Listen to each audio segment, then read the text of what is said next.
Hello, Chaitendra sir.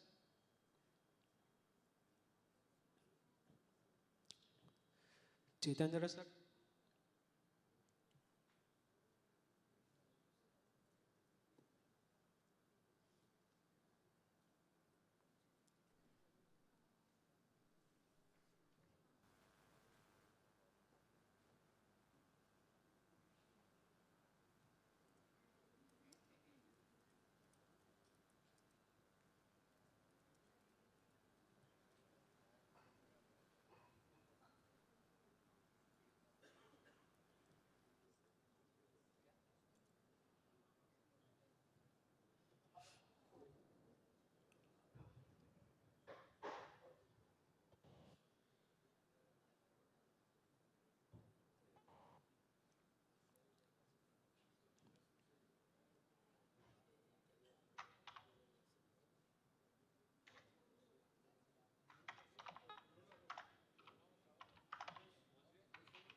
Hello sir.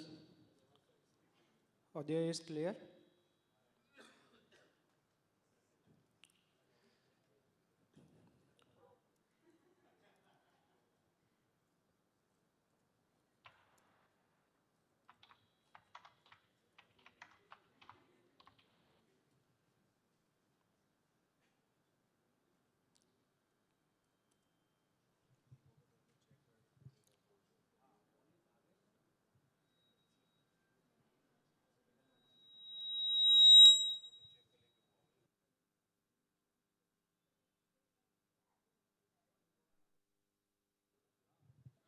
Sir एक बार आपका mic check करवा दीजिए ना.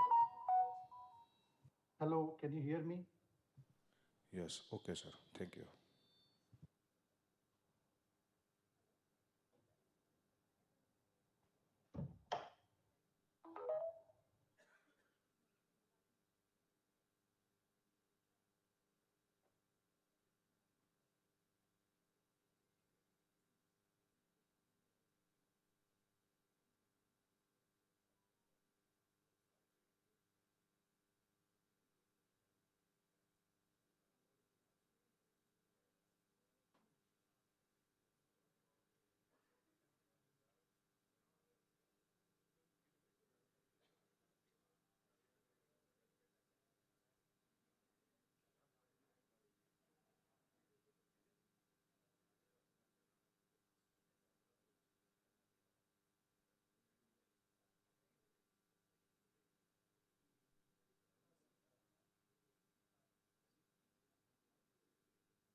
kindly request all the attendees to please keep their phones on silent mode during the session.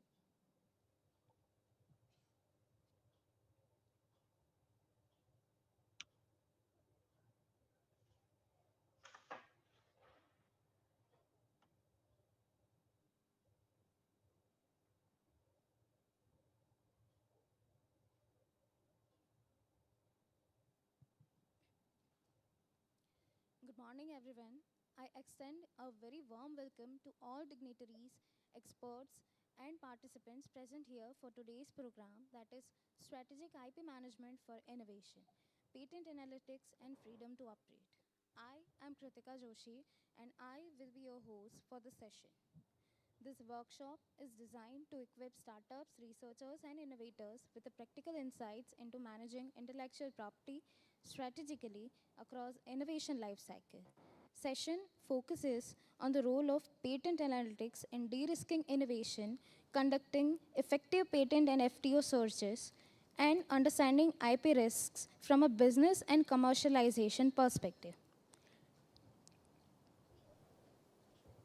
Through strengthened participants' ability to make informed decision, protect innovation, and confidently move towards market deployment. Before we proceed further, kindly allow me to brief introduce the esteemed organization behind today's program. Biotechnology Industry Research Assistant Council, that is BIRAC, a non-profit public sector under the Department of Biotechnology, Government of India, plays a pivotal role in fostering biotech innovation and entrepreneurship across the country.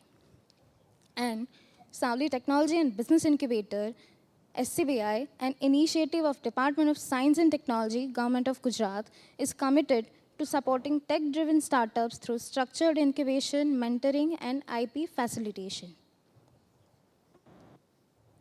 I now take the honor of welcoming our esteemed dignitaries.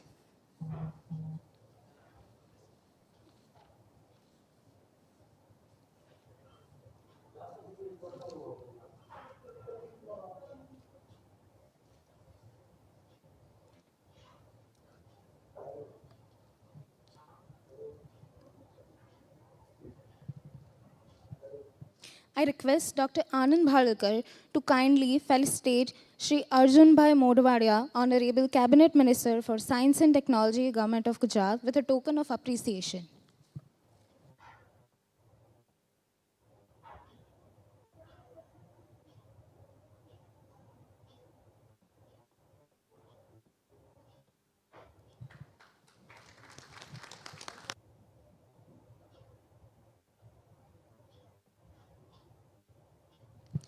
I request Dr. Vinita Jindal to kindly felicitate Ms. P. Bharti, IAS Secretary, DST, Government of Gujarat.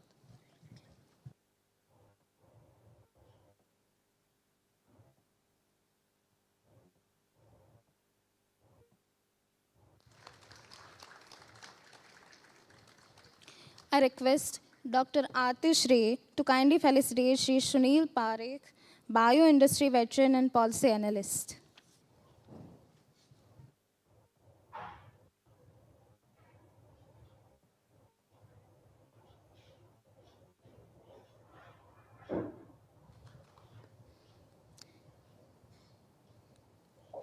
I request Ms. Janisha Dobaria to kindly felicitate Dr. Vinita Jindal, DGM and Head, IP and Technology Management, BIRAC.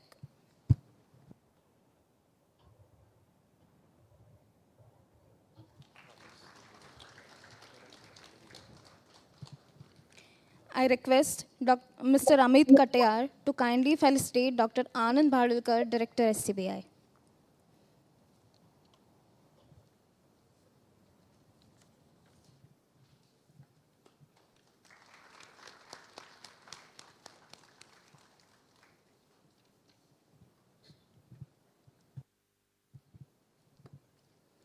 We extend a warm welcome to all the dignitaries and thank you for gracing this occasion.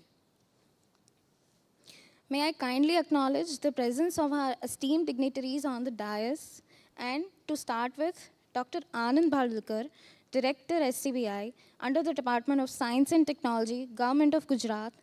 Prior to this, he was associated with GSBTM as Joint Director in Business Development. In his present role as full-time director, he leads STBI in advancing initiatives that supports startup, innovators, and research across the technology and innovation ecosystem. I now invite Dr. Anand Bhalkar, Director STBI, to deliver the opening remarks.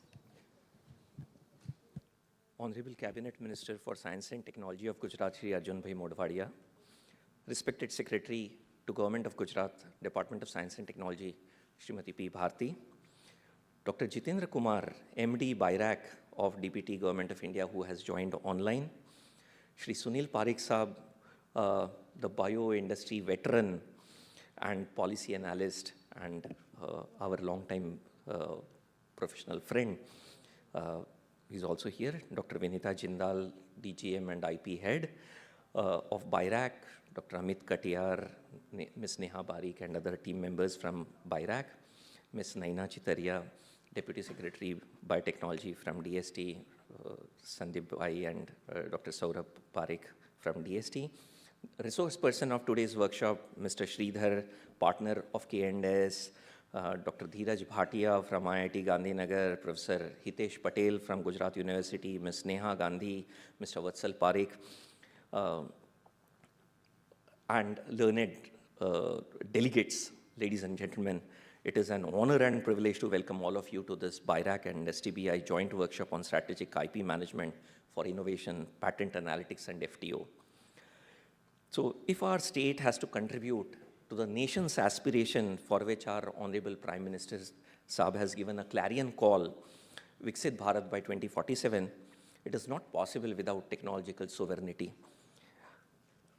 Technological sovereignty की बात कर रहे हैं हम लोग उसकी बात कर रहे हैं कि भारत की टेक्नोलॉजीज़ जो है वो विश्व भर में डंका बजाए और इसके लिए जो है 3 चीज़ें ज़रूरी है मेरे हिसाब से. एक है IP strategy, second of course is the quality of Indian technologies and third one of course is market access. तो हम पहली जो है आईपी से शुरुआत कर रहे हैं और इंशाल्लाह we will also work towards the other aspects as well. So this can not happen without patent protection and intellectual properties. And we have seen that startups and innovation realize only after years of work that, oh, there is no freedom to operate in this space, and then they have to rework their strategy. To avoid that, we have this workshop today. So we have brought some of the nation's best resource person for this workshop. Honorable Minister Saab has been so kind. In fact, in a pre-Vibrant Gujarat program at Porbandar, he invited us and our startups who were participating at his residence. रात को बैठे चाय पे चर्चा किया काफ़ी 1-1.25 घंटा. Some of you are here. And उस दिन उन्होंने प्रॉमिस किया और मैम 8वें-9वें दिन जो है सर STBI विजिट करने आए और हमारे दूसरे स्टार्टअप से मिले. And we had, sir has always been very kind. And sir, thank you so much for being here. We welcome you once again to this workshop. Our secretary ma'am is also very focused. In last 2-3 months, she has at least have 4-5 meetings हमारे जो है STBI के presentations हम लोगों के हो पाएं. And ma'am, in your leadership, we are looking forward to contribute more towards this innovation commercialization ecosystem. Sunil Pareek साहब सर के साथ हमारे 15 साल से अधिक के ताल्लुकात हैं. And he has witnessed not only Vibrant Gujarat programs or the development of the bio innovation industry, GSBTM, everything per se. Sir, we welcome you once again to this program. Our MD BIRAC, Jitendra Kumar Saab, sir, has been a pioneer in this field. We know him since his IKP days and then the BBC Bangalore days. Sir, we were looking forward to have you here, but I'm sure you will make it happen sooner, sir. Sir, we understand session ऐसा चल रहा है, लेकिन we'll love to have you and show you around the ecosystem that we are developing. We also welcome Dr. Vinita Jindal and her entire team. She's herself a renowned IP and sir, she's a registered technology transfer professional herself, and she heads the IP management in BIRAC. We welcome you. We welcome Deputy Secretary and DST friends. We also welcome our friends from media over here, and This program would have not meant anything had it not been for you delegates. We welcome all of you. I once again welcome all of you. Thank you so much. Thank you, sir, for your enlightening address and perspective. Now I would like to introduce Dr. Vinita Jindal. She holds doctorate in plant science and is patent agent with extensive experience in intellectual property, technology transfer, and commercialization. She is a DST Women Scientist Scheme awardee and a registered technology transfer professional. We are pleased to have her share her expertise with us today, and I invite Dr. Vinita Jindal, DGM and Head, IP and Technology Management, BIRAC, to brief us about the workshop.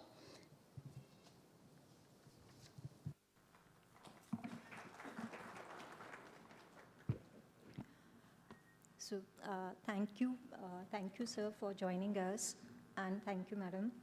So, Honorable Cabinet Minister for Science and Technology, Government of Gujarat, Shri Arjun Bhai Modwadia ji, Madam P. Bharti ji, IS Secretary, Department of Science and Technology, Government of Gujarat, Dr. Jitin Kumar ji, Managing Director, BIRAC, Shri Sunil Parekh ji, Bioindustry Veteran and a known policy analyst, Dr. Anand Badalkar ji, Director, Savli Technology and Business Incubator, distinguished guests, and dear participants. Good morning and a very warm welcome to you all. It's very, good to have you and welcome you to this capacity building workshop on strategic IP management for innovation, which is on patent analytics and freedom to operate searches and analysis. So I thank you all for joining us today and extend a special welcome to our experts who will be sharing their knowledge and experience as well as the practical insights during the sessions which we have planned for the day. As you all know that in today's knowledge-driven economy, especially when we talk about the biotechnology and life science sector, innovation does not end with discovery. So successful innovation, what actually requires a careful planning when we think about the intellectual property. So we have to very carefully think about, like we plan for the research and development, we also think about or carefully plan out the intellectual property strategy, market access, as well as the risk assessment. So we have been continuously seeing an increase in number of these startups and the innovation ecosystem. So there is also an increasing need to use IP as a strategic tool, which can help us for decision making and commercialization. So with these thoughts, what we have done, we have designed this workshop precisely with this objective. And the focus for today's workshop is on two main critical components, which is a kind of, very much requirement of these startups, researchers and innovators, which is the patent analytics and freedom to operate. So patent analytics, of course, you might be knowing how it is beneficial or advantageous for the innovators. So basically, it helps you to systematically analyze the patent data to gain the insights into the technology trends. You can identify the key players who are working in that specific domains and what could be the potentially white spaces where you can think about or designing your research and development projects. If you carefully use the patent analytics or the freedom to operate, so these kind of tools or the early stage planning in the innovation life cycle, this helps to avoid duplication of the effort. And it helps you, you can have the better outcome in terms of the research, where you can think about the market access as well as the global development. And equally important is the freedom to operate analysis. You might be aware of what is freedom to operate. So freedom to operate says I have a freedom to operate on my technology in a given space. So that's why its name is freedom to operate or the risk assessment. So basically, it assesses whether a product or technology can be commercialized without infringing the existing IP which is present in a specific domain or subdomain of the technology. So what happens, many innovators or the researchers, they assume that having a patent rights or if you have a granted patent, or if you have filed a patent application, they automatically assume that they have freedom, they can operate freely in the market, but it doesn't work in that way. So early FTO assessment or the freedom to operate assessment, it actually helps the startups or the innovators to enable informed decision on design modification, because if you have done or if you have planned out at very early stage, you can do slight modification in your research and then you can tweak around, which we call it. And it also helps you in licensing strategies and market entry plans. So basically, overall, it reduces the commercial risk as well as the legal risk. So when we together, use the patent analytics and freedom to operate, it shifts the IP management from a reactive exercise to proactive approach and helps the innovator in smoother commercialization. So through this workshop, what our intent is to build the foundational understanding of these two topics or the concepts. Basically, their practical relevance. So this workshop will also include the practical or hands-on approach.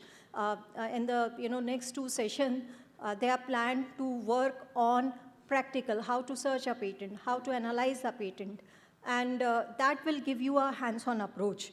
And when you are able to search the patent applications, and if you are able to perform the analysis as well, so basically that helps you IP-led decision making across the innovation ecosystem. So basically, overall, these two concepts are very, very important for these startups. And with the help of this workshop, we encourage all participants to actively engage in the discussion.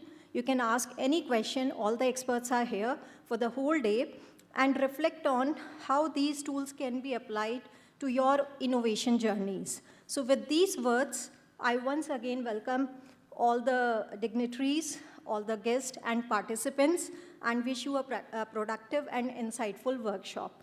Thank you. Thank you, ma'am, for the insightful address. Dr. Sunil Parekh, he is a highly respected industry leader and public policy expert with over 4 decades of experience. He regularly contributes to national and international policy and industry forums. We are honored to hear from Shri Sunil Parekh, bio-industry veteran and policy analyst. Arjun bhai, it's good to see you again after many years, and I wish this deliberation very well. Bharti Ben, namaskar, and my good friend Amit, and our new acquaintance Vinita ji, and all the distinguished guests today. I'm really very happy to be here today for 2 reasons. The first biotech policy was announced in 2003, and the then Secretary Government of India, Shri Rajesh Kishore ji, had reached out, because at that time not many people in India knew about biotechnology, and leave aside the issue of developing a first pioneering policy around it. So ત્યારે અમે બધા મળીને બેઠા હતા, and we have 2 people who had helped us. One was Shri Rajesh Gandhi, who is unfortunately no more. He was an expert in agri-biotechnology. I did the biopharma and the environment, and there was a 4th sector that we had done together. And the first policy was put together, which led to the creation, which Anand remembers, for the GSBTM and all the other facets of the biotechnology policy since 2003. Today, when I see the progress of GSBTM and the fact that the incubator has materialized, and it has gone from a small amount of 50 lakhs with which it started to 35 crores today. It's really a remarkable achievement, because biotechnology area, as we all know, is not a simple solution.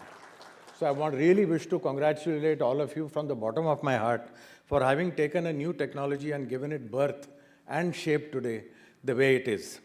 The second aspect that I'm very proud is that Anand mentioned about Vibrant Gujarat. The name Vibrant Gujarat has come, Arjun bhai, in a meeting with Naren bhai in Taj Hotel. He had called 7 of us, ત્યારે આપણે પેલા earthquake થયેલો અને પછી પેલા riots થયેલા, એટલે બહુ ભાટા ખાધા હતા. So Narendrabhai said કે ભાઈ તમે 7 જણા બેસીને નક્કી કરો કે how do we bail Gujarat out with a new environment for this. અને પછી ઘણા બધા ideas discuss કરેલા. At that time, I was the head of CII, Confederation of Indian Industry.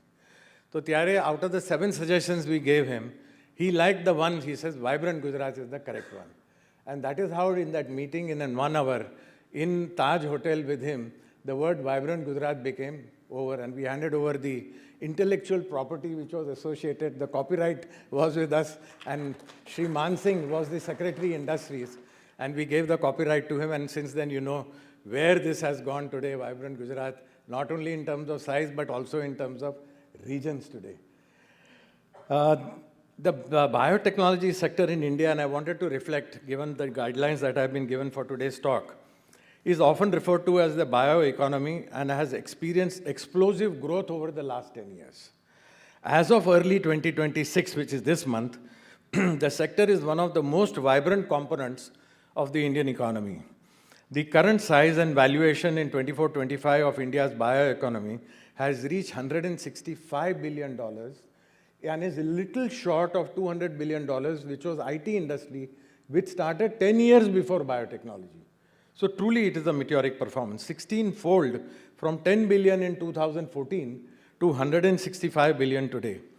In terms of GDP contribution, the biotechnology now contributes 4.25% to India's national GDP.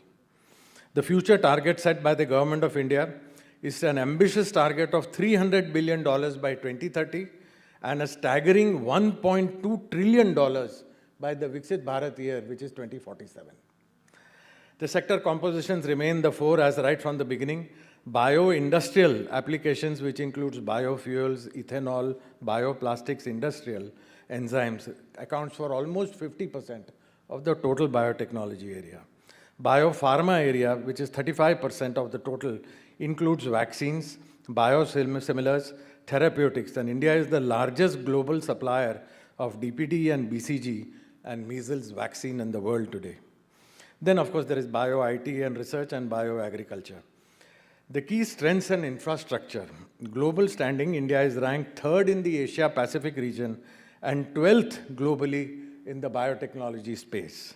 The startup ecosystem now has over 10,000 biotech startups in India, supported by a network of 95 plus bio incubators and several dedicated biotechnology parks today in India.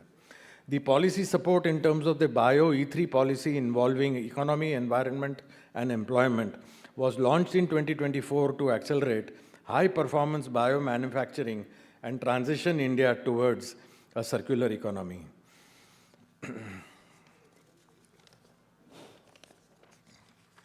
Let me come to Gujarat now.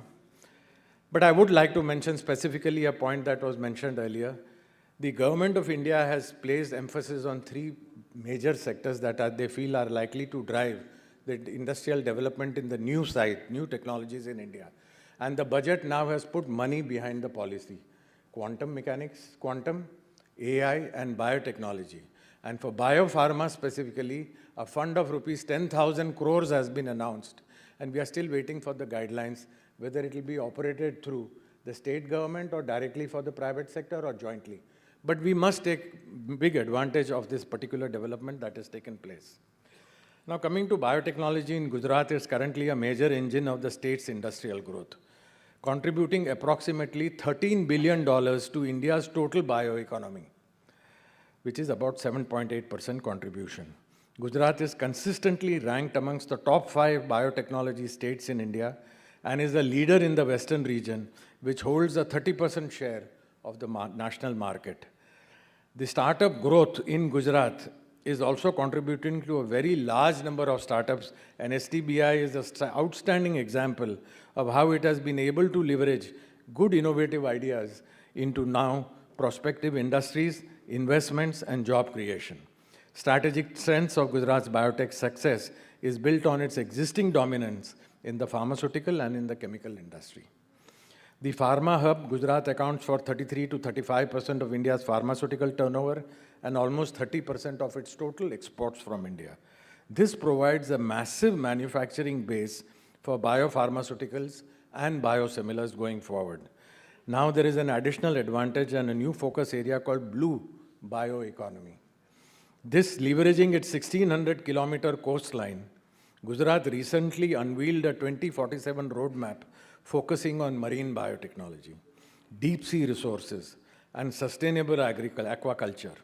This is an outstanding example of a big opportunity coming Gujarat because nobody has the kind of coastline that we have and the kind of research that we have in the area of marine technologies. From an industry perspective, which is my third point today, these have been exceptionally volatile times for bioindustry and in industry in general. Very uncertain economic trends and with tariffs and supply chain breaking issues. Climate change pressures have increased, and now simultaneously there is an explosion of technology, all leading to lots of development at the same time. Competition in all markets has risen extremely high. Costs are rising because of supply chain disruptions and container costs, and the pricing is under pressure because of increased competition with unfair tariffs imposed on India by several countries. In all these conditions, research and particularly development, we tend to treat research and development as one word, but they are two separate words. Research is of a different nature, and development is something that every company can undertake. And this is going to be a very important aspect for us going forward. Generic businesses in pharmaceutical has taken us only up to a point, and we are profitable and we can generate the profits to invest. But future development in pharmaceutical is going to be totally dependent on the development of intellectual properties going forward. There is no option in this. Now to the point that Anand had asked me to touch upon is the fundamental importance of intellectual property. I'll deal with it in just 2 minutes.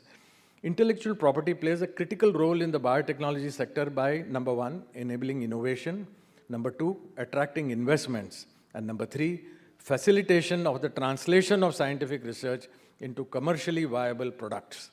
Biotechnology research is highly knowledge intensive, extremely risky, and expensive. And to add to it, it often takes very long years of experimentation for success. Regulatory approvals also take a long time because we are dealing with live elements and clinical trials before a product reaches the market. Therefore, a strong IP protection, particularly patents, helps innovators recover these high upfront costs by granting time-limited, exclusive rights for their inventions. Patents are particularly more important in biotechnology because many inventions such as genetically engineered organisms, therapeutic proteins, vaccines, diagnostics and gene editing tools can be easily replicated once their underlying science is disclosed. Without IP protection, competitors would quickly copy inventions, undermine incentives for original research. By securing patents, firms and research institutions can protect novel biological processes, compositions of new materials and their applications, while still contributing to the public pool of knowledge through patent disclosures. My last 2 points, and I will close then. I often think of IP as a sword and a shield, talwar and a dhal. If other people come and attack you in the market, then IP gives you the dhal to fight them because you have the intellectual property rights to your invention. And if you want to go forward into other markets, new markets, then you need entry strategies on a competitive level, then it does the work of a sword. IP for me has always been a dhal and a talwar for industries to grow forward in every respect. Some recommendations, sir, if you allow me.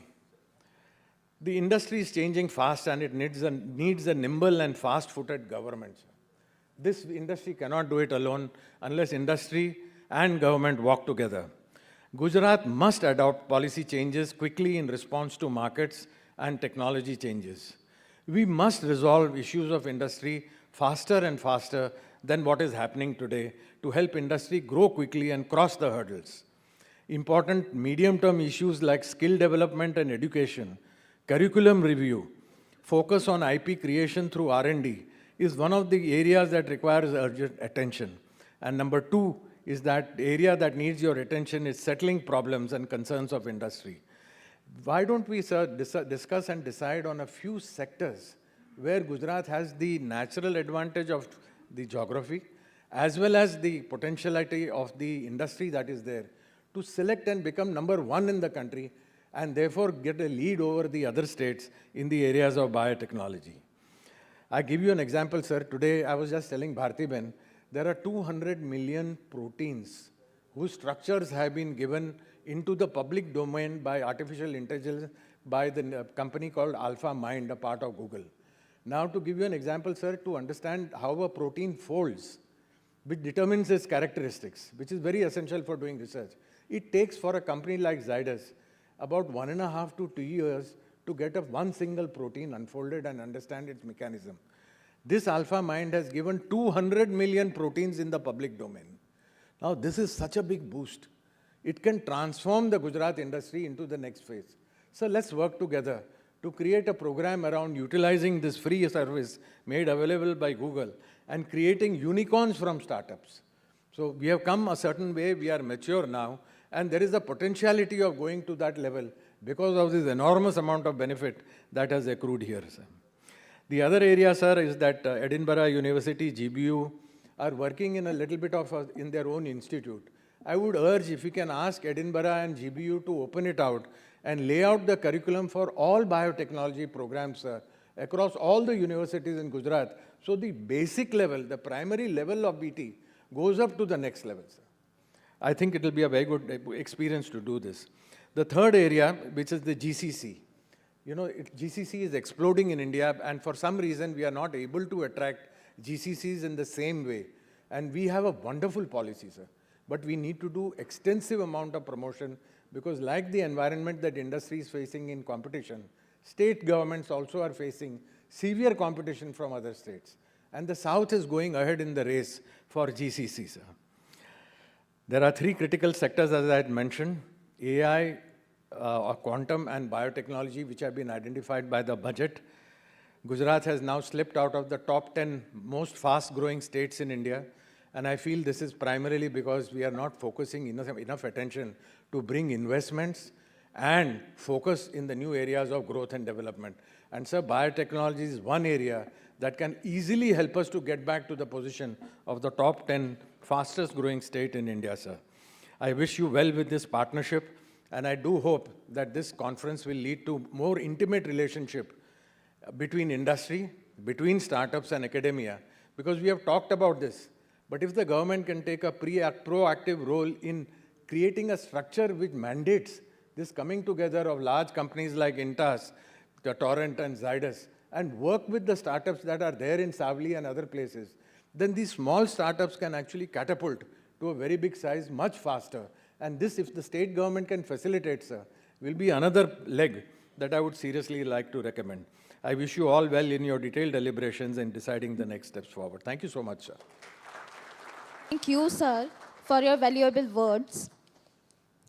Dr. Jitendra Kumar is the Managing Director of BIRAC, overseeing India's biotech startup ecosystem.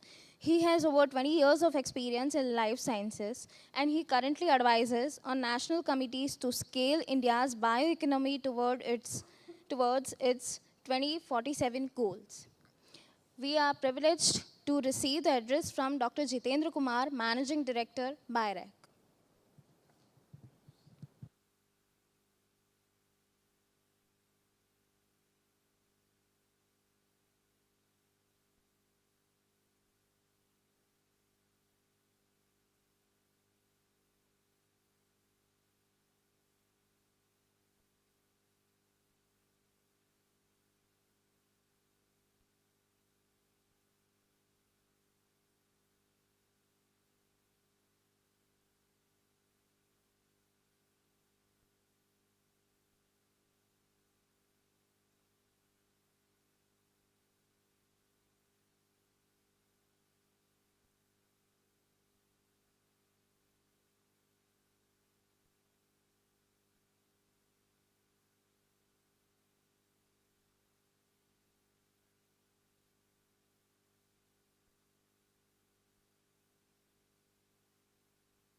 I'm so glad to be here today online.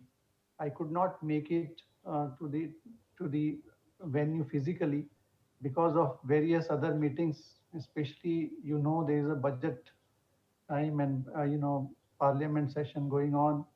We have to prepare a lot of answers, as you know, from the government side.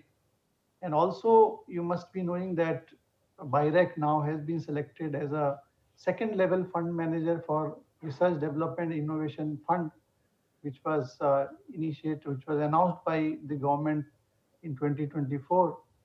So BIRAC would be actually in a position to fund many such great innovations, which Dr. Sunil Parekh talked about, how to take India to the next level, how to take all the states like Gujarat to the next level.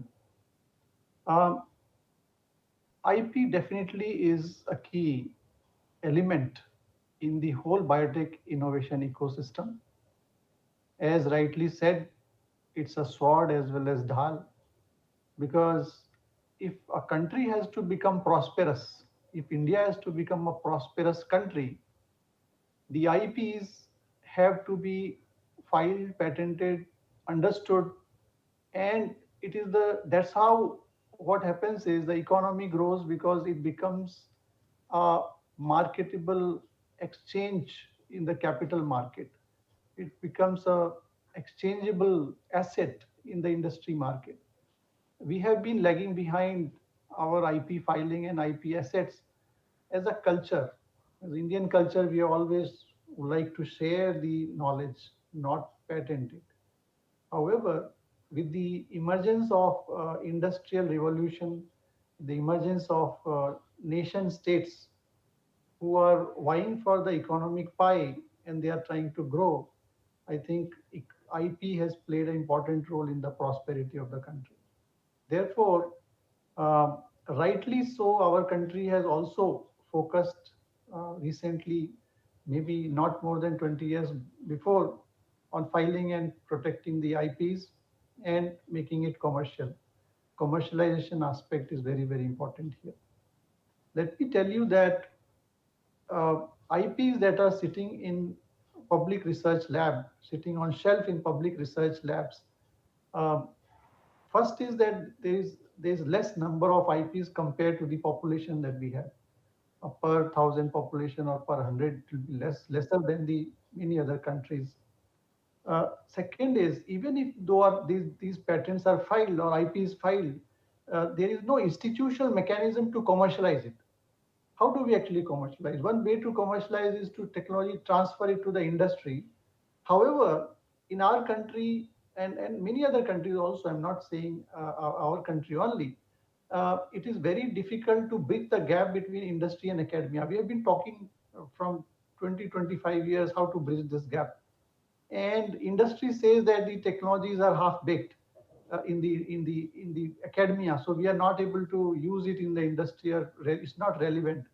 The academia says that these are very valuable and we get peanuts out of it. So there's a mistrust also between the industry and the academia.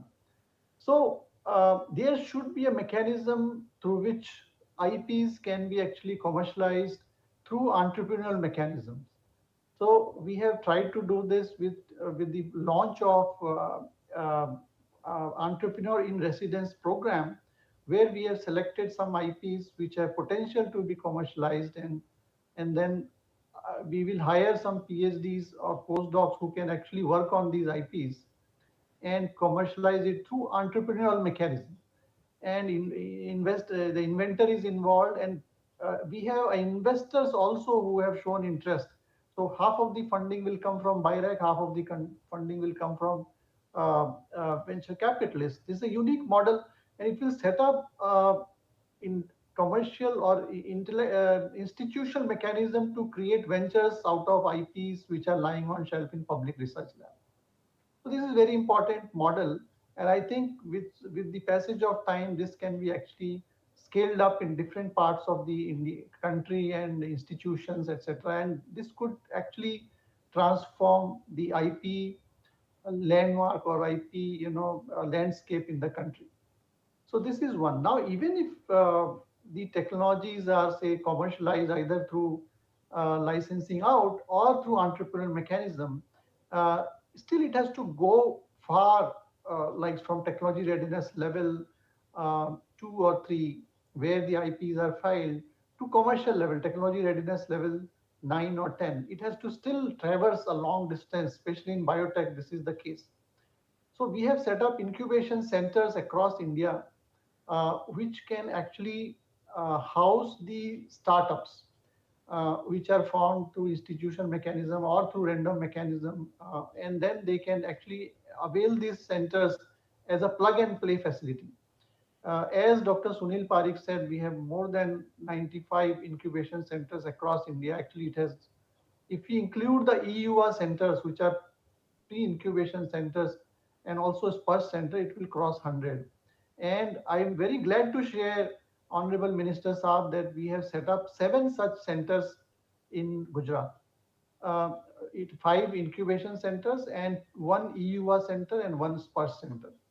So, it's a very important mechanism where we can actually take these startups to the next level. So, even these startups now has grown to, as Dr. Sunil Parikh said, the number of startups, biotech startups, is more than 10,000 now in our country, right from few hundreds in 2014. Within a decade of transformation, it has now reached 10,000 startups. Even though there are a number of startups, actually, these startups are stuck at one level. They are not able to scale up their innovation. So, if you have heard about our recent Department of Biotechnology's Government of India's new policy, which is BioE3 policy, we are trying to scale these up through setting up biofoundries and biomanufacturing hubs. 21 such biomanufacturing and biofoundries have been set up in various parts of the country, and they will be actually be used by these startup companies who have reached certain level and use it and go to the next level. However, as you know, we have a immature, still immature venture funding, early stage venture funding in biotech. And any innovation which requires scale up, not necessarily can be filled up only or can be enabled through a setting up of biofoundries and biomanufacturing hub, unless there is a capital available to these startup companies. And now, with the RDIF, which has been launched, Research Development Innovation Fund, 1 lakh crore recently announced by Honorable Finance Minister Nirmala Sitharaman, is available to actually scale up these technologies, scale up these startup companies to create a big, transformative companies, global companies. And therefore, this is a very, very opportune time where all these right components are placed by the government as well as other stakeholders to take these technologies, IPs, to the level of commercialization through different mechanisms, which I just now said. And RDIF, second level fund manager, BIRAC is a second level fund manager, and we will be looking for our incubation centers like Savli Biotech Park, like DSTs, GSBTM, etc., to identify the startups who can avail this facility, who can avail the capital that BIRAC has and the expertise of intellectual property and technology management that our department has or our center has. Uh, right from technology commercialization to the creating a big companies, there also lies a good mechanism, in our BIRAC to help startups at different levels. So definitely technology management, training is so critical for this. We have regulatory mechanisms, we have regulatory affairs and policy advocacy division, which can handhold these startups at different levels, because the regulatory challenge is very important. So unlocking the full potential of IP requires all these elements which I just now said. The incubation center, biofoundries, biomanufacturing, the capital, the regulatory aspects have to be unlocked so that IP actually flourishes and creates wealth for the society. So I wish all the very best for this workshop. We have been conducting this workshop across India. We have found a very good resonance. This is a practical kind of workshop, hands-on. It is unlike unlike a theoretical discourse. This is a hands-on workshop, and it's very, very important that our innovators, our scientists, they learn the different nuances of intellectual strategic IP management and for innovation and patent analytics and FTO, etc., which are very, very important. So I'll not take much time. I have already, I think, we are already running short of time, but I would have liked to be present, come physically. But next time, definitely I'll be there. And I look forward to the cooperation of the state because now we have Bio E3 policy.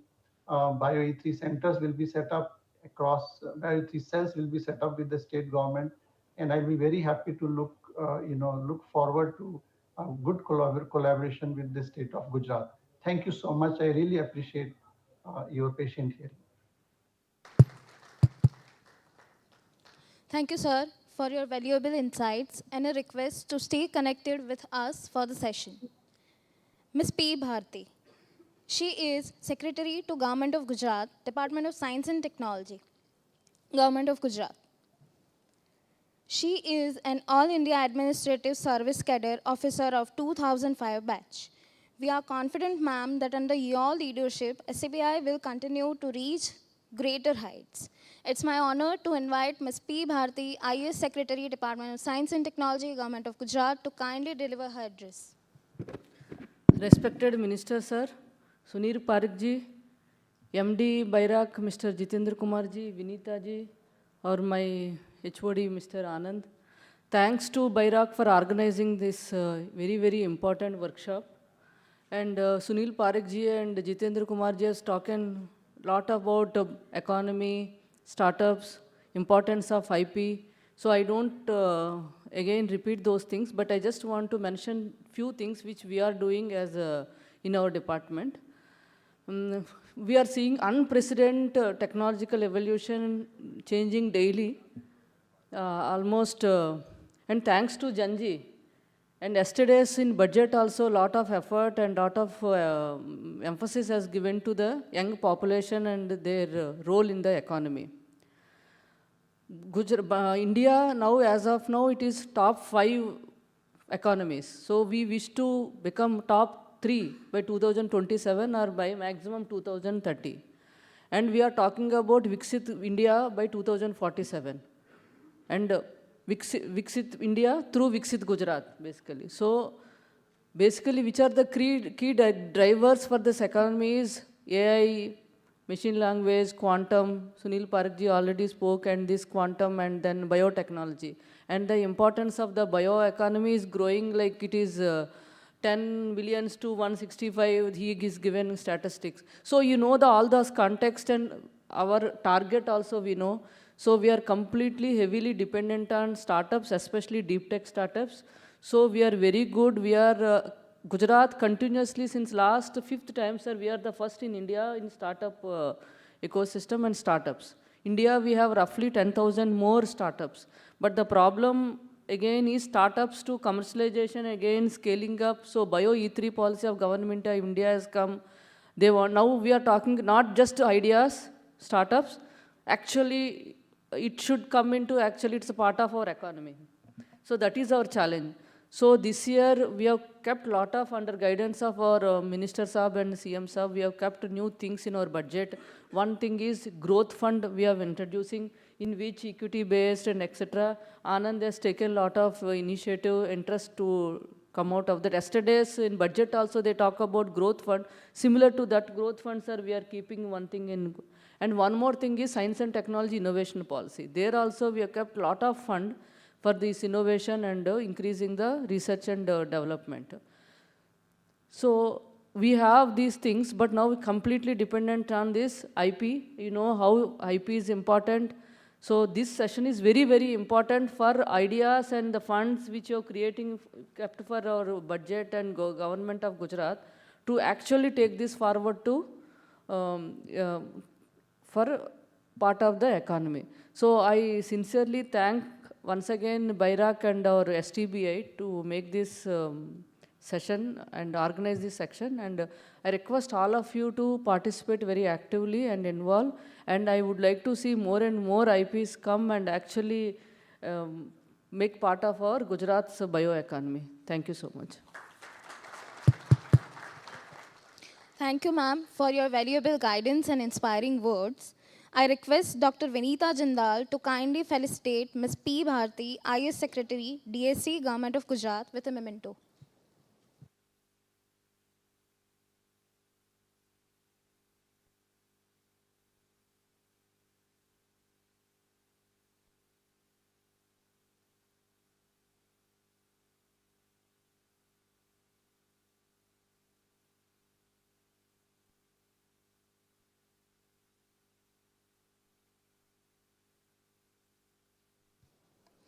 We acknowledge the letter of intent for the technology transfer between Intentio Bone Biopsy Private Limited and Excello Private Limited for the bone biopsy platform technology. This collaboration marks an important step towards successful technology translation. I invite Dr. Abhijit Salunke, Dr. Raghavendra Bhalirao, Dr. Kripa Shah, and Mr. Bhargav Upadhyay for exchange of the agreement.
We shall now proceed with the felicitation of beneficiaries under the various supported programs recognizing the innovative efforts and achievements.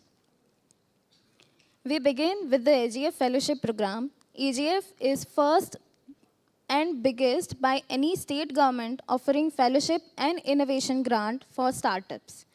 Atmanirbhar Gujarat Fellowship under STBI is strategic initiative aimed at strengthening the startup ecosystem by nurturing innovation, promoting entrepreneurship, and enabling startups through strict mentorship and institutional support.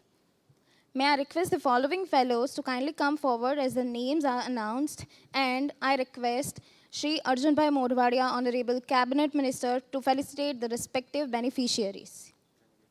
So start with Mr. Parth Sorotia, supported with a grant of 6,24,000.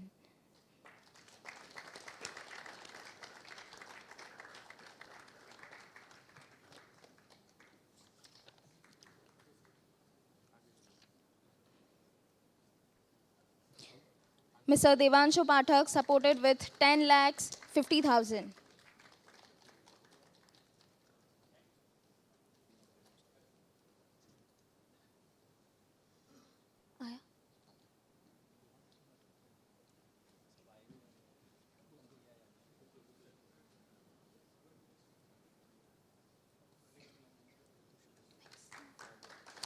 Mr. Tushar Sharma, supported with 10,50,000.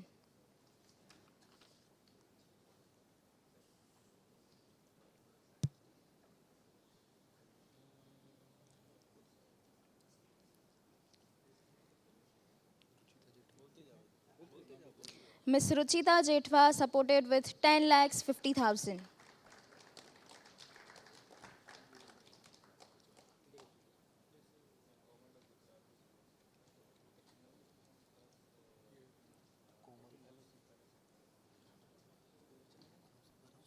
Ms. Komal Sapara, supported with 15,30,000.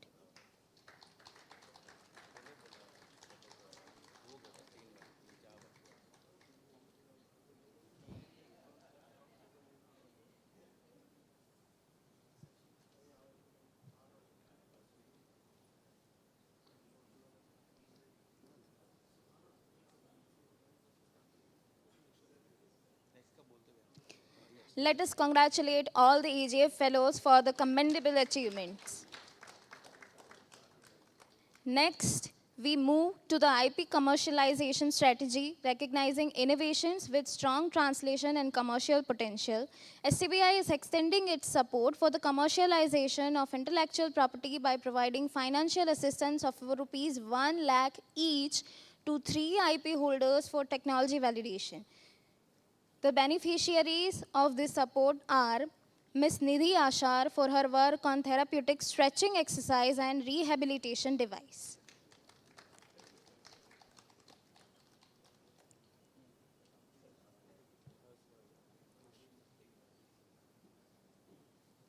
Mr. Harshvardhan Soni for his innovation on adaptive percussion instrument tuning system.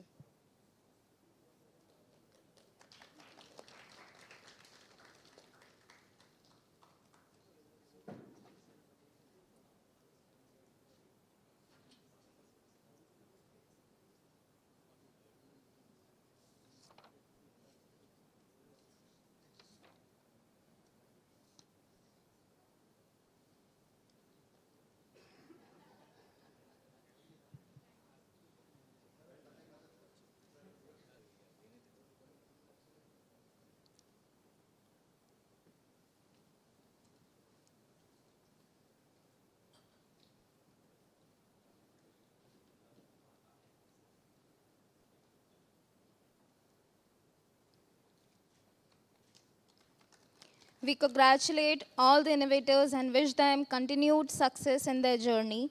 We now felicitate beneficiaries under Nidhi Prayas program. May I request the following awardees to please come forward. First, Dr. Raghavendra Bhalerao, supported with rupees 7 lakhs.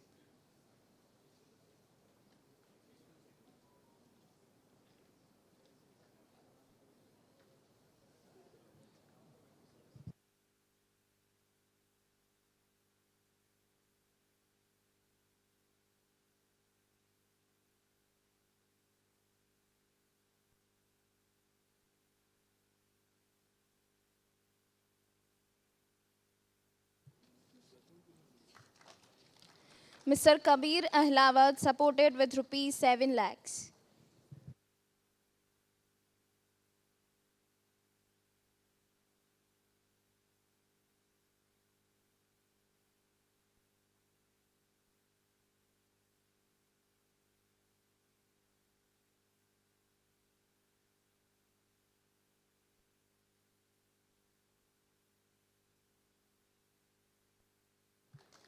Mr. Shri Krishna Chaitanya, supported with rupees 7 lakh 50.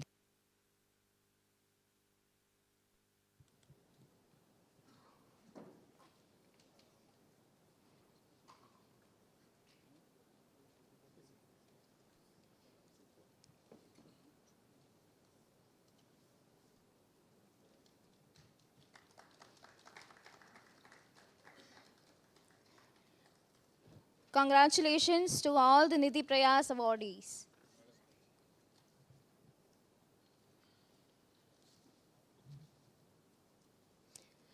I would now like to acknowledge Shri Arjunbhai Modwadia, Honorable Cabinet Minister for Science and Technology, Government of Gujarat. He is an engineer by education. He has had long and distinguished journey in public life, serving the people of Gujarat as the member of Gujarat Legislative Assembly from Porbandar. Over the years, he has held several important legislative and leadership responsibilities, contributing meaningfully to governance and public discourse. Known for his commitment to public service, he continues to work actively towards inclusive development and innovation-led growth in state. Sir, with your guidance, Gujarat's journey in science, technology, and innovation will continue to move forward with greater strength and purpose. It's my honor to invite Sri Arjunbhai Modwadia, Honorable Cabinet Minister for Science and Technology, Government of Gujarat, to deliver the inaugural remarks.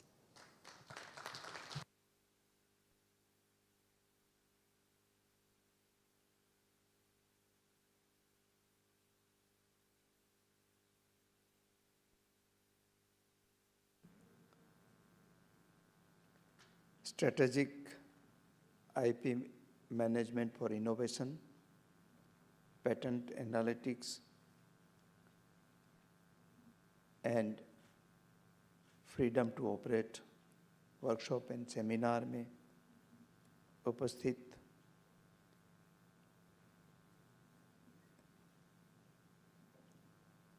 Doctor Jitendra Kumar जो online जुड़े हुए हैं अभी, doctor Sunil Parekh, doctor आनंद भाडलकर,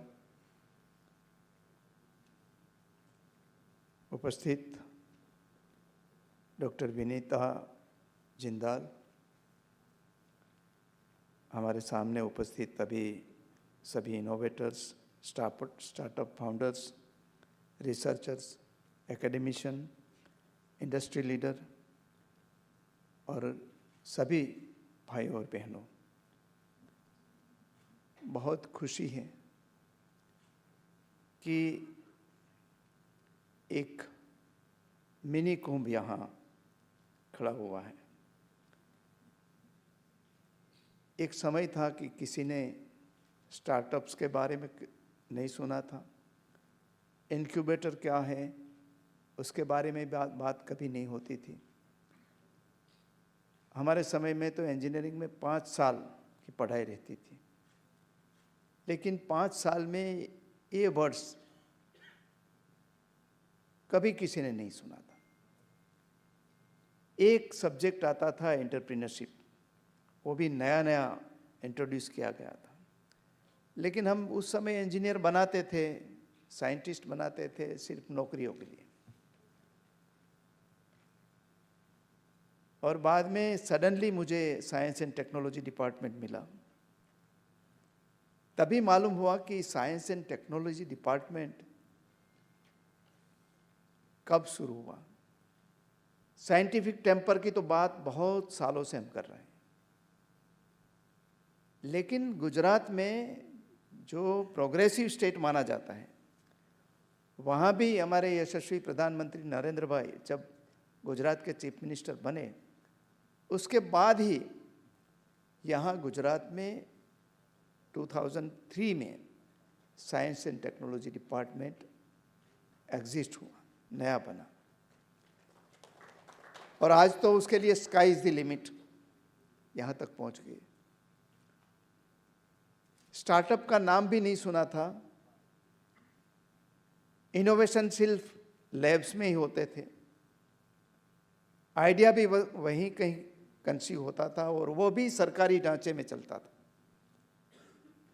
और आज हमारे सबके लिए खुशी की बात यह है कि गुजरात ये स्टार्टअप्स में इंडिया में नंबर 1 हो चुका है। मेरे लिए भी नया सब्जेक्ट था, to be honest with you. मैं तो मानता था कि स्टार्टअप्स तो क्या है, कोई नया काम करे वो स्टार्टअप हो जाता है, लेकिन स्टार्टअप्स के पीछे की जो बैकवर्ड इंटीग्रेशन है वो कितनी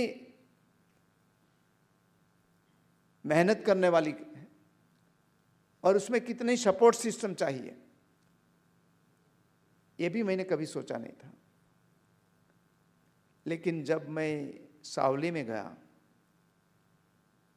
सावली टेक्नोलॉजी बिजनेस इंक्यूबेटर सेंटर हमारा जो एक रिनाउंड सेंटर है, हम चाहते हैं कि उनको बड़े पैमाने पर, और जो सुझाव दिया गया हमारे जो डॉक्टर जितेंद्र कुमार ने कि गुजरात में एटलीस्ट 7 ऐसा सेंटर होना चाहिए, तो हम आगे ले जाएंगे उनको भी।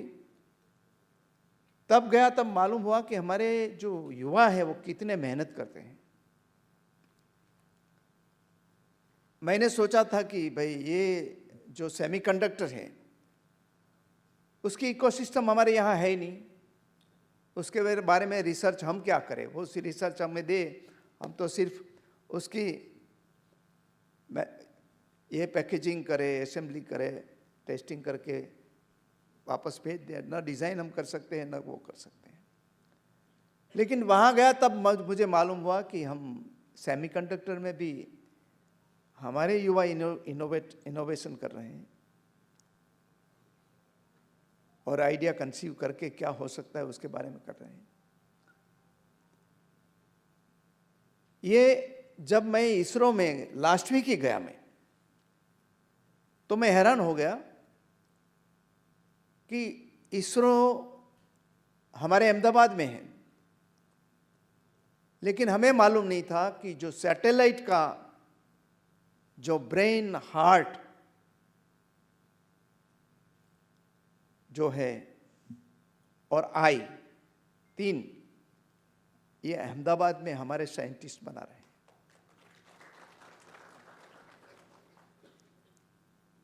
अभी तक मेरे ख्याल में वहां तक ये था कि जो सेमीकंडक्टर हैं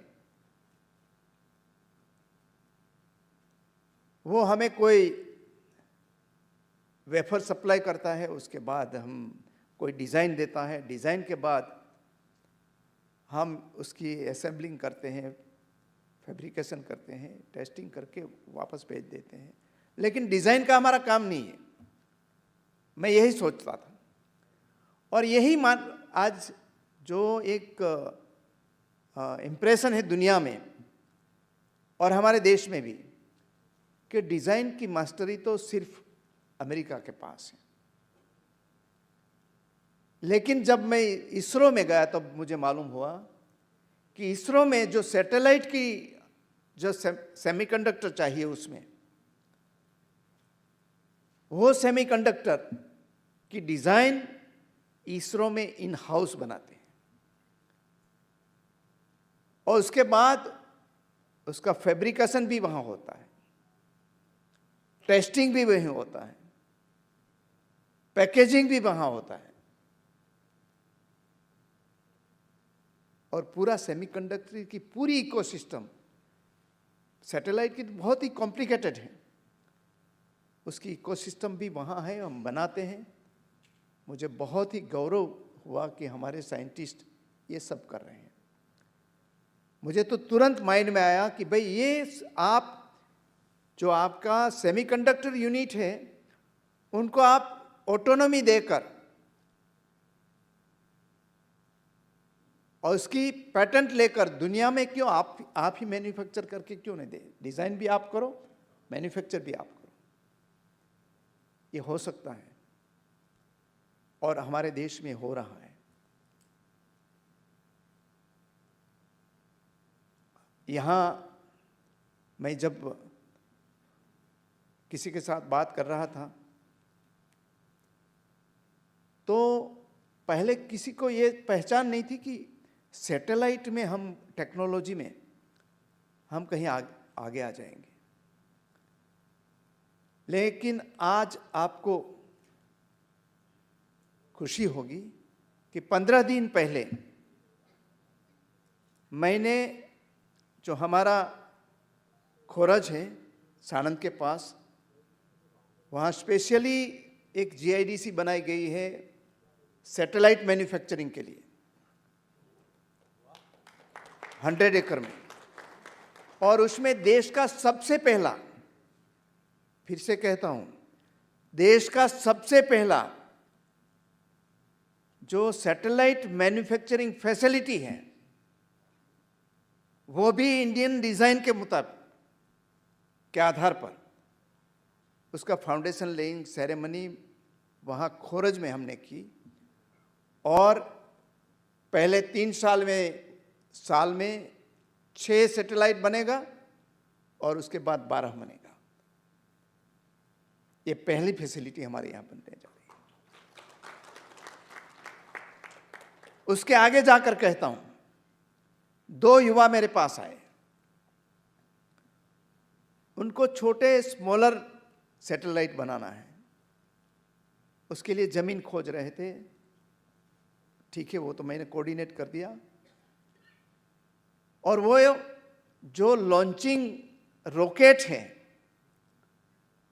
वो तो सैटेलाइट बना रहे हैं, ये लॉन्चिंग जो स्मॉलर सैटेलाइट के लिए जो लॉन्चिंग रॉकेट है वो बनाना चाहते हैं और उसकी डिज़ाइन भी उनके पास है, उसका पैटेंट भी उनके पास है और एक टेस्ट रॉकेट उन्होंने बना दिया है और सभी ठीक तरीके से चला, तो धोलारे के पास कहीं से जो उन्होंने आइडेंटिफाई करके रखा है ठीक तरीके से कोऑर्डिनेट हुआ, तो फरवरी एंड तक वो पहला टेस्ट रॉकेट ये वहां से छोड़े।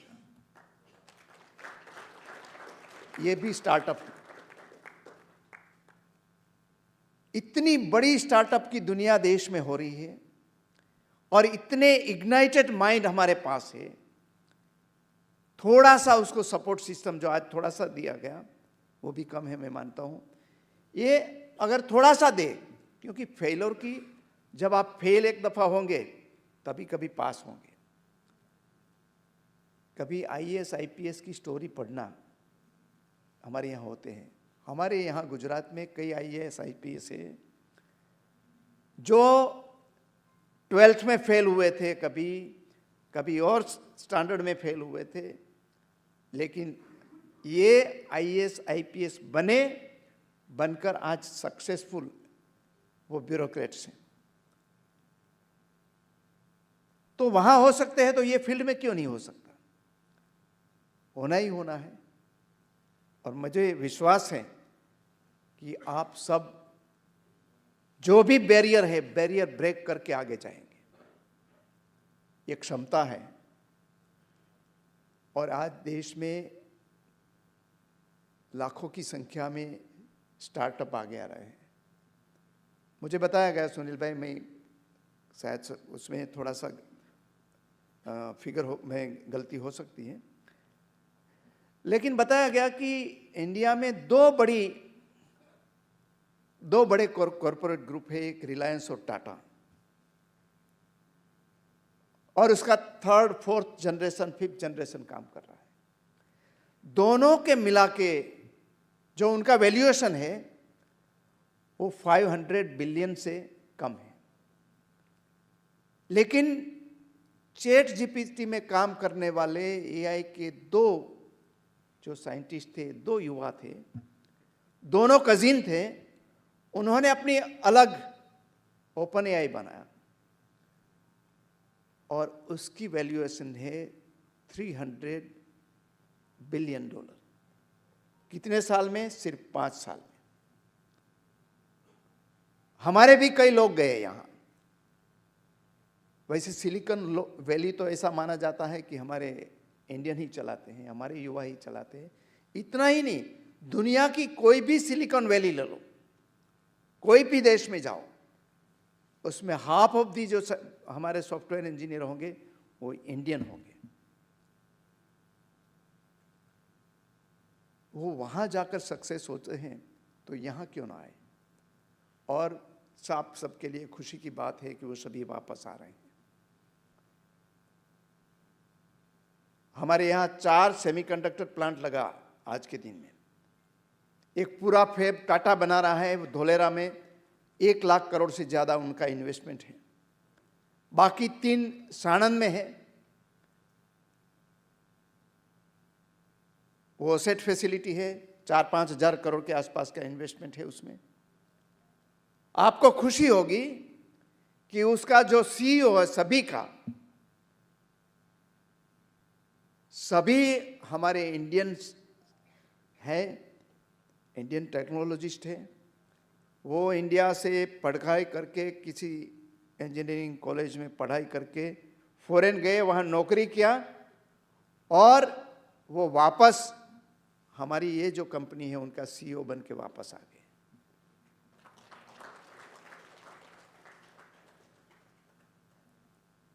सबसे बड़ी खुशी की बात यह है कि इस दफ़ा कल का बजट जिसने सुना होगा, नहीं सुना है तो थोड़ी सी जिस्ट पढ़ लीजिए। पूरा फोकस है वो नॉलेज, इनोवेशन और एंटरप्रेन्योरशिप, उन पर फोकस किया गया है। खास करके जो बायो इकोनॉमी है, बायो E3 पॉलिसी है हमारी, वो स्ट्रेंथन की गई है। पहली दफा पूरा एक पैराग्राफ, बड़ा पैराग्राफ ब्लू इकोनॉमी पर दिया गया है।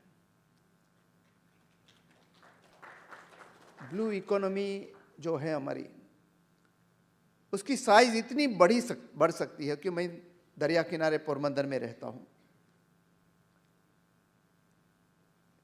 1/3 हमारे पास लैंड, हम जो ग्लोब है, ग्लोब का 1/3 ही लैंड है, 1/3 एरिया ही। 2/3 एरिया तो समुद्र का पानी से भरा हुआ है।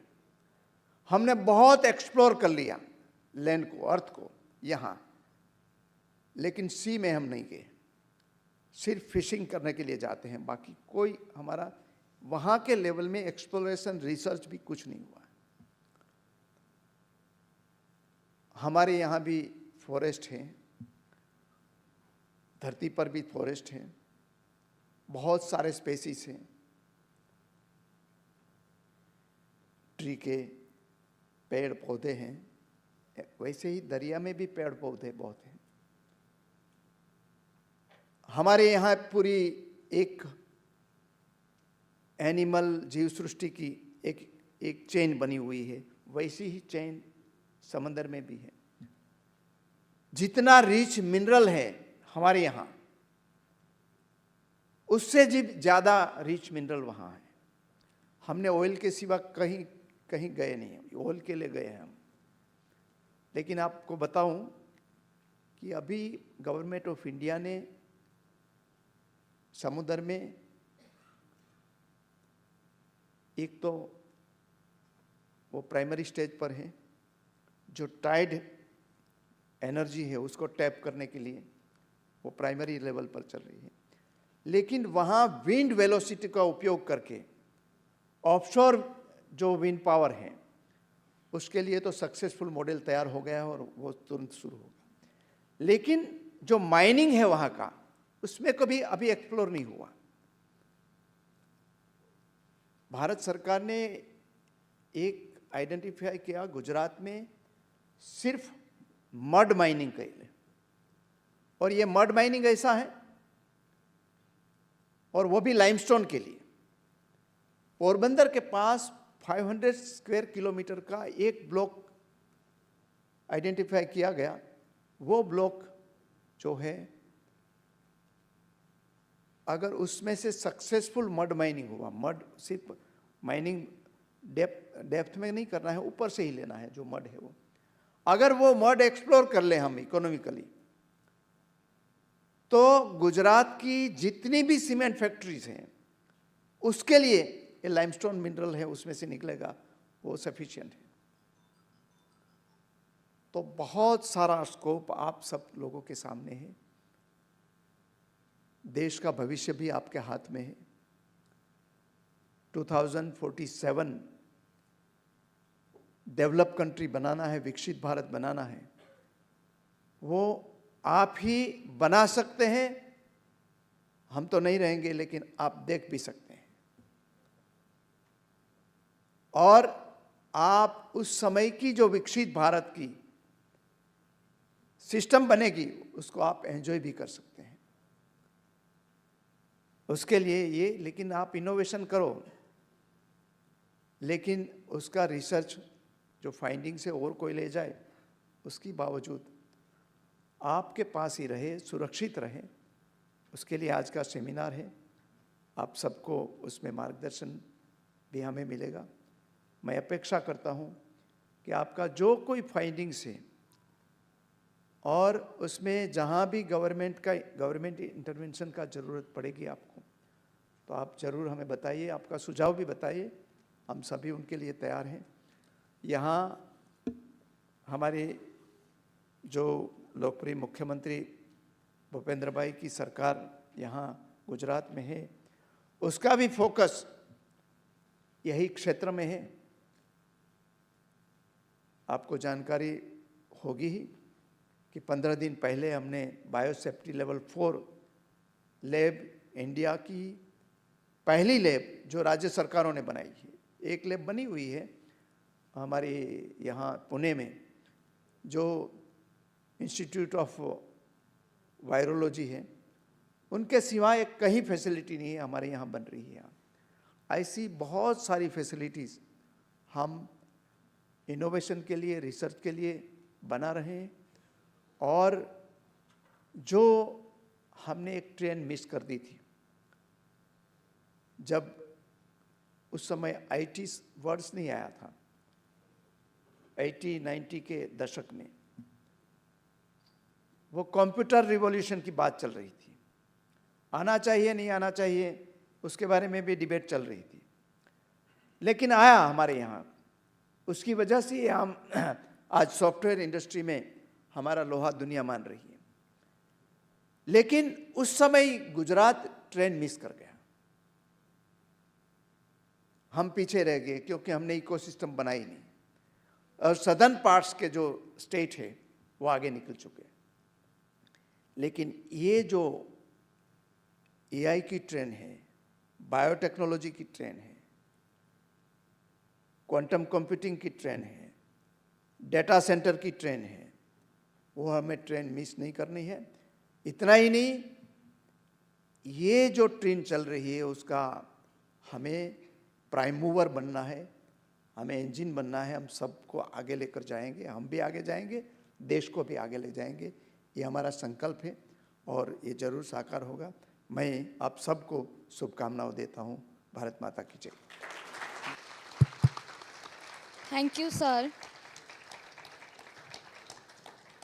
Thank you, sir, for your insightful address. Now we proceed with the felicitation ceremony, and I request Dr. Anand Bhadalkar to kindly felicitate Shri Arjunbhai Morwadia, Honorable Cabinet Minister of Science and Technology, Government of Gujarat, with a memento.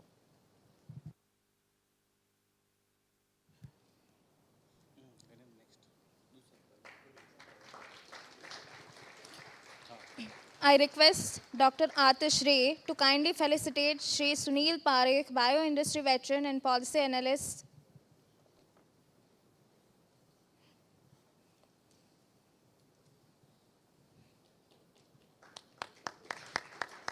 I request Ms. Janisha Doburia to kindly felicitate Dr. Vinita Jindal, DGM and Head, IP and Technology Management, BIRAC.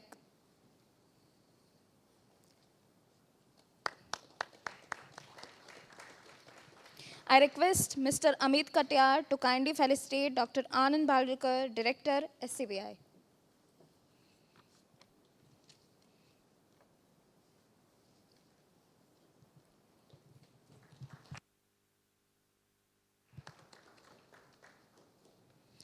Ladies and gentlemen, as we come to the concluding part of this session, it's my pleasure to invite Dr. Ghanshyam Prajapat to deliver the vote of thanks.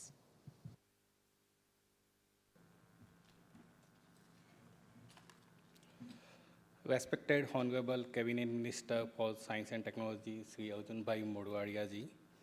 Respected Ma'am P. Bharati Madam, Secretary to the Government of Gujarat Department of Science and Technology. Respected Dr. Jitendra Kumar sir, Managing Director, BIRAC. And Sri Sunil Parekh ji, Bioindustry Veteran and the Policy Analyst. Dr. Anand Bhadalkar sir, Director, STBI DST GOG. And Dr. Vinita Jindal ji, DGM and Head IP and Technology Management, BIRAC.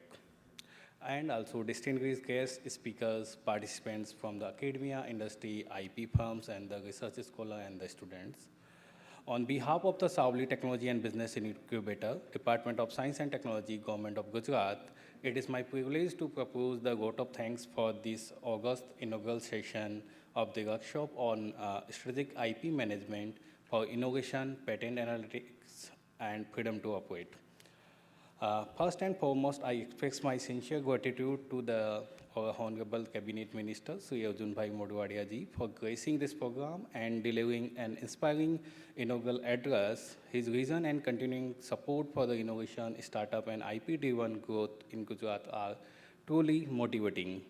I extend my heartfelt thanks to the Ms. P. Bharati ma'am, IAS Secretary to Government of Gujarat, Department of Science and Technology, for their gracious presence and the encouraging word which strongly reaffirm the state commitment for nurturing a robust innovation ecosystem.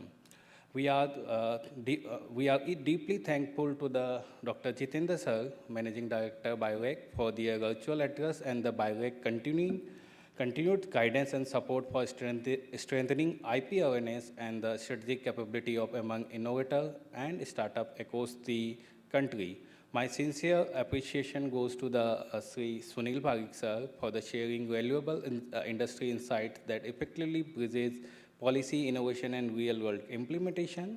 I also thankful to the Dr. Anand Bhadalkar sir, Director STBI for the leading and guidance, and Dr. Vinita Jindal ma'am for the BIRAC for clearing, articulating the objective and the importance of this workshop. We are also extend to our gratitude to Ms. Naina ma'am, Deputy Secretary, DST GOG, for their gracious presence. I gratefully acknowledge the efforts of the BIRAC team, especially Mr. Amit Katiyarji and Ms. Neha Barak, along with the STBI team members, speakers, and the support staff whose dedicated efforts have made this program possible. Finally, I thank all the participants for their enthusiastic presence. With this, I conclude the vote of thanks and wish everyone a highly encouraging and the productive workshop ahead after the tea break. And thank you so much. Thank you, Dr. Prajapat, for your kind words. We would now like to capture this memorable occasion. May I request all the dignitaries on stage to kindly come forward for a group photograph?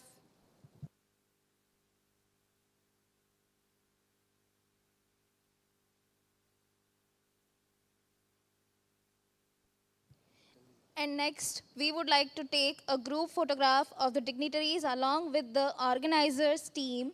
May I request the dignitaries to kindly stay on stage and the organizer team to join them for the group photograph.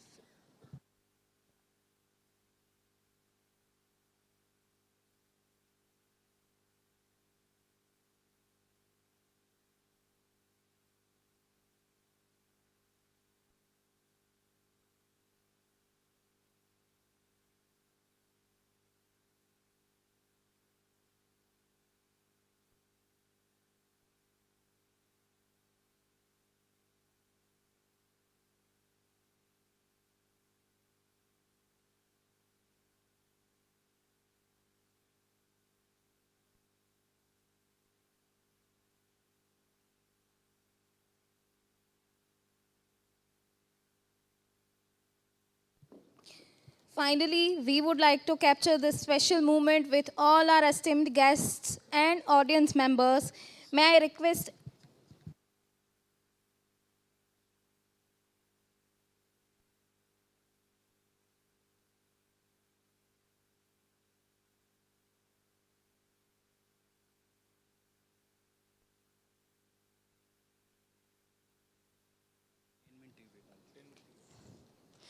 Ladies and gentlemen, we will now have a tea and refreshment break for 10 to 15 minutes.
We request all attendees to please take their seats as the next session is about to begin.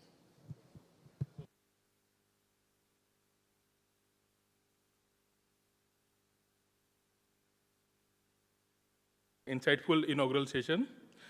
We now move on to session 1, which is patent analytics in the innovation cycle, essential for startups, with a specific focus on de-risking innovation through patent searches. This session will help startups understand how patent searches and analytics can be practically used to make informed R&D, investment, and commercialization decisions right from the early stages of innovation. We are pleased to have Mr. Sridhar, our partner at KNS Partners, with us for this session. Mr. Sridhar brings extensive experience in patent analytics, prior art searches, and strategies IP advisory for technology-driven enterprise. Following the presentation, we will have a hands-on exercise. The exercise material has already been shared with all participants. And we encourage everyone to actively participate to get maximum value from the session. I now invite Mr. Sridhar R to kindly take over the session. Please, sir. The floor is yours. Thanks, Amit. Afternoon, all. Oh, I think this is a bit. Afternoon. Thank you, Amit. I thank BIRAC for this opportunity.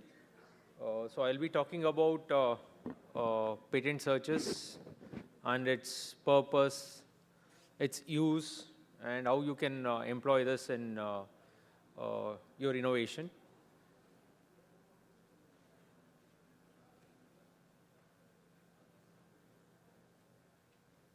To give a brief introduction, what is, okay, so I'll do the slide session, yeah.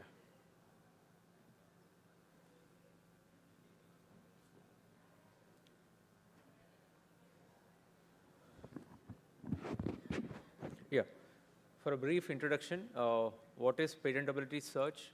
Something where you identify an information relevant or related to the invention in question. So this patentability search is generally known as a prior art search. It's widely known or generally known as a prior art search.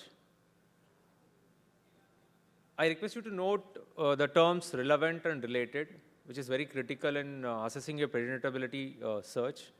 When you say relevant, it is like your own family members in the house. When I say related, in a society, your neighbors. They belong to the same field of technology, but they're not majorly overlapping. When it comes to relevant, they're almost overlapping with the invention in question. So you should, while assessing patentability analysis, it is very critical for us to know what is a relevant document and what is a relevant document or a relevant technology or a related technology. What is involved in patentability searches? Assessing patent databases for both granted and pending applications. So I use the term patents and applications throughout my slides. So patents, when I say it is granted, when I say application, they are pending. So examining patent databases, scientific literatures, technical disclosures. When I say scientific literatures, it are non-patent literatures, technical disclosures, and products and publicly available information. Anything that is available in an online module available to the public is considered as a prior art. So with this brief introduction on what the patent search is all about, I'll just dwell into more details. So this is very critical. Purpose. First, you need to identify what is the purpose of your search. Why are you conducting a patentability search? So first and foremost, when you say patentability search, it is to assess patentable merit of an invention, your invention, to assess novelty and inventive step, most critical aspects of a invention. So when you talk about patent application, you talk about novelty and inventive step. So this patentability search helps you assess whether your invention is novel, whether your invention is, or whether your invention involves an inventive step. Is it obvious to a person skilled in the art? Next, it helps identify technological gaps, white spaces. It helps you identify the trends in the relevant technology. It boosts your R&D. It helps you identify technologies in which you can invest time and resource. And as Dr. Vinita and few others also spoke about infringement, it will give you a broad overview of whether your invention is infringing on any one's patent or an application.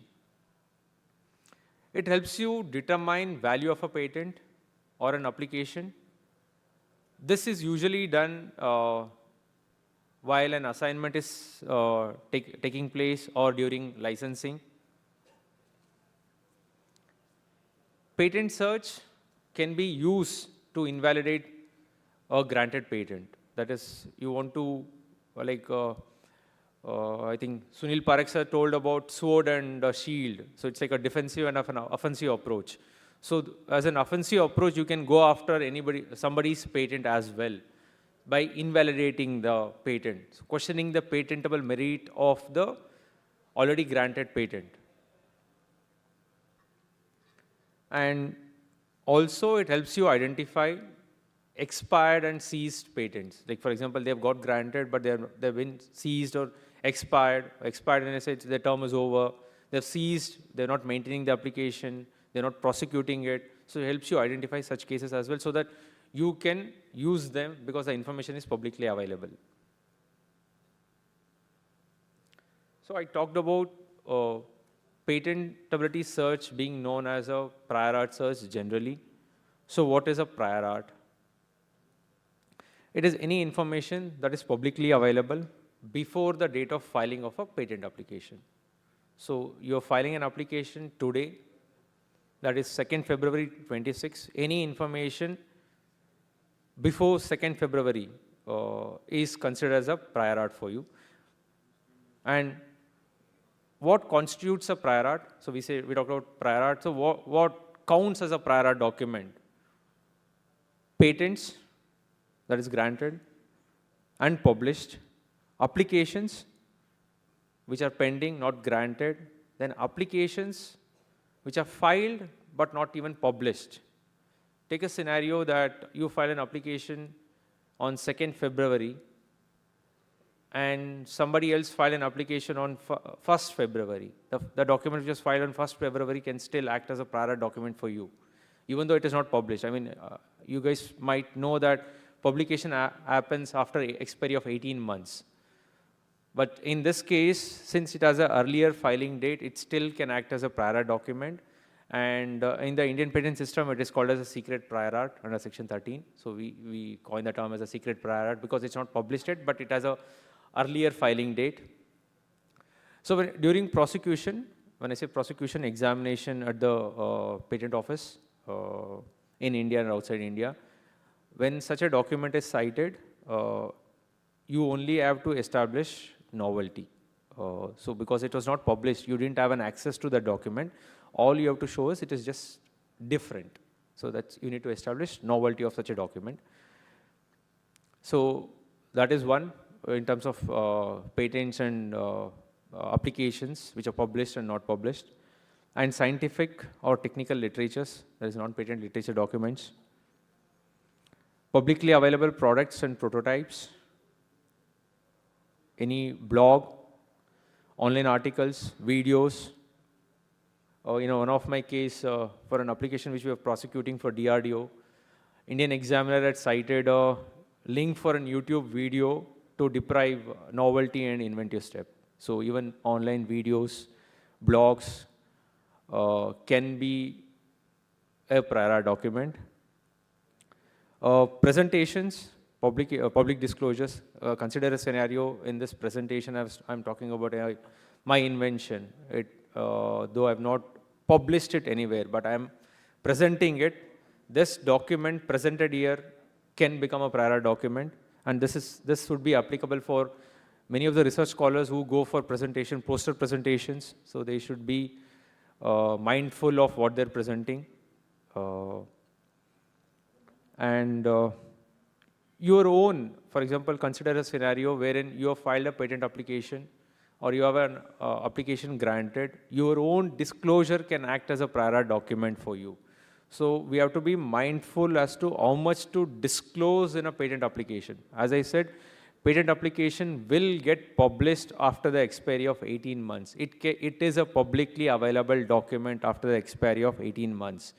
So we should be very mindful of what we are describing. We set a boundary, we set a scope while drafting an application, and then not go beyond that. An example I would like to quote. Say, for example, you have an invention on a recombinant peptide and its use. You claim for your whole invention is about preparing a recombinant peptide using various systems, be it a vector system or a bacterial host system. But that is what you're going to claim for. You have claimed for a recombinant peptide, its process of preparing and it being in a host, so on and so forth. But in the description, at few places you have said, this recombinant peptide can be in a form of, can be used or be part of an hydrogel nanoemulsion, or it can be formulated as a nanoemulsion. You just mentioned it. And you have just given some examples of how it can be a emulsion, very briefly. So after maybe 2 years or 3 years down the lane, you come up with a nanoemulsion of using this recombinant peptide, then your own document can act as a prior art for you because it's publicly available. You have already described in the description. You have anticipated. So the examiner during prosecution or examination will say that document A, that is patent A, your own publication, add this disclosure. It is anticipating the new invention that you have filed and prosecuting. So it is very important.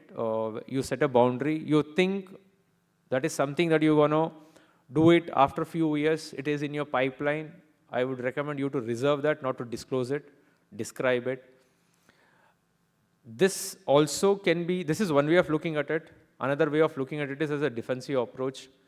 You think you don't have the capacity, when I say capacity, resource, time, you're focused on one very aspect, that is, say for example, recombinant peptide, and you're not bothered about preparing a composition or formulation. Then describe everything in the description.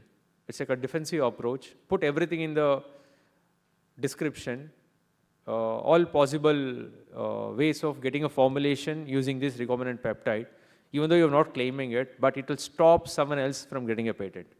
Make this information as a public disclosure. As I said, patent application will get published. It's a public document. So that is called a defensive approach. You stop someone from using and your technology. So that also you can do it. So, and what does not constitute a prior art document? So we talked about what acts as a prior document, what does not constitute a prior art document. Something that is private, confidential to oneself, that, for example, it can be a trade secret. Unfortunately, we don't have a trade secret law yet. Only the bill has been passed in 24. So, but at least it is gone by few other laws like Contract, Companies Act. But yeah, that is one aspect that cannot act as a prior art document. And any information shared through an NDA, that is a non-disclosure agreement. Here I would like to talk about one information, that is, I said poster presentations, any public disclosure, or if a research scholar publishes a non-patent literature, and later he or she thinks about patenting that invention. In India, under section 31, they can avail something called as a grace period.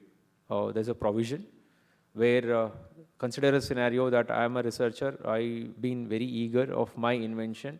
For various reasons, I published it in a reputed journal in February. And in April or May, I see its potential as an IP. Can I still file an application? Yes, you can file a patent application, though you had a prior disclosure in February.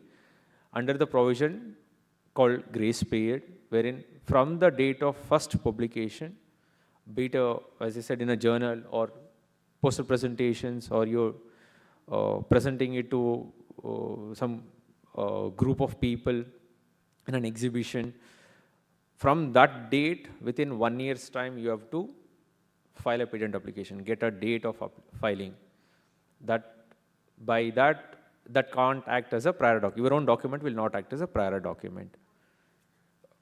And this is very jurisdiction specific. Only few countries allow this grace period. For example, India, yes, you have 12 months. US allows this for 12 months. For example, you want to take this invention in other countries like Europe, it's not possible. So we have to be, there is provision, but we have to be also mindful, because Europe looks for something called as absolute novelty, meaning it has to be novel, strict. There should be no prior disclosure, no grace period in Europe. China also is very strict, and though they have a grace period for 6 months, they are very strict. They need a lot of documentary evidences that to prove that you have filed within 6 months and where you have disclosed that information. Japan is lenient, again, like India and US, as long as it is in the 1 year's time.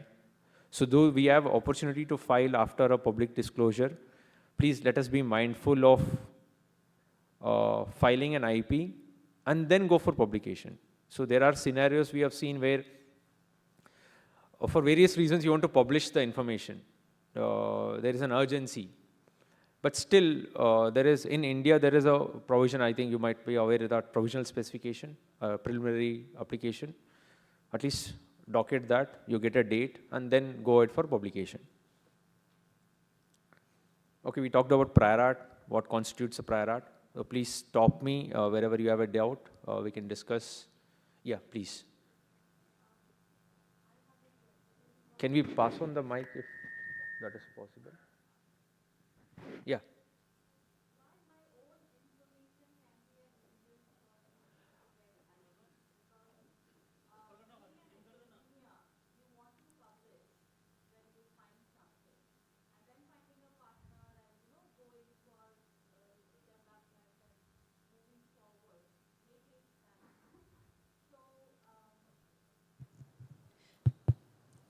I mean, my own publication becomes an hindrance for me getting IP. Ma'am, in the IP system, be it India or elsewhere, general notion is that any disclosure, our own disclosure will act as a prior art. That's given. It doesn't matter, it's the same inventor. Sridhar files a publication, and after 1 year I'm trying to protect it, I will not get it. It's a public disclosure document. So prior art is very clear. The meaning of prior art, as per the IP practice, is very clear that any publicly available document. That is where, in India and some other jurisdiction, they have carved out a provision wherein you can protect your right for a very minimal time. That is 1 year's time they've given you. So if you pass that 1 year's time, 12 months, you still cannot. Like India has given that provision. Keeping in mind such research scholars who, for various reasons, end up publishing it first and later realize the importance of an IP over that. But it varies from jurisdiction to jurisdiction. So it is very critical. To answer your query, when you want to find a potential investor or a partner and you feel there is some merit in your invention, that is what we do in patent search, to first ourselves identify if there is a merit in the invention. I myself do the novelty and inventive search. That is what the whole session is about, to educate the need for the researchers to do their own patentability analysis, to assess patentability merit. If they see a patentability merit, then file an application. So Indian government has given a lot of opportunities, in terms of fee reduction for institutes, startups, researchers, MSMEs. File an application. Now I think ICMR has come up with, and Patent Office has collaborated something called as Patent Mitra, and even BIRAC helps, BIRAC Path. So there are a lot of avenues for you. So you file an application. Once you file an application, that is a preliminary application, you have 1 year's time to complete it.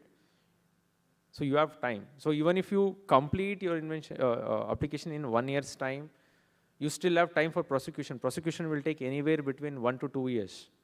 Unless you file an expedited examination, that is a different path. But you want time, there is time, but pursue IP if you see a patentable merit. Yeah.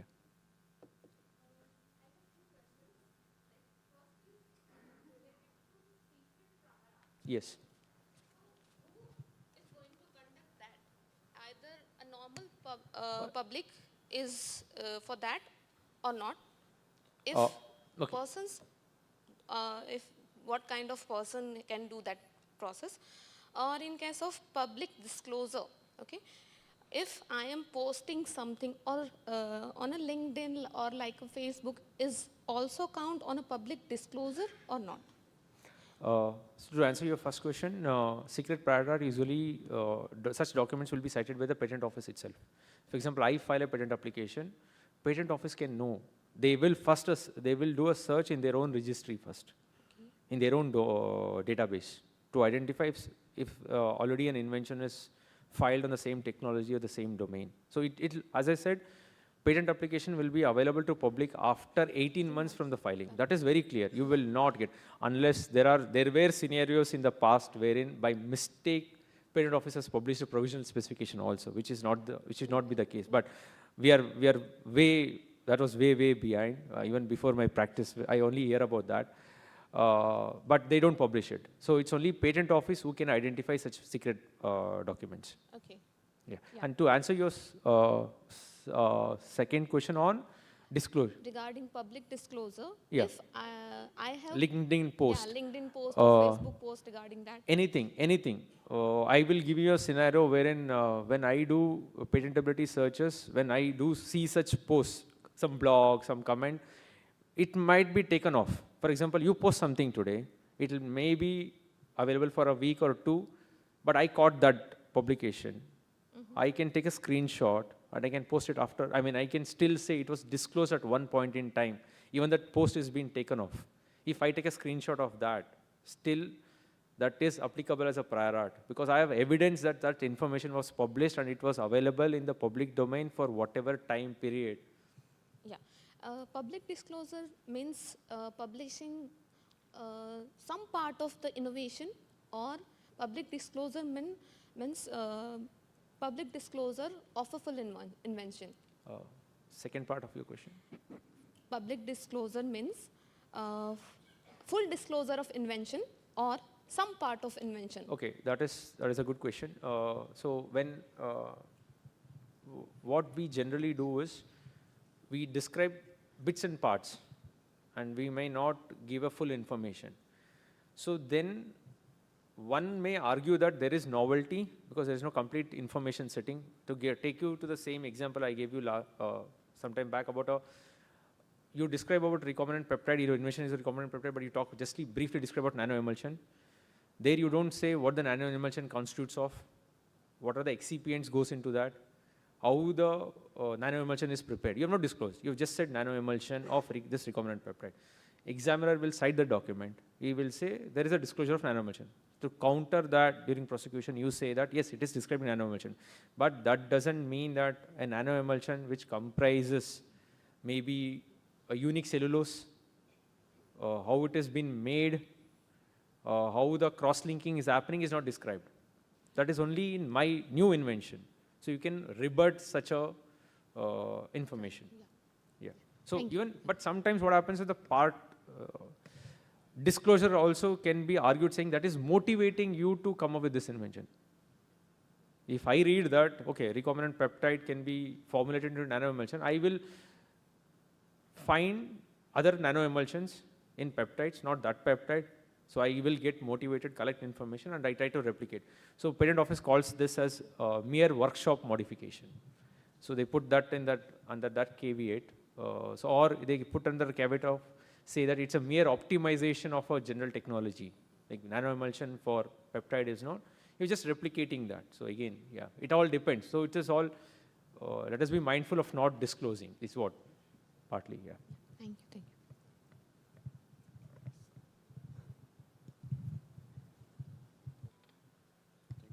Sir, my question is how long after applying for a IP or a patent can we publish the work? Because being a researcher in academia, there is always a pressure of publishing the work that is carried out.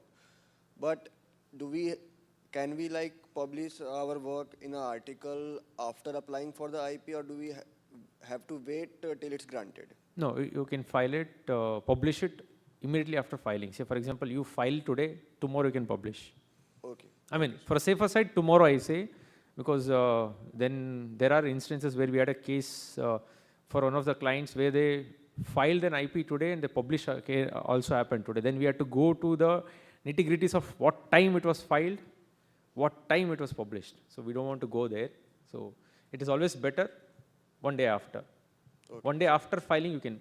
And again, we have to be mindful, for example, in the provisional specification, we all know that provisional specification is a very basic information we file. Even a one-pager document can be filed. We disclose very minimal information in this, in the provisional, but in the literature, we give up too many information. That can also backfire sometime. So we have to balance basically. Okay, thank you, sir.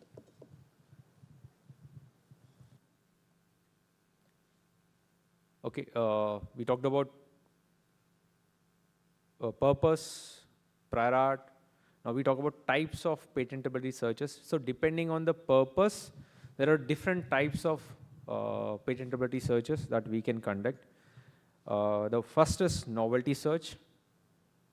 Then there is freedom to operate, landscape analysis, search and analysis, invalidation search, assignee and competitor search, and patent family search. So I will give a gist of each search type. The first one is novelty search. This is something that we generally do. When I say we, researchers or an entity who is willing to file a patent application does this kind of a search, and the patent office also does this search. When you file an application, what they do is a novelty search in the databases that they have access to. So novelty search is usually done before filing a patent application to assess the patentability merit. Now, that is one. To also understand or define the scope of your invention, to set a boundary for yourself, and what to claim for and not to claim for. So just to define that scope, it is always best and suited to conduct a prior art search or a novelty search before filing a patent application. However, it can be conducted even after filing a specification. And that generally is done when you file a provisional specification. And I said, I come back to the same scenario wherein for various reasons you want to publish it, you're in a hurry, you want to disclose to investor or your partner, and you file a provisional, but you still can assess the patentable merit of a filed provisional specification. And then use that yeah. Sir, you earlier discussed regarding a prior act, and time duration is a 12 month. Yeah. What if I'm publishing my article in the open access journal? So it will be considered under prior act or not? Yes, it will be a prior art, sir. But sir, as per a journal's policy, open access, all the articles which are published under open access, the journal has rights. So that, no. See, there's a difference. When you say open access, the journal publisher has a right on it, it doesn't matter. As long as the information is available to the public to see that information, it becomes a prior art. Can I access it? It becomes a prior art document. Can I read the document or a gist of your invention, at least as an abstract even? See, in some cases, only the abstract is available, not a full document, but the abstract will give you some gist of the invention. Still, it is publicly available information. It becomes a prior art. So, sir, you mean there will be no disputes between author and journals in future regarding IP? No, there are two different things, two different aspects completely. Yeah. You talk about, are you talking about a publisher, or are you mixing up with a copyright or something? Yes, sir. That's all. No. That two different aspects. Okay, sir. Thank you. Oh, yeah. This secret prior art search. Yeah. So in that, how does the Indian IP office can search for the provisional patents being filed in the abroad. So, like that also is a secret prior art. Yes, they do access. They do have access. Okay, Yeah. they do have. Databases.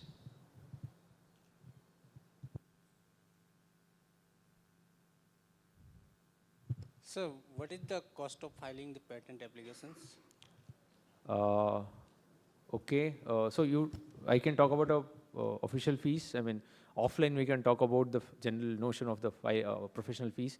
An official fee for filing is 8,000 rupees for a large entity for filing a specification. When I say large entity, any company having a specific turnover, or for a startup or a MSME, educational institute, or an individual, there's an 80% reduction in that 8,000 rupees. So for them, it's always an 80% reduction in the fees, be it filing fees, or request for examination fees, or paying your annuity fees, or any petition. There's an 80% reduction. Yeah. So I was talking about novelty search and the need for conducting it before filing. It can also be done after filing.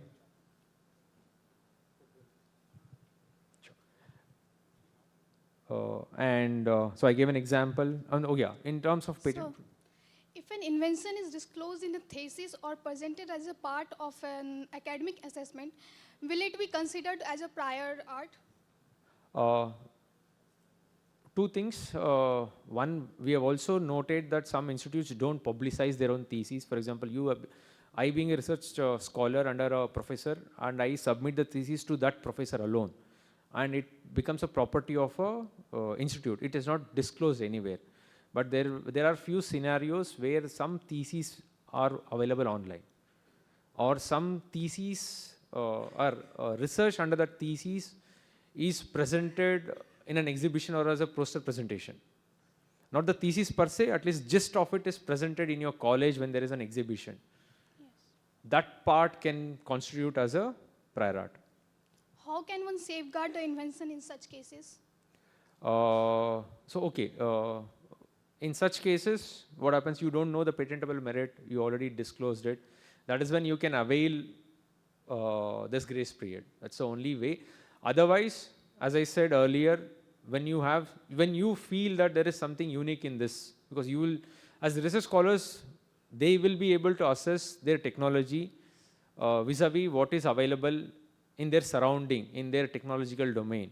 If they feel that it is something unique, something is different that I am trying to do, which is not there, and when you do a preliminary search in the freely available databases, you get that feeling that it is something not available to the public, then before such presentation or disclosure, try to file a specification. Try to file a patent application.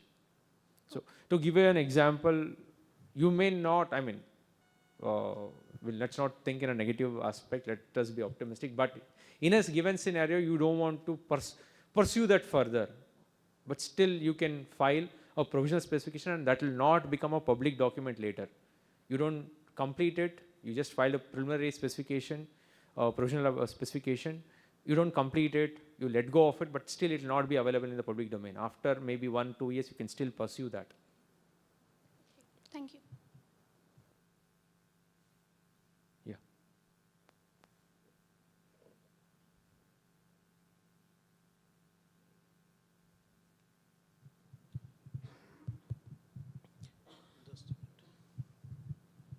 1968 में एक movie आई थी जिसका नाम है 2001 ए space Odissi. तो मैं फिर से कहता हूँ, 1968 में एक हॉलीवुड की मूवी थी जिसका नाम है 2001 ए स्पेस ओडिसी. उसमें फर्स्ट टाइम AI का, मशीन लर्निंग्स का, मतलब उन लोगों ने पूरा पिक्चराइजेशन दिखाया था.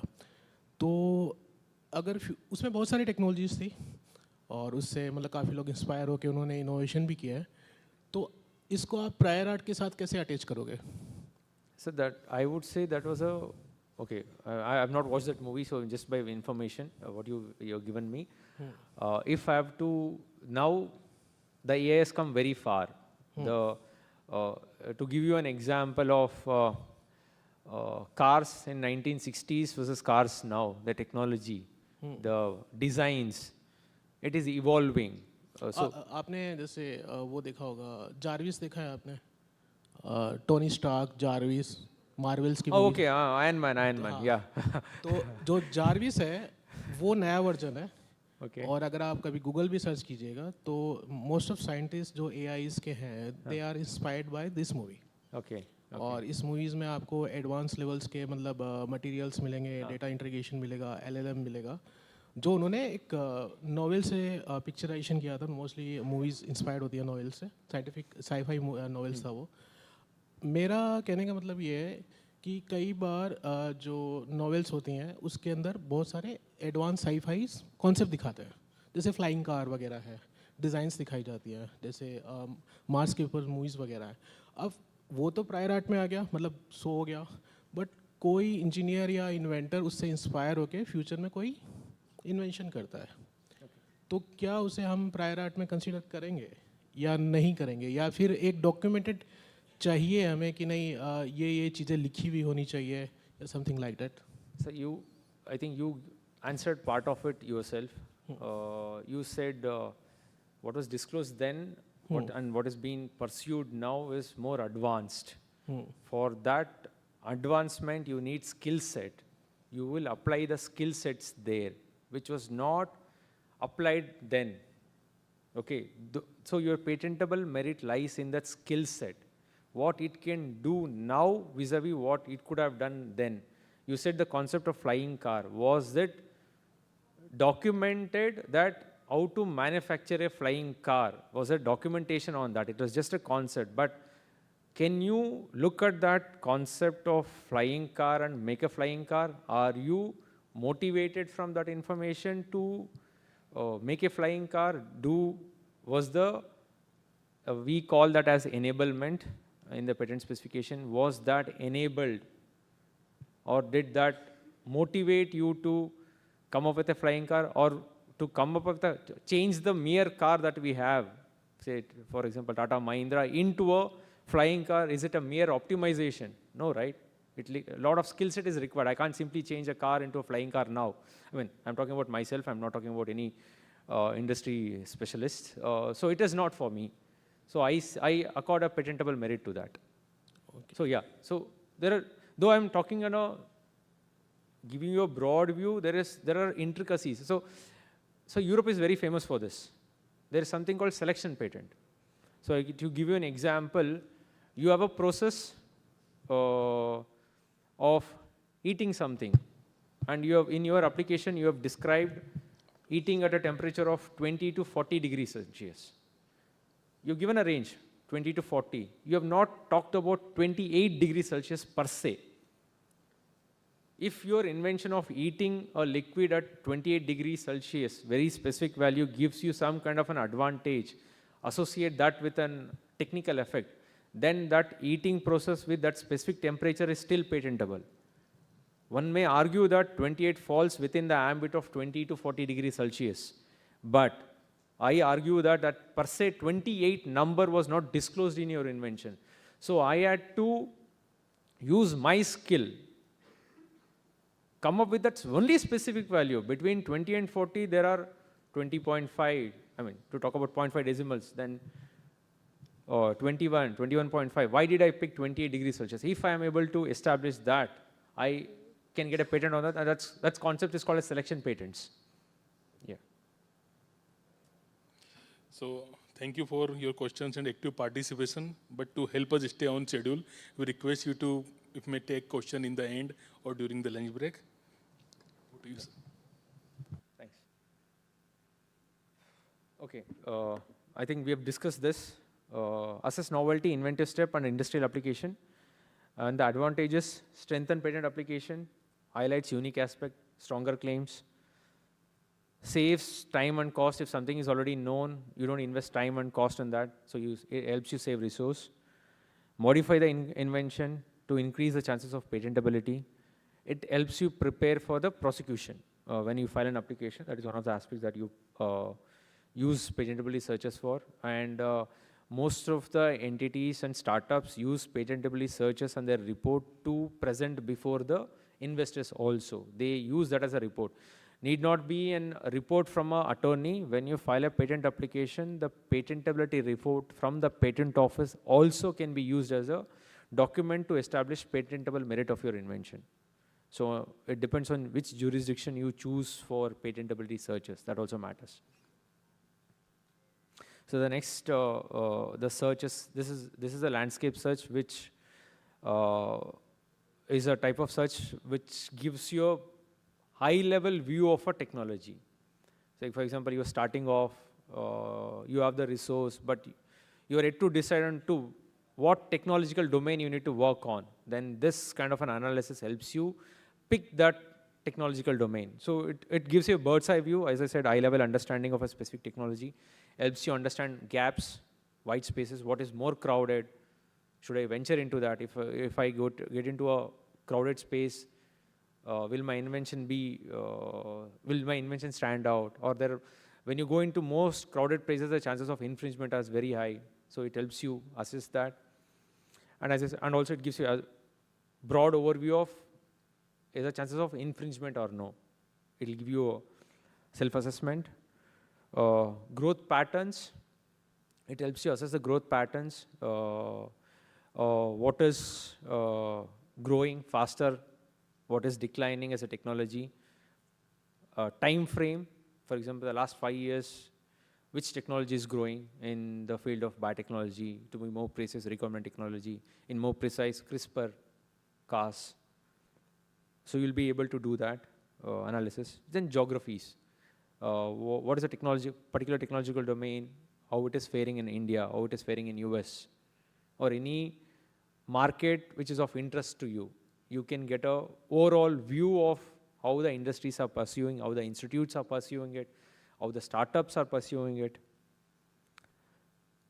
and helps you identify key competitors, that is companies, institutes, and startups. So to give you an example, consider you're interested in production of recombinant monoclonal antibody in bacterial system. Mostly, I mean, it's already been done, but a general notion is monoclonal antibodies is generally expressed in mammalian expression system, CHO cell lines or your mice.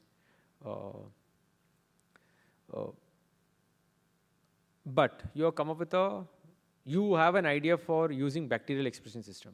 So you try to assess how it is prevalent in India. Are there any companies that is patent applications filed?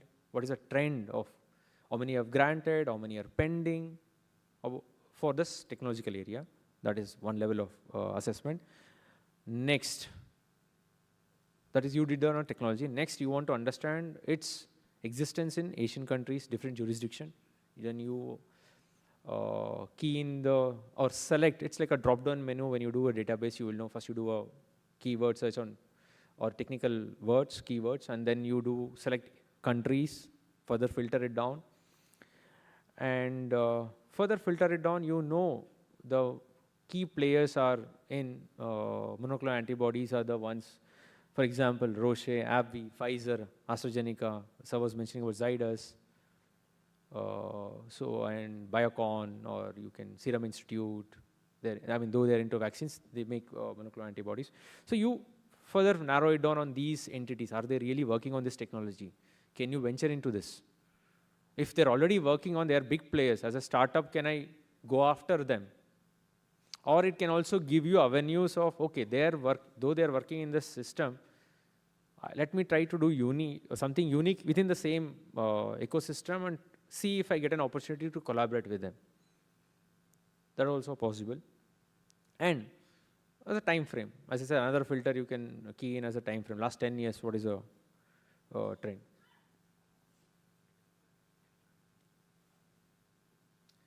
So, and there is something called freedom to operate. I think our colleague would talk about it in more detail in the post-lunch session. But to give you a brief, to assess whether your product or process has freedom to operate, that is determines if you're free to sell, make, use, or import. And this is very one thing that I would like to highlight. One may think that I have a patent. I'll just go free be free to sell, manufacture, use it. No. One can have a patent, but still they might not have freedom to operate. So it is very, very critical. So even though you have a granted application, please assess patentability, freedom to operate, whether it's infringing on anybody else's patent. So I have an example described there. Company A gets a patent to produce a specific monoclonal antibody against tumor necrosis factor, but already company B has a broad patent on producing anti-TNF antibodies. So that is broad in nature. Your specific antibody would be considered to be under the purview of this broad scope. So though you got a patent on manufacturing specific antibody, it is considered still infringement. So yeah.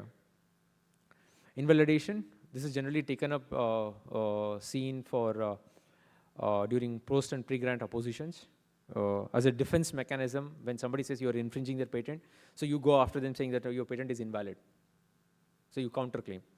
So they challenge you, you go back, it's called a counterclaim under litigation terms. So that is used for invalidation search.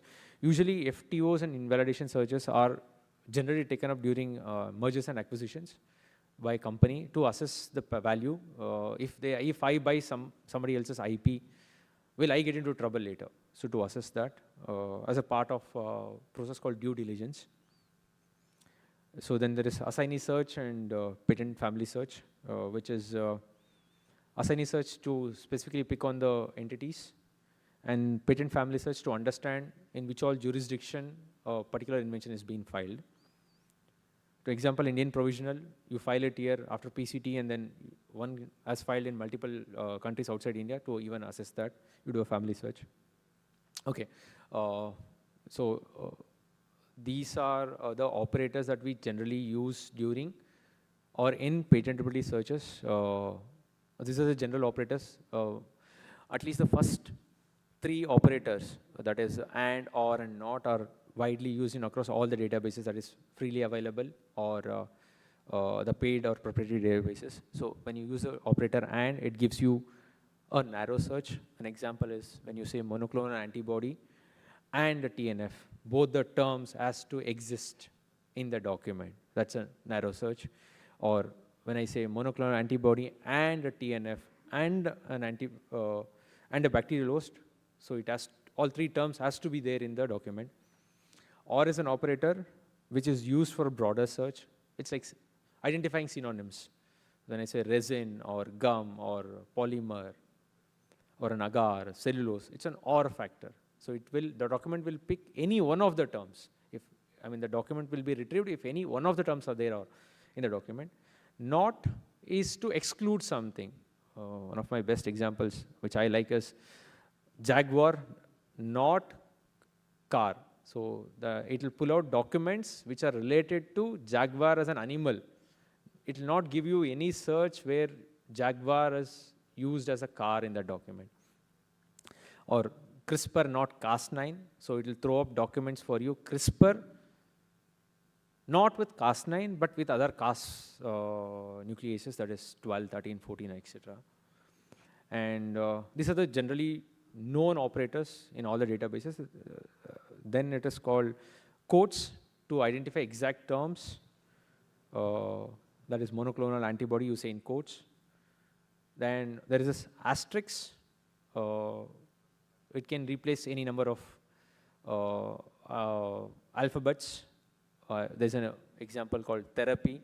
So when you put a therap and star, the document will pick, your search will pick up documents which will talk about therapy, therapies, therapeutics, and therapeutic also.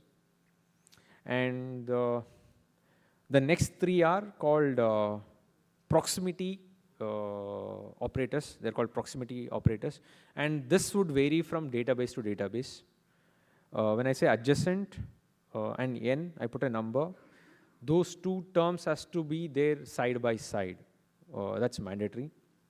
When I say near, it can be in any order with a number. So for example, near 10, I say two words can exist in the spacing of 10 words in any order. It can be antibody monoclonal somewhere within 10 words or monoclonal antibody within 10 words. And same, it will pick 2 words in the same paragraph or a sentence. So I will show you how it is done with an example. Then another type of a search when you do IPC classification. It is a classification based on the technological areas. So there are 8 sections in this. So to give an example, section A to H, and that is section, there is classes, subclasses, main groups and subgroups. To give an example, section A talks about human necessities. And section A, then the class 61 talks about medical or veterinary.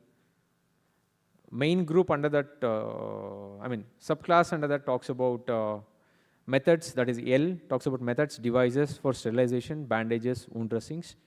And there are main group and subgroup, that is 15 and 32, talks about specific category, that is dressing coating proteins. Dressing containing protein, sorry. Usually IPC classification is generally taken up while conducting a landscape search analysis. Okay, search fields, I think I've briefly touched upon. When you in your databases, you can select that as a filter where you want to look for that information. So these are the generally known fields one may use as filters. You may search in all fields or full text. It will search in all the documents. And you can select search or identification only in title abstract claims, only with respect to applicant and assignee, inventor, then application date, publication date, priority date, and IPC. These are the various fields. When you look at any general database, these are the fields where you can select and identify such a document. And each field has a relevance when it comes to purpose of a search. Yeah, this is what I talk about.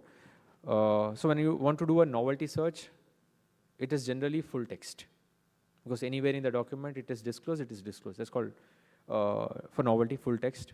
But when it comes to FTO, it is more focused on claims. Application date, because when it comes to FTO, it is time specific. Legal status becomes important, whether it is still alive or ceased. Invalidation, again, full search, it is equivalent to your novelty search. Landscape, generally title abstract claims, because you want to get a broad overview. Use IPC, use publication date to get a time frame. And when you are doing a competitor tracking, you generally pick up assignee or a inventor. Okay, we had a case study. So I'll just, for benefit of everybody, I will also open that document here.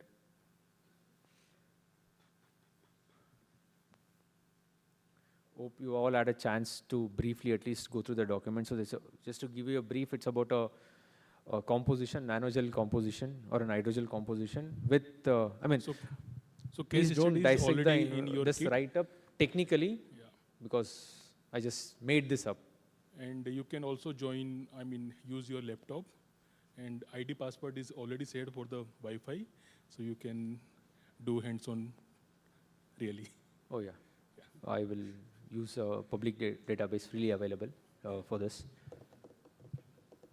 So to give you a gist, it's about hydrogel composition, and the key concept is that it is using a plant-based matrix, that is an hydrogel, to make an hydrogel, and antimicrobial peptide, which is obtained in a recombinant manner. So that's a gist, and how it is prepared by a specific method called ionic gelation method. And when you make a nano emulsion, the encapsulation efficiency, that is this peptide being in that nanogel, is the efficiency that I get is more than 95%, or above 95%. So other technical, so I have used the matrix is prepared by, we have specific example like carboxymethyl cellulose, hydroxypropyl methyl cellulose, then pectin, alginate, and this can be employed in combination with chitosan, meaning if I'm employing carboxymethyl cellulose, it has to be in conjugation with chitosan or alone, only carboxymethyl cellulose or in combination with chitosan. So that is an additional layer in this invention. So that forms the hydrogel with chitosan, without chitosan, but still there's an hydrogel. and the core is your recombinant peptide. Imagine that way. And there are specific examples of a recombinant peptide that I'm talking about. LL37, HBD3, and pexignanin, and niacin, and cispropan A. So I talked about efficiency. Then some functional features we have described, compatibility of the polysaccharide, what it gives, and the outcome. There is a controlled release mechanism, biocompatibility, biodegradability because I'm using plant-based. The moisture retention is very high because it's a nanoemulsion from an hydrogel, so that helps in therapy. And its stability. So I'm claiming that it is more stable at room temperature. This is the gist of the invention. So when you have this invention, for you to carry out a patentability search, you need to break down this invention into various concepts. That is a product, method of preparation, then its functional features. Now, so I've tried to identify the concept. So I have made up into 5 different concepts using the write-up. So the concepts can be broader in nature or very specific in nature or somewhere in between. So first, I'm trying to break the concept into use of hydrogel in wound dressing or wound healing. That is my first concept. So you come up with a concept, you associate your invention to a concept. Second concept, are plant-based polysaccharides used in such hydrogel preparation or nanoemulsion preparation. Associate the specific components that you have listed in to its purpose. That is your hydrogel. Oh, sorry.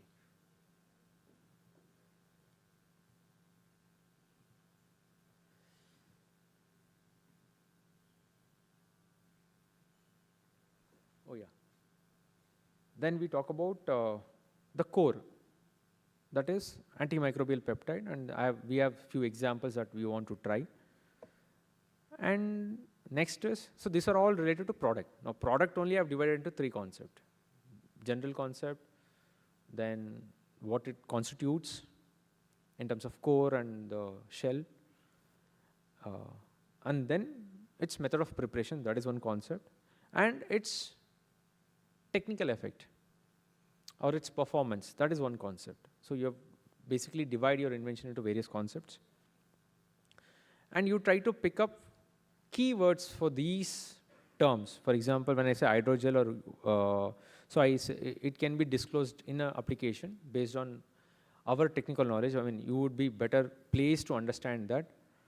Hydrogel can be also known as aquagel. So I'm trying to pick various synonyms, how it can be described. Aquagel, polymer matrix. When it comes to wound dress, it can be wound dressing, wound care, wound healing, burn dressing, chronic wound ulcer. So likewise, I try to pick various synonyms for each concept or each terms that I've identified, because it's not necessary that all document talk or mention it as hydrogel. What if a document talks it or describes it as a polymer matrix? You may miss out such document. So please identify or design all possible synonyms for each keyword. Now, when I say concept is based on keywords, try to identify various synonyms that one may use as per your knowledge, being in that field, that you think one can use that. If you're still not aware of what all keywords can be used, a basic Google search on that technology might throw up some documents which will give you insights of what all keywords can be used in that field of technology. So identify that,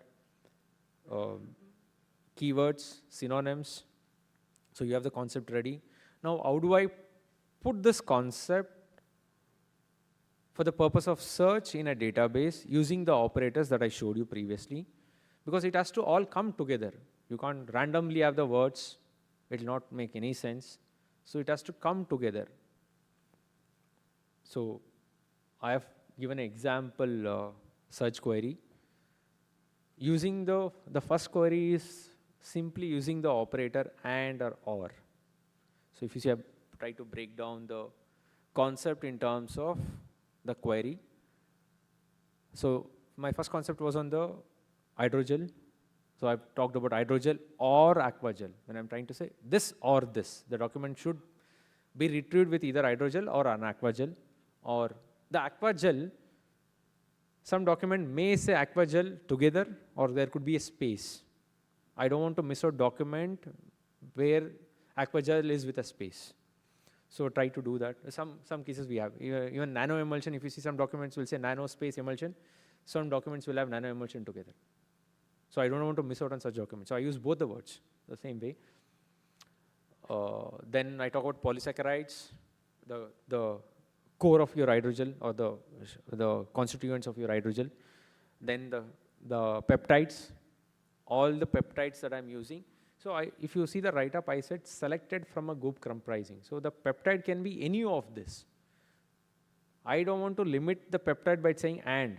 It means to say that your document should talk about all the peptides together. That is not what I want. I want at least one peptide being encapsulated in a hydrogel. So I separate them by or. It can be any of this peptides. I should get a document. Then I talk about the purpose encapsulation, I mean the methodology, then the technique that was used, ionic gelation. Another name for it is inotropic gelation. And I talk about it has to be sustained release. So I'm directing the document to search to give me documents where there is a sustained release and controlled release. That is one type of a query. So I will toggle between the, so this is patent lens. This is a free database. So I'll just,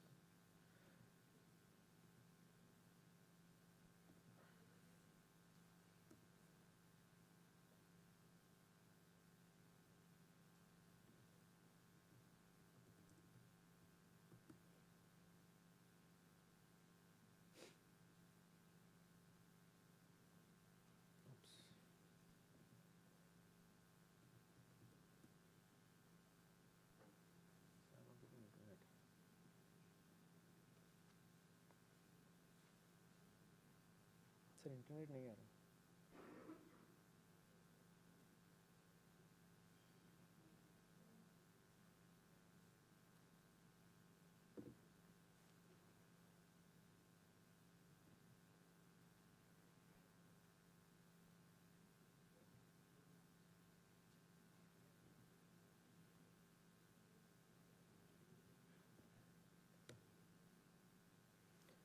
Sorry, I think there's some issue here.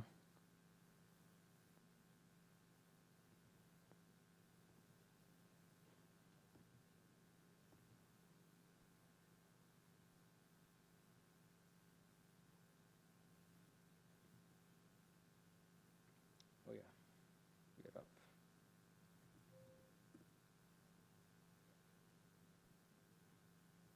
So this is a freely available database which can help you run queries with few operators.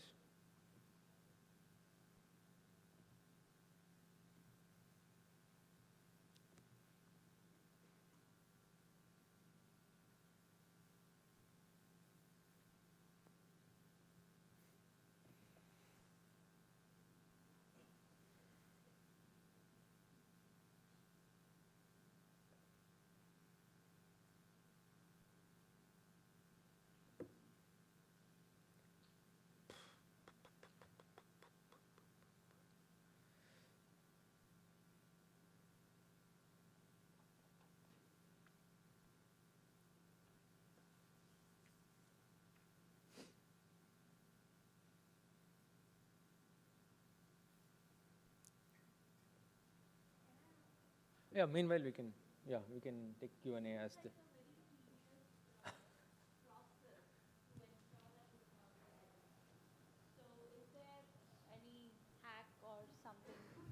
Which can be used to make sure that you are covering at least majority of it and not missing out? Oh yes, so that is where your keywords, first you say keywords, right?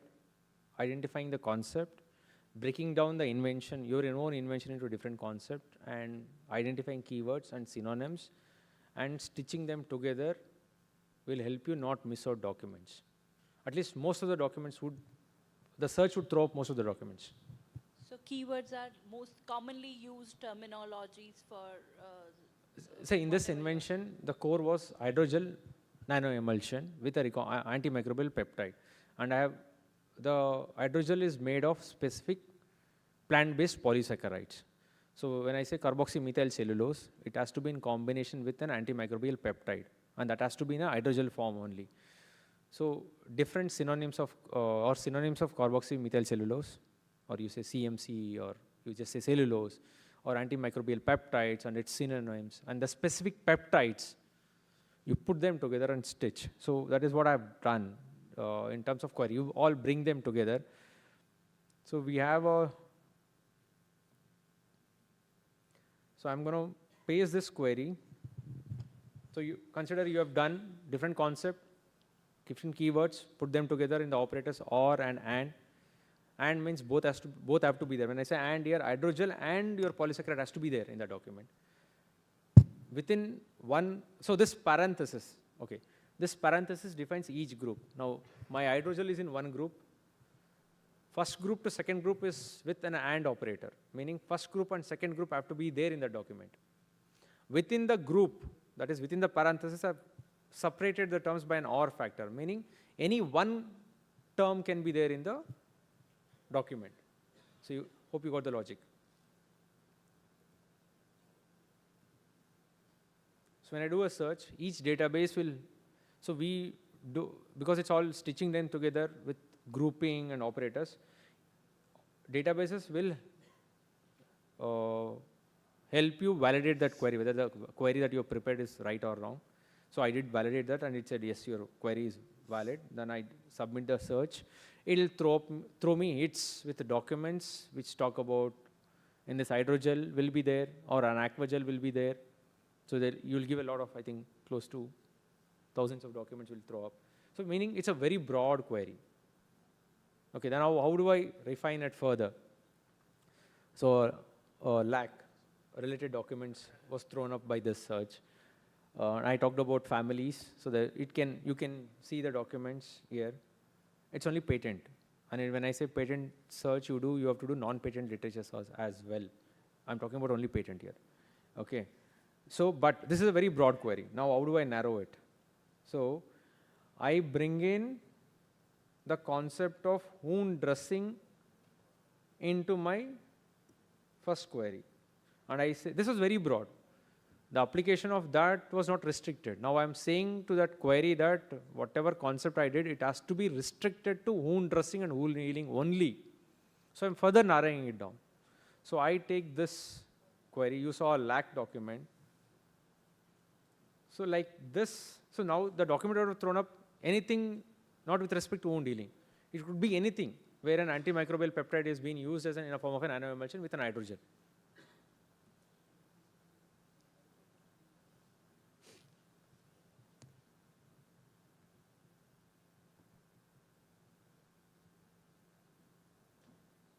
So I validate my query is valid. I submit the search.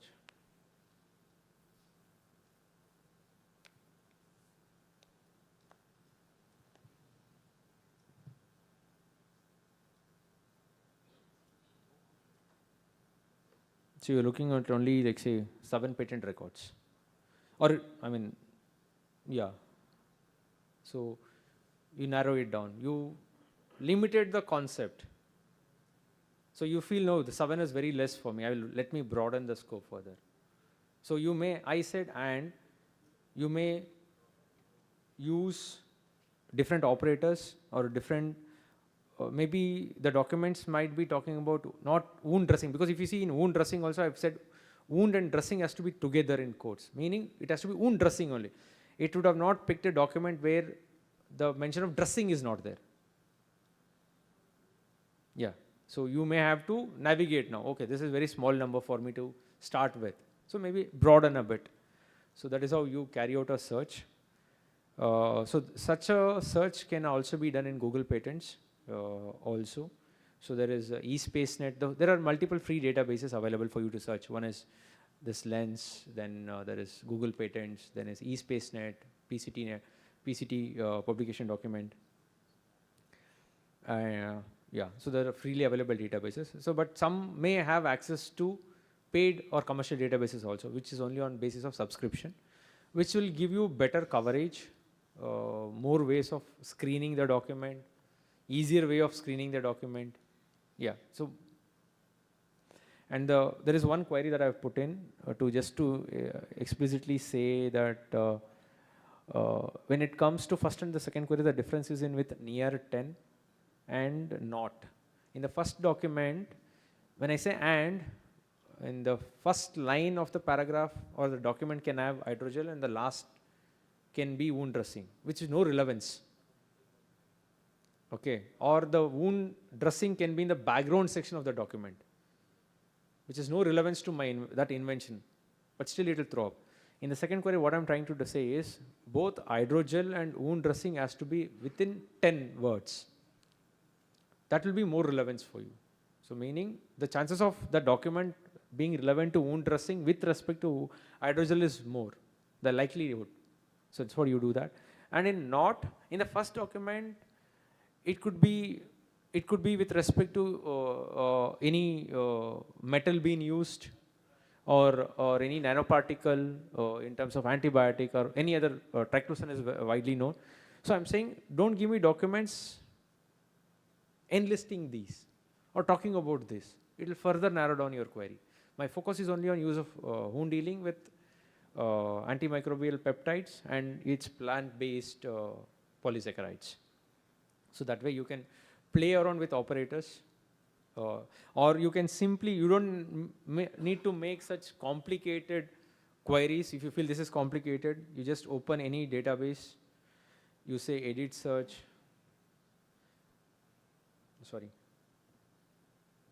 you don't need grouping, you just say hydrogel and your EMP and nano emulsion. This is very simple. Validate and search. You don't need to start off, you can do simple searches like this. So be specific in your terms. That will help you learn, okay, what I need to look at. And this may throw up a lot of documents. So it is very specific. It has to be hydrogel and an AMP. And what is my query? And it has to be nanoemulsion. So you don't have to make grouping or anything, but that helps you not miss out documents. So, and also it will help you understand what all concepts you are searching. It can be simple. Even in Google Patents, when you open Google, like you do Google search, you open Google Patents, you can simply say this, hydrogel and nanoemulsion and peptide. It's done. It will throw you documents. So the last slide, what are the key takeaways? Understand the purpose, because your purpose will help you do specific searches, different types of searches. Depending on the purpose, what you need to review, what you need to focus. That is, if you're doing an FTO, it has to be claims, full text for novelty and invalidation searches. And sometimes we ignore this. In a patent document, even the drawings will have relevant information. We may miss that. Sometimes it may not come up in the keyword search. There is something, I would say, a lacuna. But when you hit a relevant document, make sure the description of the figures also are being reviewed. See, when you do a search, you categorize into relevant, non-relevant, or related. You bucket them. You discard the non-relevant ones. You set aside relevant and close related document, re-review them, and then further isolate to specific documents. Preparing search queries, breaking the concept, as I said, generate synonyms, and use appropriate databases for it. Like say free databases, I told about free databases. Use PubMed, Google Scholars for non-patent literatures. And there are specific commercial databases you want to search for non-patent literatures now. And we have not talked about sequence searches. In biotechnology, you can do a sequence search also. There are specific databases. I mean, there are no free databases for you to do that. At least that I am not aware of. There are commercial databases for you to do that. You can search for peptide sequences. You can search for nucleotide sequences. So there are sequence databases. And structure searches in terms of compounds. So there are databases like SciFinder, STN. Even there are paid databases. So each search you have to run, you have to pay, or it's on subscription basis. So these are the just on analytics patent searches. If you have any few queries we can take if time permits, otherwise I can take during lunch break. Sir. Yeah. Is there any AI tool is available to automate this process? Sorry, sir. Is there any AI tool available to search or file the patent? Sir, you can, you can use Copilot, which is freely available. You can use Gemini, but you have to authenticate that information because we are not sure how authentic that information is that is available. At least when you look at these databases, they are authentic databases. So you want a quick search, you can just type your concept in an AI Copilot and it can throw up some documents for you, but you need to validate that. That itself is a separate task if you ask me. Unless if you're sure of that information that has been thrown by this AI. Yeah, but there are commercial databases which are available. I'm talking about free databases, but there are commercial databases which will do that. AI-based search engines are available. You need to subscribe them. You don't need to do keywords for that. You just type in, saying a concept, just type in hydrogel, nanoemulsion, antimicrobial peptide. It has to be in, you give your prompts. Each search, you keep giving prompts for it. It will give you. There are commercial databases, yeah. We have tried few. Hi Sridhar, it's nice to see you in person. So I'm Dr. Abhishek Iyer from GBO and Concord Biotech Limited. So I have a very specific question regarding cell and gene therapy. So what happens in the Indian patent landscape? Most of the patents claim are functional in broad sense and not explicit sequence based. So how do you assess the risk management in that case? See, when it comes to cell and gene therapy, and if your invention is about a specific sequence, as you rightly pointed, some documents or patents, so when you do a search, you have to look for patent application. I'm coming from landscape analysis, granted and pending, okay. So pending might be broad. When it is published, it might be broad. After examination, it can get narrowed down, though they might bring in the sequence information later. But currently, when you are analyzing it is broad for you. So in such a scenario, we have to do both sequence-based search and keyword search. So you have to do sequence searches also and complement that with keywords to not to miss out documents where sequences are not described, but broadly the concept is described. So it is very critical to do both. Okay, thank you. Yeah. Can I ask? Sir, if we want to do the research gap analysis using the patent analysis, suppose my question is, I am a researcher and I want to start a new project. So how it help and what is the methodology where we can use for that research gap analysis? Yeah, so in this, for example, in this database, I'm not familiarized with this database. We don't use this database, we use other database, but I will try to, see now, with whatever few information, I have this information.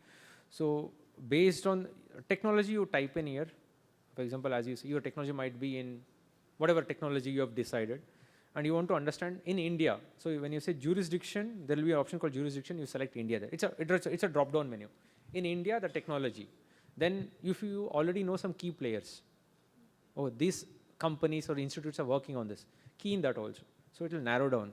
You don't know anything, you just want to know about the technology in India. Just don't select any filters, just keyword, it will throw documents. Then it is for you to understand who all are doing what. Sir, the question is practicality. If I am doing this, it is giving 10,000 documents, so I need to... Filter for that. For example, then you need to keep specifics. See, landscape, the number of documents to be analyzed in landscape is very high because it's a bird's eye view, right? You look at so many things. That is where we have to bucket it. So I'll give you an example for a project that we did on, the client came to us and said production of Santalol. Santalol can be produced through chemical synthesis. Santalol can be, upcoming is through fermentation now. Mostly through fermentation, Santalol has been synthesized. So I had to look at both chemical synthesis and fermentation. In fermentation, it could be bacterial system, yeast system. So I say Santalol preparation, first broad bucketing I do is chemical synthesis. In chemical, there could be multiple process. In fermentation, it could be yeast system or bacterial system. That could become one bacteria, one bucket. That's why you look at so many documents. You don't go in depth to understand of that document. It says, if the title talks about sanitary preparation, you categorize them. And later you search for, in that document, you just look for words, keywords like bacteria, yeast, fermentation. If it is not there, you will know it's a chemical. You put it aside that way. You don't need to do an in-depth analysis like you do an FTO. It's like word by word you read a document. Yeah.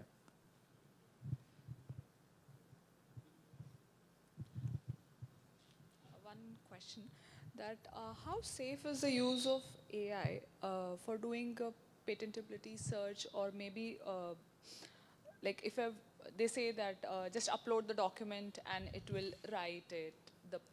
So how safe is to use AI?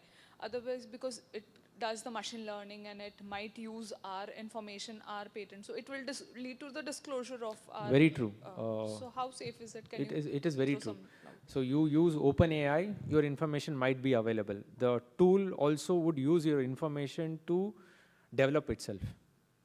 So when you are using an AI for uploading your own creativity, which is unique to you, please do not use OpenAI. Use only proprietary AI, which gives you confidence or gives a certification that this information will not be available in the public, or it will not be used to train their module. That is very, very critical. Don't upload your, where you say is something unique, which belongs to you, don't upload in OpenAI. That's a suggestion. Yeah. So I'll be available till evening, so we can catch up. But yeah, you can answer your query.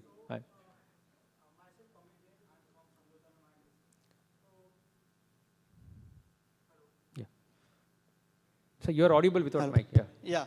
So my question is, if I'm inventing one thing, say for example amino acids, and that to in a chewable tablet, right? Chewable tablet. Okay. Yeah. So these two things are there, and when I file the patent, the authority will single source. What is my question is single source. So authority will identify two patents, which is prior art for amino acid as well as chewable tablet, and they will decline my patent. Sir, the concepts are different. When it comes to novelty, your information should be available in a single document. So when you do a patent, patent office does a patent search, they will assess for novelty and inventive step, two different concepts. For novelty, all your information, that is amino acid and chewable tablet, has to be in a single document. They can't cite two documents and say it is not novel. But for the concept of inventive step, that concept is based on mosaicing the documents. We call that as mosaicing the documents. So one document says that amino acids can be used in preparing a formulation, and another document says amino acids or some metabolites can be used in a chewable format, for example, amino acids. It will not list what amino acids. He will say you will combine these two, and he will deprive inventive step. So it's called mosaicing the documents. Is two documents combined leads to an invention or not? Motivates a person to arrive at that invention. Yeah.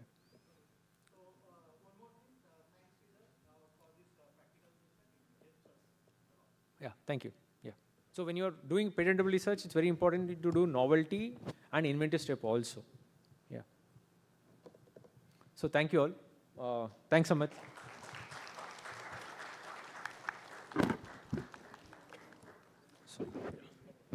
So thank you, Mr. Sridhar, for a very insightful and practical session. The examples and hands-on exercise clearly demonstrate how patent analytics can effectively de-risk innovation for startups. We truly appreciate your time and valuable inputs. Now we'll request all participants to please assemble here for a group photo. And all speakers and dignitaries and organizers, please come here on the dais. Yeah, please, all participants, please assemble here for a group photo.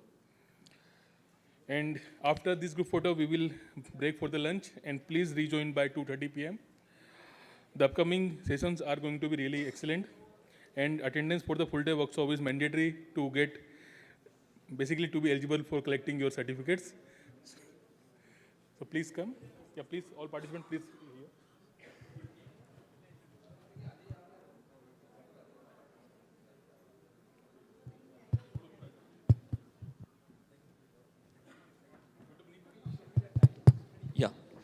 So speakers and resource person up here on the stage and delegates out there.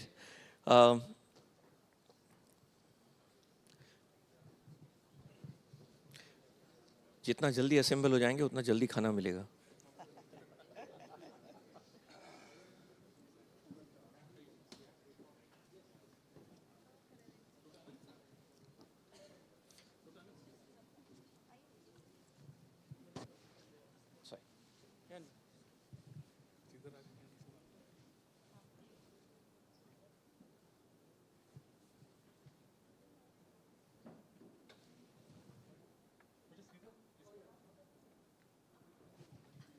Ajay Ajay please please please एक minute भाई.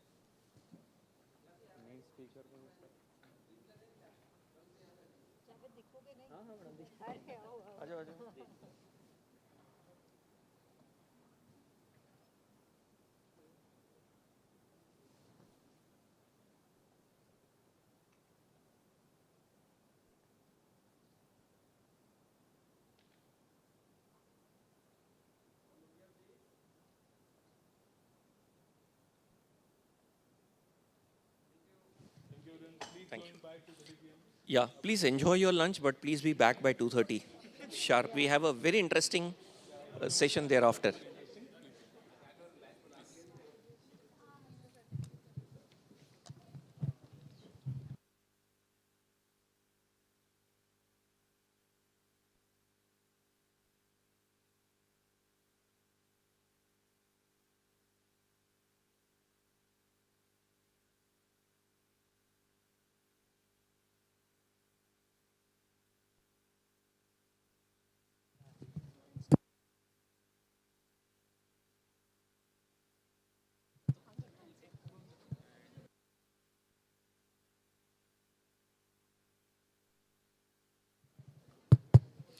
We would love to encourage all our esteemed participants to share moments from today's event on social media, and do not forget to tag Savli Technology and Business Incubator across all the platforms.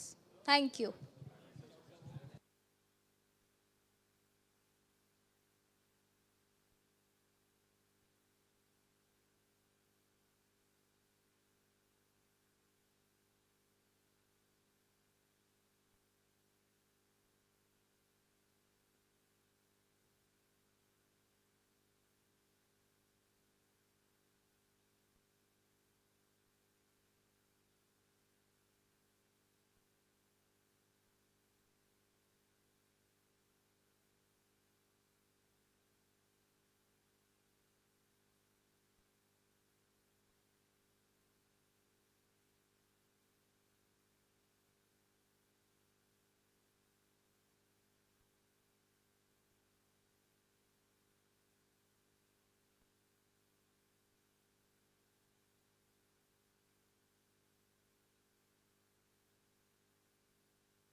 And propel the Indian economy. With the global rise in technology-based startups and MSMEs, Gujarat is taking a pole position in providing a highly conducive ecosystem which helps businesses thrive and grow at unprecedented rates. The Ahmedabad, Anand and Vadodara region is home to several large-scale bio-enterprises and is now fast emerging as a highly sought-after bio-cluster. The government is aiding in this effort by supporting biotechnopreneurs with land, grant-based support, and also equity-based venture financing, along with providing furnished and equipped laboratories, which are helping in the conversion of ideas to proof of concept and eventually commercial products. the government of Gujarat developed Savli Bio Incubator in Vadodara in 2014 with the initial support of the BIRAC, Department of Biotechnology, DBT, Government of India.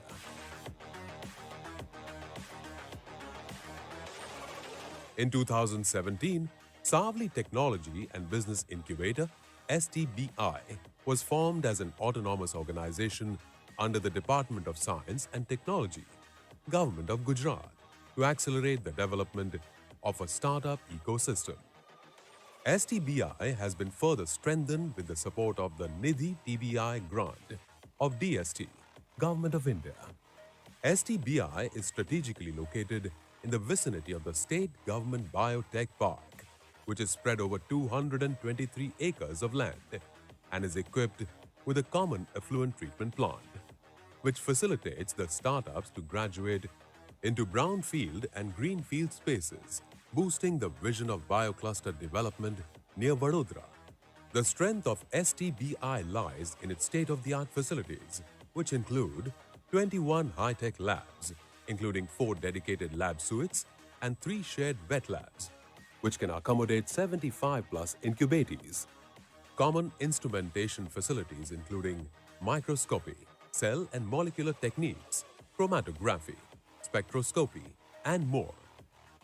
Class 7 and 8 clean rooms, which are ideal for biopharma, IVD, nanotechnology, and biomed devices and electronics, etc. Well-established 3 KLD effluent treatment plant to treat wastewater generated by startups.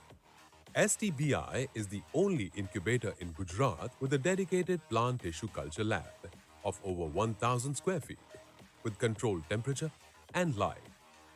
Its pilot scale-up facilities bridge the gap between bench scale and commercial manufacturing. 2 more remarkable features of STBI are its design studio and the fabrication lab. Design studio is equipped with high-performance computers with requisite design software to help innovators expand their imagination. The fabrication lab comprises high-tech equipment like 3D printers, 3D scanner, PCB milling, laser cutting and engraving machines, and more to help innovators transform their ideas into viable prototypes. Apart from these excellent incubation facilities, STBI also has a seminar hall, meeting rooms, and other infrastructure setups to support diverse needs of the startups. Idea Doodle Program, a flagship program of STBI, supports conversion of ideas to reality by providing instrumentation facilities and mentoring apart from the incubation spaces free of cost. STBI also supports startups with intellectual property, regulatory matters, and funding opportunities through its IP clinic, R Clinic, and funding clinic. In addition to mentoring startups for availing funding from various sources, STBI offers external financial assistance through 3 funding schemes for entrepreneurs. Equity-based BIRAC seed fund up to Rs 30 lakhs. Grant funding up to Rs 30 lakhs through Industries Commissionerate, Government of Gujarat, and Startup India Seed Fund Scheme for an amount of up to Rs 50 lakhs. A large number of startups that have benefited from STBI, just to give some examples. One of the national award-winning startup, Revi Environmental Solutions, provides biotechnology-based solutions using a consortium of hundreds of bacteria to treat industrial effluents or urban sewage. The innovator is an example of bringing women back into science and now contributing towards Swachh Bharat. Another national award-winning startup, Wise Organic Solutions, makes available affordable bioreactors that can be operated by farmers in their fields to convert agro-waste into effective biofertilizers and thus contributes in the aim of doubling farmers' income. One of the salient national grant-winning startups, Pragmatech Healthcare Solutions, is developing an easy and affordable self-examining device and working on a method for early detection of cervical cancer, a step towards Swasth Bharat. STBI startups have developed solutions for multi-detection of vector-borne diseases such as chikungunya, malaria, and dengue. Better bioavailable oral vitamin D3 solution, nanobiotechnology-based water filters, and many such solutions.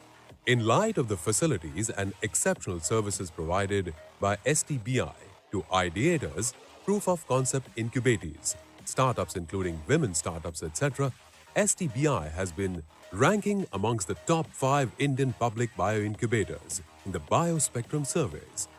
With active support of state and central government, as also various agencies, STBI is determined to support technology-driven startups in all aspects and contribute in nation building by strengthening the knowledge economy of the state.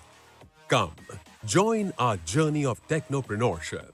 Join our journey for Startup India. Join the journey of nation building.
The land of Gujarat has always been the home to entrepreneurs who have set the trend and propelled the Indian economy. With the global rise in technology-based startups and MSMEs, Gujarat is taking a pole position in providing a highly conducive ecosystem which helps businesses thrive and grow at unprecedented rates. The Ahmedabad, Anand and Vadodara region is home to several large-scale bio-enterprises and is now fast emerging as a highly sought-after bio-cluster. The government is aiding in this effort by supporting biotechnopreneurs with land, grant-based support, and also equity-based venture financing, along with providing furnished and equipped laboratories, which are helping in the conversion of ideas to proof of concept and eventually commercial products. The government of Gujarat developed Savli Bio Incubator in Vadodara in 2014 with the initial support of the BIRAC, Department of Biotechnology, DBT, Government of India.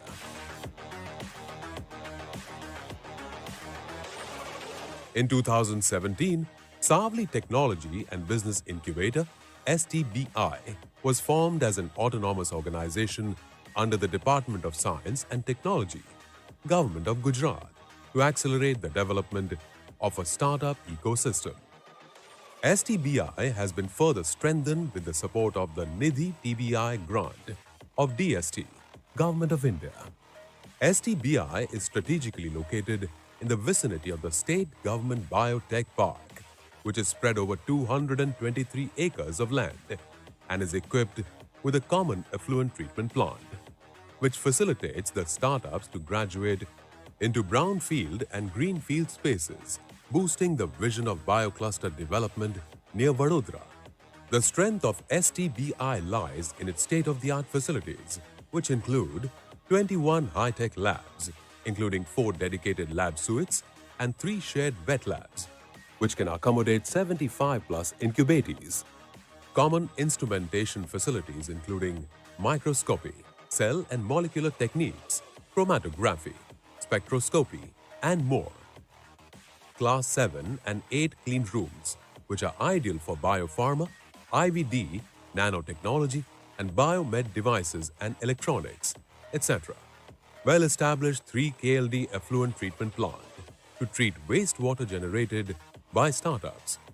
STBI is the only incubator in Gujarat with a dedicated plant tissue culture lab of over 1,000 square feet with controlled temperature and light. Its pilot scale-up facilities bridge the gap between bench scale and commercial manufacturing. 2 more remarkable features of STBI are its design studio and the fabrication lab. Design studio is equipped with high-performance computers with requisite design software to help innovators expand their imagination. The fabrication lab comprises high-tech equipment like 3D printers, 3D scanner, PCB milling, laser cutting and engraving machines, and more to help innovators transform their ideas into viable prototypes.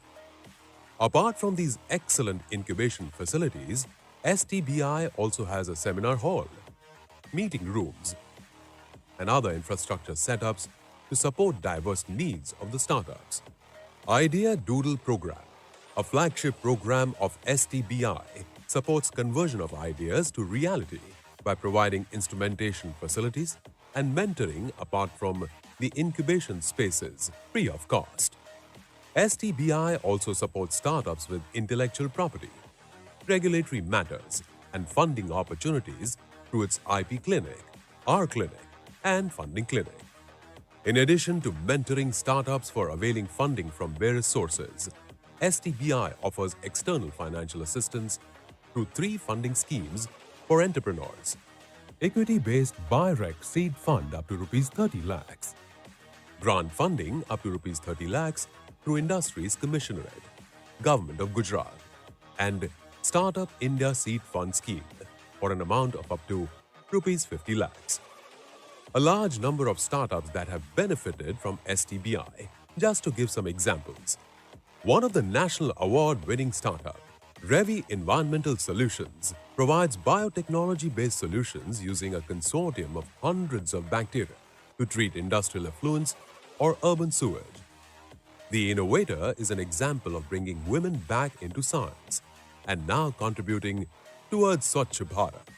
Another national award-winning startup, Wise Organic Solutions, makes available affordable bioreactors that can be operated by farmers in their fields to convert agro-waste into effective biofertilizers and thus contributes in the aim of doubling farmers' income. One of the salient national grant-winning startups, Pragmatech Healthcare Solutions, is developing an easy and affordable self-examining device and working on a method for early detection of cervical cancer, a step towards Swasth Bharat. STBI startups have developed solutions for multi-detection of vector-borne diseases such as chikungunya, malaria, and dengue. better bioavailable oral vitamin D3 solution, nanobiotechnology-based water filters, and many such solutions. In light of the facilities and exceptional services provided by STBI to ideators, proof of concept incubators, startups including women startups, etc., STBI has been ranking amongst the top 5 Indian public bioincubators in the Biospectrum surveys. With active support of state and central government, as also various agencies, STBI is determined to support technology-driven startups in all aspects and contribute in nation building by strengthening the knowledge economy of the state. Come, join our journey of technopreneurship. Join our journey for Startup India. Join the journey of nation building.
The land of Gujarat has always been the home to entrepreneurs who have set the trend and propelled the Indian economy. With the global rise in technology-based startups and MSMEs, Gujarat is taking a pole position in providing a highly conducive ecosystem which helps businesses thrive and grow at unprecedented rates. The Ahmedabad, Anand and Vadodara region is home to several large-scale bio-enterprises and is now fast emerging as a highly sought-after bio-cluster. The government is aiding in this effort by supporting biotechnopreneurs with land, grant-based support, and also equity-based venture financing, along with providing furnished and equipped laboratories, which are helping in the conversion of ideas to proof of concept and eventually commercial products. The government of Gujarat developed Savli Bio Incubator in Vadodara in 2014 with the initial support of the BIRAC, Department of Biotechnology, DBT, Government of India.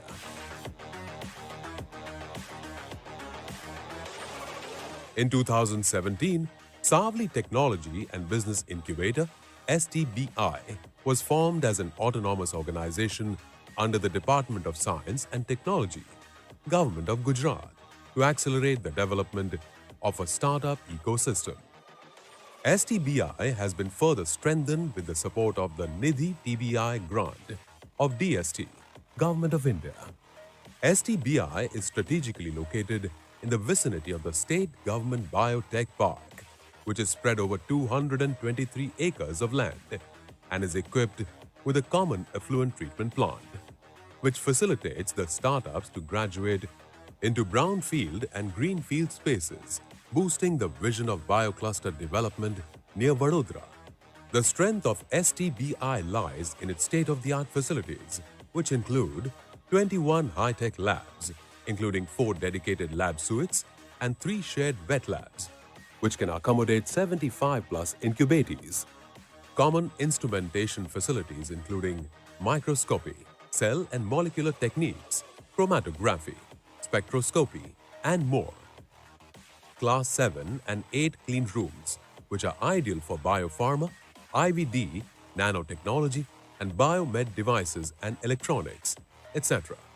Well-established 3 KLD effluent treatment plant to treat wastewater generated by startups. STBI is the only incubator in Gujarat with a dedicated plant tissue culture lab of over 1,000 square feet with controlled temperature and light. Its pilot scale-up facilities bridge the gap between bench scale and commercial manufacturing. 2 more remarkable features of STBI are its design studio and the fabrication lab. Design studio is equipped with high-performance computers with requisite design software to help innovators expand their imagination. The fabrication lab comprises high-tech equipment like 3D printers, 3D scanner, PCB milling, laser cutting and engraving machines, and more to help innovators transform their ideas into viable prototypes. Apart from these excellent incubation facilities, STBI also has a seminar hall, meeting rooms, and other infrastructure setups to support diverse needs of the startups. Idea Doodle Program, a flagship program of STBI, supports conversion of ideas to reality by providing instrumentation facilities and mentoring apart from the incubation spaces free of cost. STBI also supports startups with intellectual property, regulatory matters, and funding opportunities through its IP clinic, R Clinic, and funding clinic. In addition to mentoring startups for availing funding from various sources, STBI offers external financial assistance through 3 funding schemes for entrepreneurs. Equity-based BIRAC seed fund up to Rs 30 lakhs. Grant funding up to Rs 30 lakhs through Industries Commissionerate, Government of Gujarat, and Startup India Seed Fund Scheme for an amount of up to Rs 50 lakhs. A large number of startups that have benefited from STBI, just to give some examples. One of the national award-winning startup, Revi Environmental Solutions, provides biotechnology-based solutions using a consortium of hundreds of bacteria to treat industrial effluents or urban sewage. The Innovator is an example of bringing women back into science and now contributing towards Swachh Bharat. Another national award-winning startup, Wise Organic Solutions, makes available affordable bioreactors that can be operated by farmers in their fields to convert agro-waste into effective biofertilizers and thus contributes in the aim of doubling farmers' income. One of the salient national grant-winning startups, Pragmatech Healthcare Solutions, is developing an easy and affordable self-examining device and working on a method for early detection of cervical cancer, a step towards Swasth Bharat. STBI startups have developed solutions for multi-detection of vector-borne diseases such as chikungunya, malaria, and dengue. Better bioavailable oral vitamin D3 solution, nanobiotechnology-based water filters, and many such solutions. In light of the facilities and exceptional services provided by STBI to ideators, proof of concept incubatees, startups including women startups, etc., STBI has been ranking amongst the top 5 Indian public bioincubators in the Biospectrum surveys. With active support of state and central government, as also various agencies, STBI is determined to support technology-driven startups in all aspects and contribute in nation building by strengthening the knowledge economy of the state. Come, join our journey of technopreneurship. Join our journey for Startup India. Join the journey of nation building.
The land of Gujarat has always been the home to entrepreneurs who have set the trend and propelled the Indian economy. With the global rise in technology-based startups and MSMEs, Gujarat is taking a pole position in providing a highly conducive ecosystem which helps businesses thrive and grow at unprecedented rates. The Ahmedabad, Anand and Vadodara region is home to several large-scale bio-enterprises and is now fast emerging as a highly sought-after bio-cluster. The government is aiding in this effort by supporting biotechnopreneurs with land, grant-based support, and also equity-based venture financing, along with providing furnished and equipped laboratories, which are helping in the conversion of ideas to proof of concept and eventually commercial products. The government of Gujarat developed Savli Bio Incubator in Vadodara in 2014 with the initial support of the BIRAC, Department of Biotechnology, DBT, Government of India.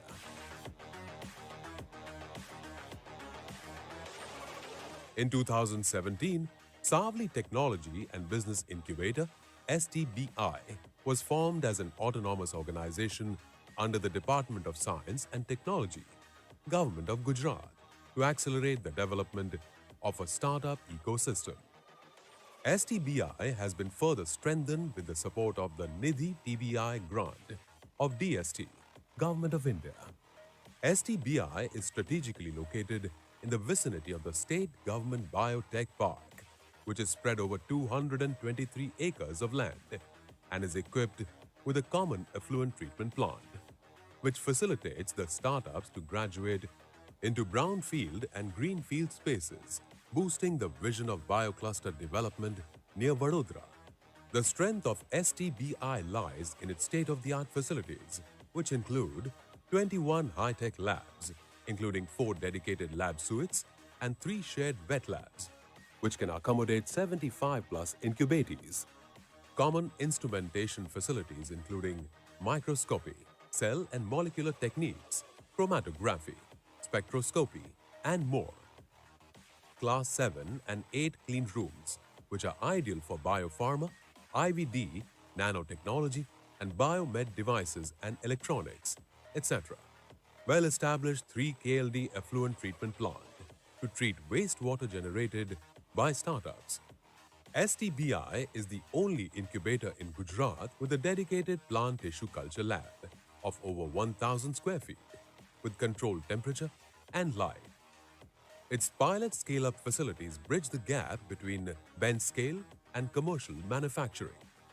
2 more remarkable features of STBI are its design studio and the fabrication lab. Design studio is equipped with high-performance computers with requisite design software to help innovators expand their imagination. The fabrication lab comprises high-tech equipment like 3D printers, 3D scanner, PCB milling, laser cutting and engraving machines, and more to help innovators transform their ideas into viable prototypes. Apart from these excellent incubation facilities, STBI also has a seminar hall, meeting rooms, and other infrastructure setups to support diverse needs of the startups. Idea Doodle Program, a flagship program of STBI, supports conversion of ideas to reality by providing instrumentation facilities and mentoring apart from the incubation spaces free of cost. STBI also supports startups with intellectual property, regulatory matters, and funding opportunities through its IP clinic, R Clinic, and funding clinic. In addition to mentoring startups for availing funding from various sources, STBI offers external financial assistance through 3 funding schemes for entrepreneurs. Equity-based BIRAC seed fund up to Rs 30 lakhs. Grant funding up to Rs 30 lakhs through Industries Commissionerate, Government of Gujarat, and Startup India Seed Fund Scheme for an amount of up to Rs 50 lakhs. A large number of startups that have benefited from STBI, just to give some examples. One of the national award-winning startup, Revi Environmental Solutions, provides biotechnology-based solutions using a consortium of hundreds of bacteria to treat industrial effluents or urban sewage. The Innovator is an example of bringing women back into science and now contributing towards Swachh Bharat. Another national award-winning startup, Wise Organic Solutions, makes available affordable bioreactors that can be operated by farmers in their fields to convert agro-waste into effective biofertilizers and thus contributes in the aim of doubling farmers' income. One of the salient national grant-winning startups, Pragmatech Healthcare Solutions, is developing an easy and affordable self-examining device and working on a method for early detection of cervical cancer, a step towards Swasth Bharat. STBI startups have developed solutions for multi-detection of vector-borne diseases such as chikungunya, malaria, and dengue. Better bioavailable oral vitamin D3 solution, nanobiotechnology-based water filters, and many such solutions. In light of the facilities and exceptional services provided by STBI to ideators, proof of concept incubators, startups including women startups, etc., STBI has been ranking amongst the top 5 Indian public bioincubators in the biospectrum surveys. With active support of state and central government, as also various agencies, STBI is determined to support technology-driven startups in all aspects and contribute in nation building by strengthening the knowledge economy of the state. Come, join our journey of technopreneurship. Join our journey for Startup India. Join the journey of nation building.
The land of Gujarat has always been the home to entrepreneurs who have set the trend and propelled the Indian economy. With the global rise in technology-based startups and MSMEs, Gujarat is taking a pole position in providing a highly conducive ecosystem which helps businesses thrive and grow at unprecedented rates. The Ahmedabad, Anand and Vadodara region is home to several large-scale bio-enterprises and is now fast emerging as a highly sought-after bio-cluster. The government is aiding in this effort by supporting biotechnopreneurs with land, grant-based support. Yeah. So I just hope everyone here has had food. कोई बचा तो नहीं ना?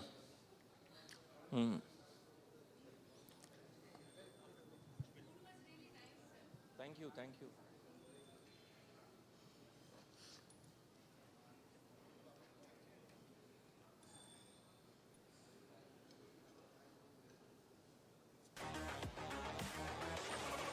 In 2017, Savli Technology and Business Incubator, STBI, was formed as an autonomous organization under the Department of Science and Technology, Government of Gujarat, to accelerate the development of a startup ecosystem. STBI has been further strengthened with the support of the Nidhi TBI grant of DST, Government of India.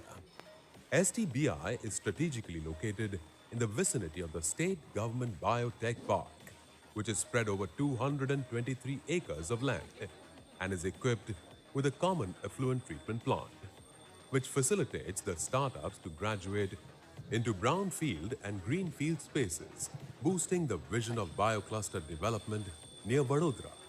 The strength of STBI lies in its state-of-the-art facilities, which include 21 high-tech labs, including 4 dedicated lab suites and 3 shared wet labs, which can accommodate 75 plus incubatees. Common instrumentation facilities including microscopy, cell and molecular techniques, chromatography, spectroscopy, and more. Class 7 and 8 clean rooms, which are ideal for biopharma, IVD, nanotechnology, and biomed devices and electronics, etc. Well-established 3 KLD effluent treatment plant to treat wastewater generated by startups. STBI is the only incubator in Gujarat with a dedicated plant tissue culture lab of over 1,000 square feet with controlled temperature and light. Its pilot scale-up facilities bridge the gap between bench scale and commercial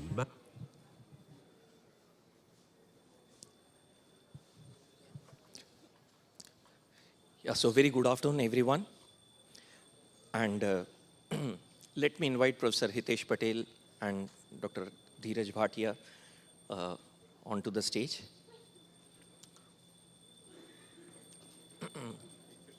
Sir.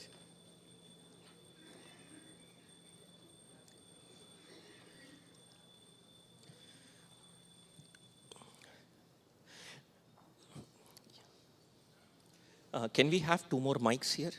Yeah. So we are extremely conscious of 2 things. One is you have had a sumptuous lunch, and yes, the onus lies on to us to make sure that we keep you awake. But the second one is also that we are running a bit behind time, but then we'll see how do we take this ahead. Yeah. So. So again, thank you, BIRAC, for supporting us in this exercise. Research commercialization is something very close to our heart. And we have with us Dr. Dheeraj Bhatia, Associate Professor and Head in Department of Biological Engineering of IIT Gandhinagar. And we have with us Professor Hitesh Patel, Professor and Head, Department of Chemistry, Gujarat University. He is also called as the patent man in Gujarat University, and we are. It would have been incorrect to not have him on the IP commercialization workshop. He not only files patents, but he also commercializes them. Now, this is something quite rare a quality in academia, and we thought this could lead us to some not only inspiration, but also some thought-provoking, some thought-scintillating discussion. So, sir, I propose to take this discussion. अभी सबने खाना खाया है, तो हम लोग लंबे responses नहीं और quick ऐसा not exactly rapid fire, but yeah, इस type से लेना चाहेंगे. So, let us start with a brief introduction of each of you, sir. I want not only you to talk about your topics of research, but also the startups both of you are involved with. And the technologies that you are developing and how, especially the student-teacher team related matters and so on. So maybe we'll start with you, sir, Dheeraj, sir. Thank you. My name is Dheeraj Bhatia. I'm a faculty in Biological Sciences and Engineering at IIT Gandhinagar. And let me tell you what we do towards Vikasit Bharat. Every day morning, right, almost 30 to 35 crore people in our country prick their finger to measure glucose level. Now, if I tell you that same drop of blood not only has information for the glucose, but many, many more parameters like the hormones, the cortisol, or the woman-specific hormone or other parameters which you want to discuss, the vitamins, like many of us are going through deficiencies of vitamins. If we have a same device which can extract 20 times information from that same drop of the blood, we can have something called as regular monitoring of healthcare continuum, right? We all know that when you go for a blood test, the doctors take around 20 ml of blood for those tests. And what we do, my startup company do here, using microfluidics and nanomaterials, we bring it down from 20 ml to 200 microliter. And you can do it at your home. You can have app in your mobile phone and detect all those parameters which you have. You don't need to go to a doctor or a hospital. All that can be done right here using engineering technologies. Thank you, Anand sir. First of all, you have invited us and given a good platform where we can interact with young minds. Sir rightly said, since morning we are dealing with science and we are using it. We are also working in the field of development of various reagents, those we can use for diagnostic as well as therapeutic. First of all, why we have selected this topic? The reason is some disease are considered as a poor people disease or neglected disease, and many people who are living in India, they are suffering with this disease. One disease, tuberculosis, we are very much familiar. WHO said that 27% of the world TB patients are living in India. Means India is the highest TB burden country in the world. We are having lots of technology, but all technologies and methods are outsourced by our governments, and they are available only at sophisticated labs only. So we have decided to develop a point-of-care diagnostic kit where we don't require any kind of expertise, we don't require any kind of laboratory and sophisticated instruments too. And that's why we have started working on it long back. But after that, we got a fund from BIRAC on the development of point-of-care diagnostic kit. We got a fund for the same, and our team, that is research scholars, develop molecules. Those are having efficiency to detect tuberculosis within 3 seconds.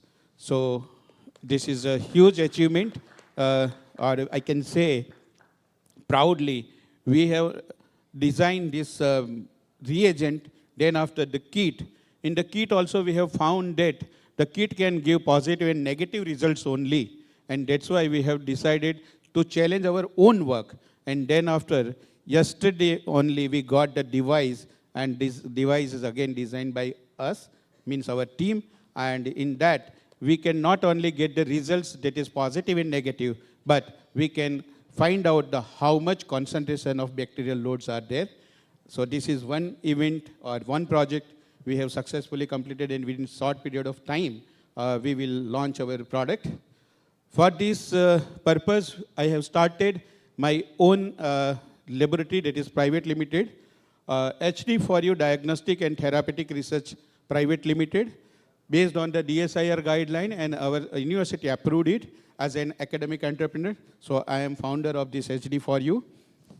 Next project we are working on, same Mycobacterium tuberculosis or M. bovis, or we can say it's animal TB. Again, in India, we don't have such kind of point of care diagnosis. So one of my students is here. She got PM fellowship, and we are working with one pharma-based CRO, and they are helping us, and we have successfully developed molecules. Those can differentiate between human TB and animal TB, as well as we have developed some molecules. Those can act as a therapeutic agent for M. bovis. So these are two products or two projects we have just completed, and we are going to develop as a technology in near future. Fantastic, fantastic. भाई तालियों में कंजूसी ना करो, हाँ? कमाल के काम कर रहे हैं. So I'll come to what enabled you to do this. But before I come to that, there's so many students from different universities, faculties from different universities. And possibly if you were to speak on behalf of all of them, and once a problem is identified, you can work towards solving it. But we have this tendency of not naming the problem or not identifying the problem. Once a problem is identified, then possibly we can look for solution. So both of you have spent good time, not only in academia, not only in the research or the innovation commercialization space, but also in the state. And you know the local problems. Okay, so I want you to understand, see, universities are the cradle for innovation. कहाँ से आएगा? और आएगा तो universities में से, लेकिन universities में से क्यों नहीं आ रहा है? Startups तो ये अब fashionable नाम हो गया, तो all universities want to support them.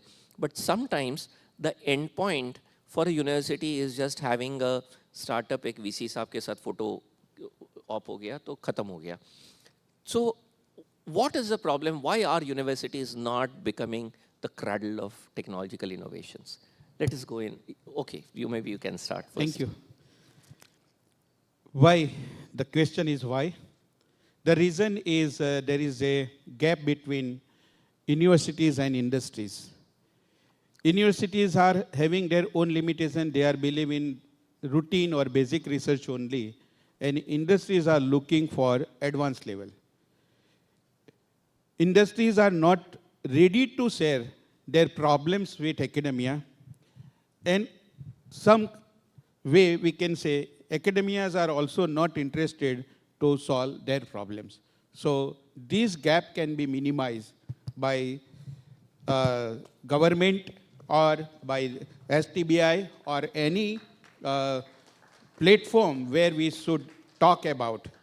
Just I talked with your young guy Apurva, and we have discussed many things with him, and definitely we are going to start this initiative, how to minimize the gap between industry and academia.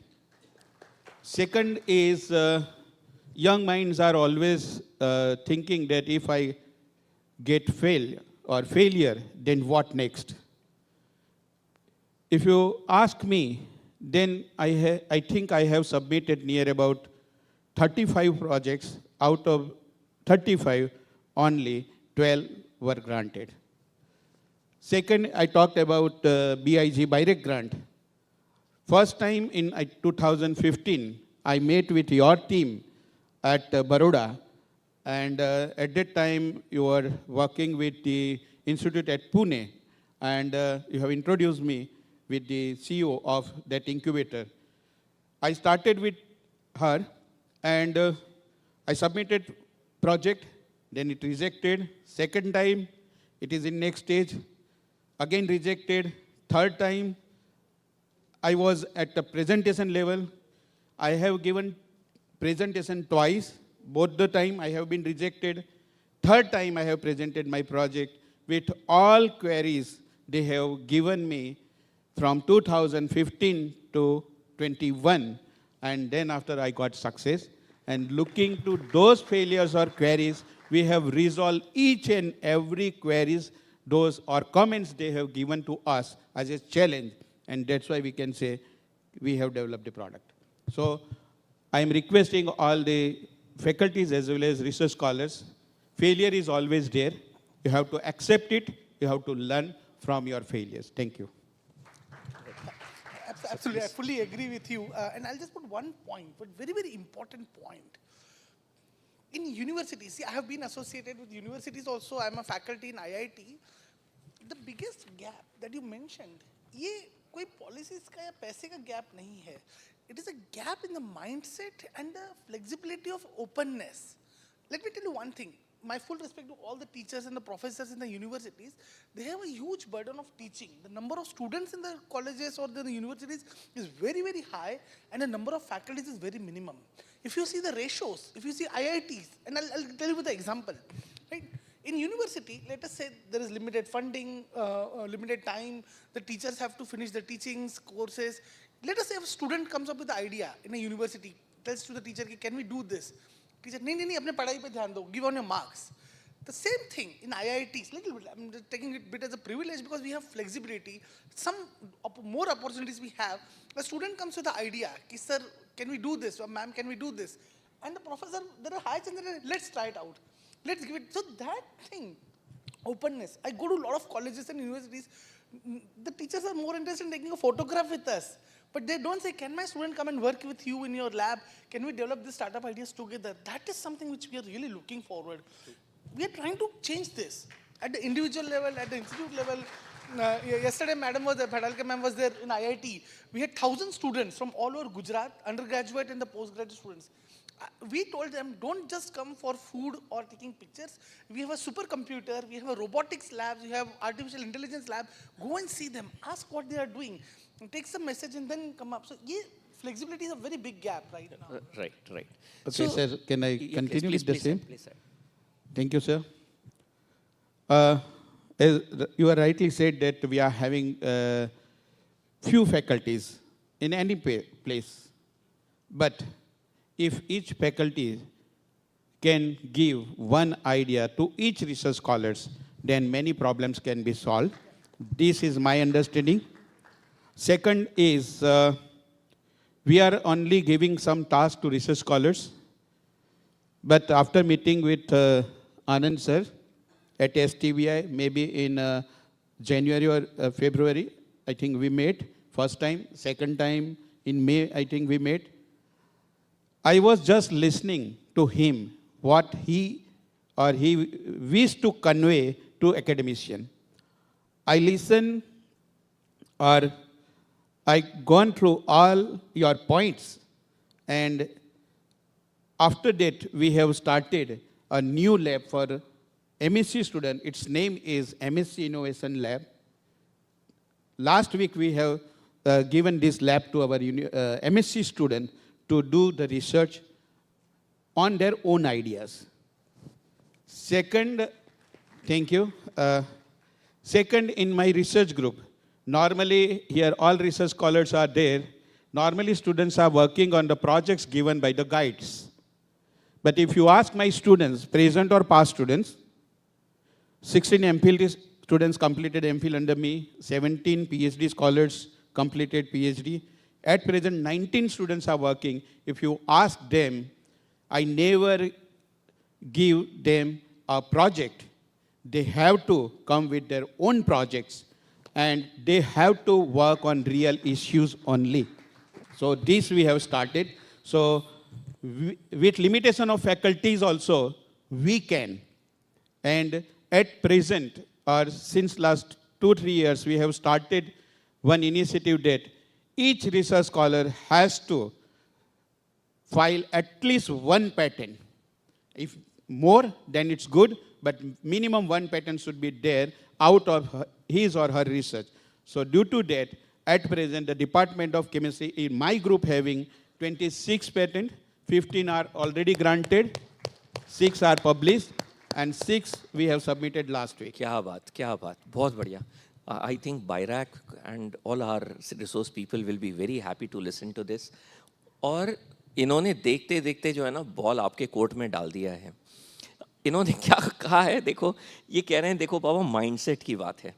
Okay, तो ये कह रहे हैं कि चाहे student हो चाहे teacher हो, आप अपना माइंडसेट इस तरीके से बनाना चाहिए. आप अगर IIT गांधीनगर जा रहे हैं तो फोटो के लिए नहीं, आप उधर जाइए और कोलैबोरेशन सीख करिए. राइट, तो ये तो एक बात हुई. अच्छा, दूसरी बात जो इन्होंने, जो हितेश पटेल साहब ने बात की, एंड चलो मैं लंबी बात को समराइज़ करूं तो ये कहता हूं कि आज तक वो सारा जो क्रॉप जो हार्वेस्ट आया, ओके, हम लोग सारे उस ज़माने के लोग हैं कि गाइड बताया करता था कि भाई ये प्रॉब्लम है या ये प्रोजेक्ट है, ये प्रोजेक्ट पे कौन काम करेगा. ओके, लेकिन अब जो है दौर बदल रहा है. दौर जो है इस तरीके से आ रहा है और इस टाइप के लोगों की ज़रूरत है. किस टाइप के लोगों की? जो प्रॉब्लम सॉल्वर्स हो.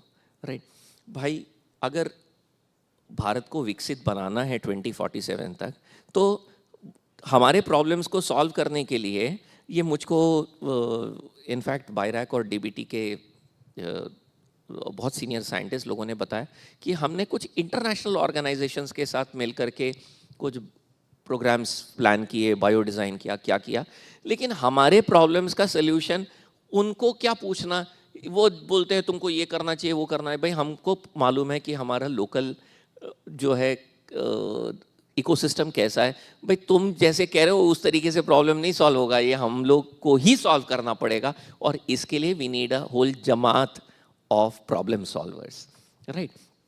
और ऐसे कुछ कुछ लोग जिन्होंने ये प्रॉब्लम्स आइडेंटिफाई किए हैं और ये लोग हमारे साथ हैं। अब ये भी कह रहे हैं कि can we have our teachers and students identifying industry problem, because industry आके बताती नहीं है, इंडस्ट्री को बतानी चाहिए। कुछ MSMEs हम लोगों के बीच मौजूद है, तो उन लोगों को मैं खास तौर पे अपील करूंगा कि भाई तुम्हारे प्रॉब्लम से तो हमको बताया करो।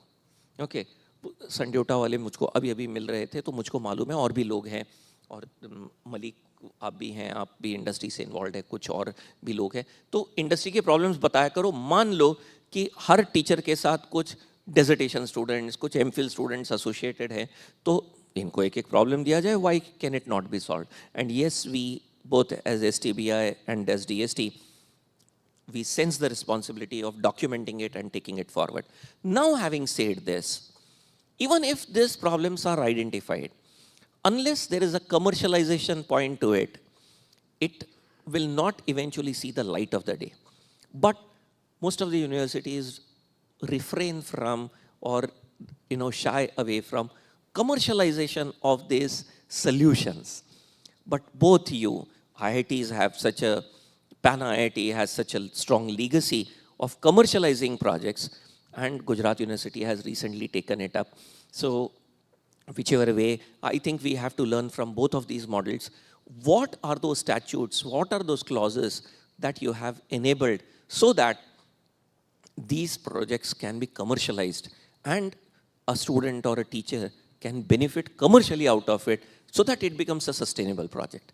So whoever wants to go first. Okay. Yes. So IIT, IISc, NIT are having different models, and state universities are having different models. This is first thing I would like to say here. Normally, IIT having their models for commercialization, technology transfer, where in state universities don't have.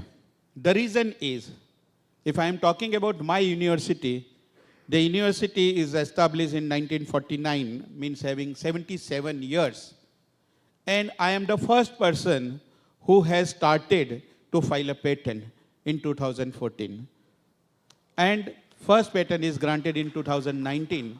And at that time, the Vice Chancellor, Amin Patel sir, was there. He organized one workshop like this, same workshop where only 90 to 100 people were there. I was sitting on the last chair and I was listening, and my student was there. He asked, can we do something?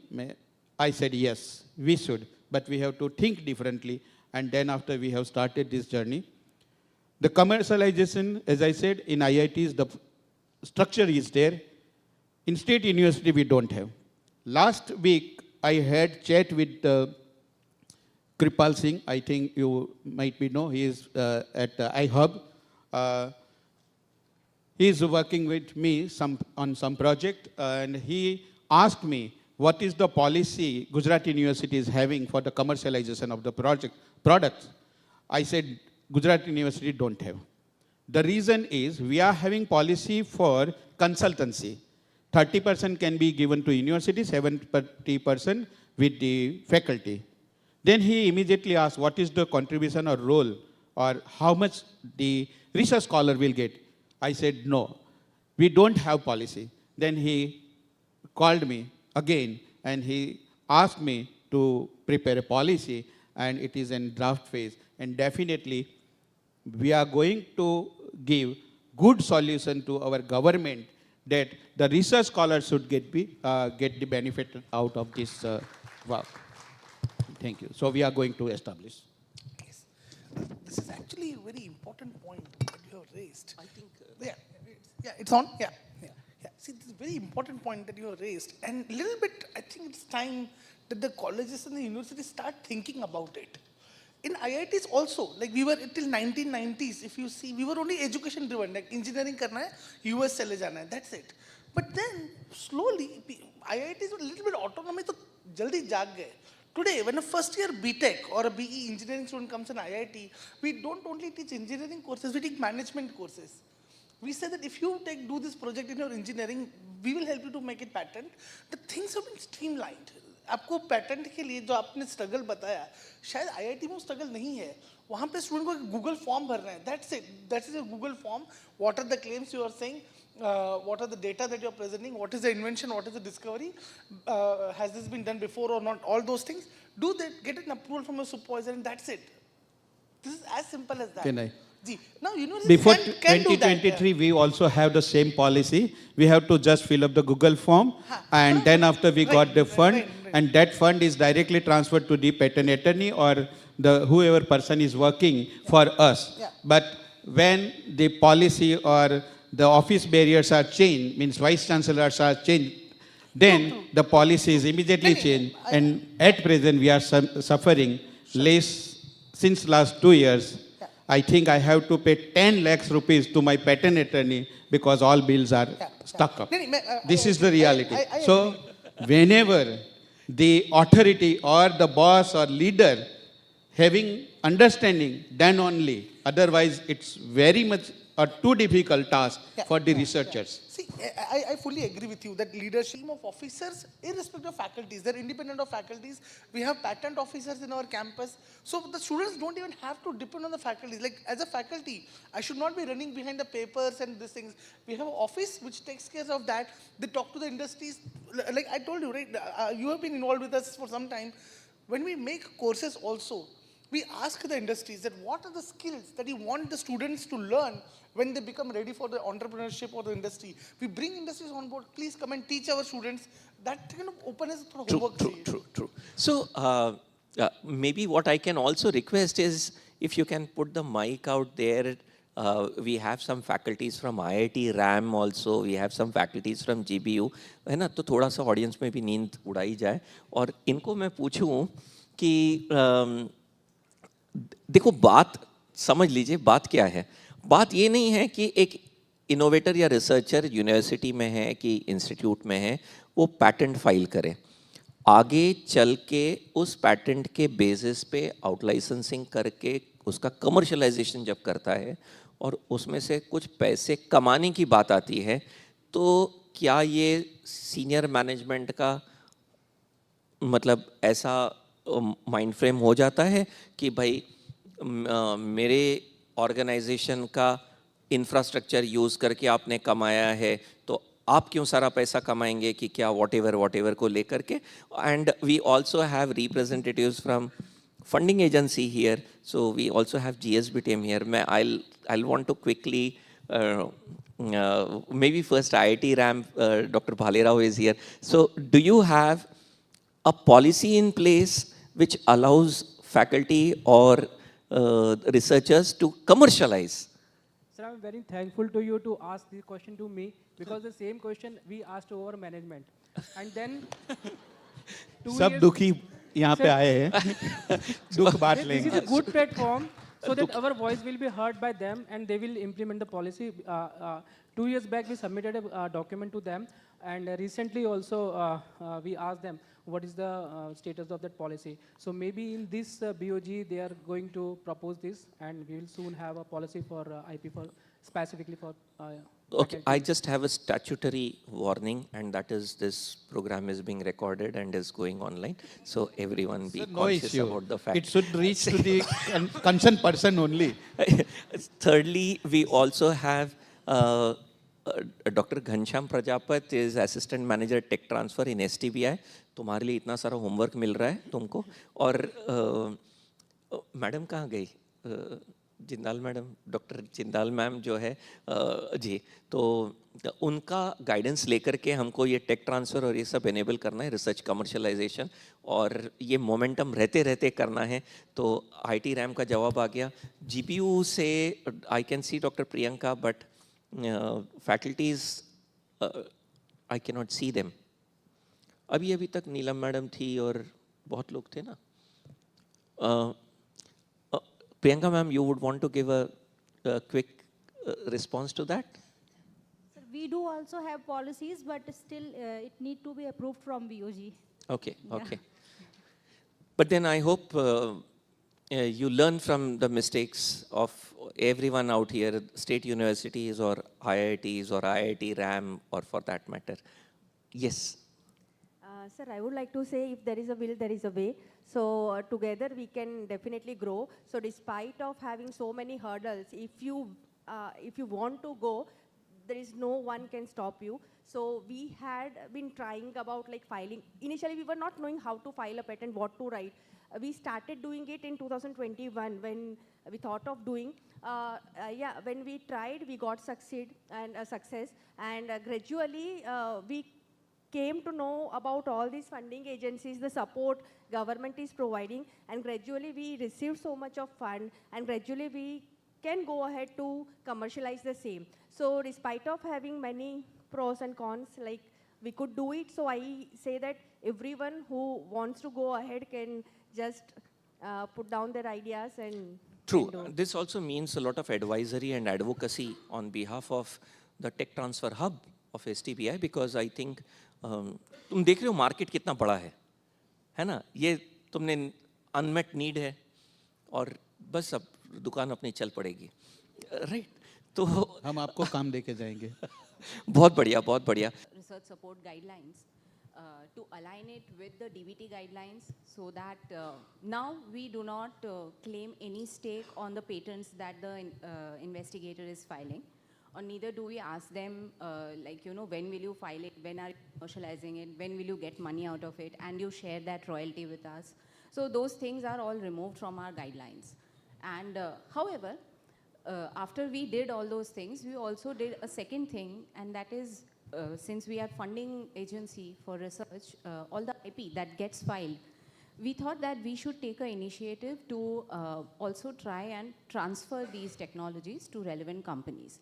For that, we executed a memorandum of agreement with BCIL, where all the IPs that are gathered from our research or from the state, whoever believes that they have a technology and they will want a tech transfer, so they can approach us and that can be taken ahead.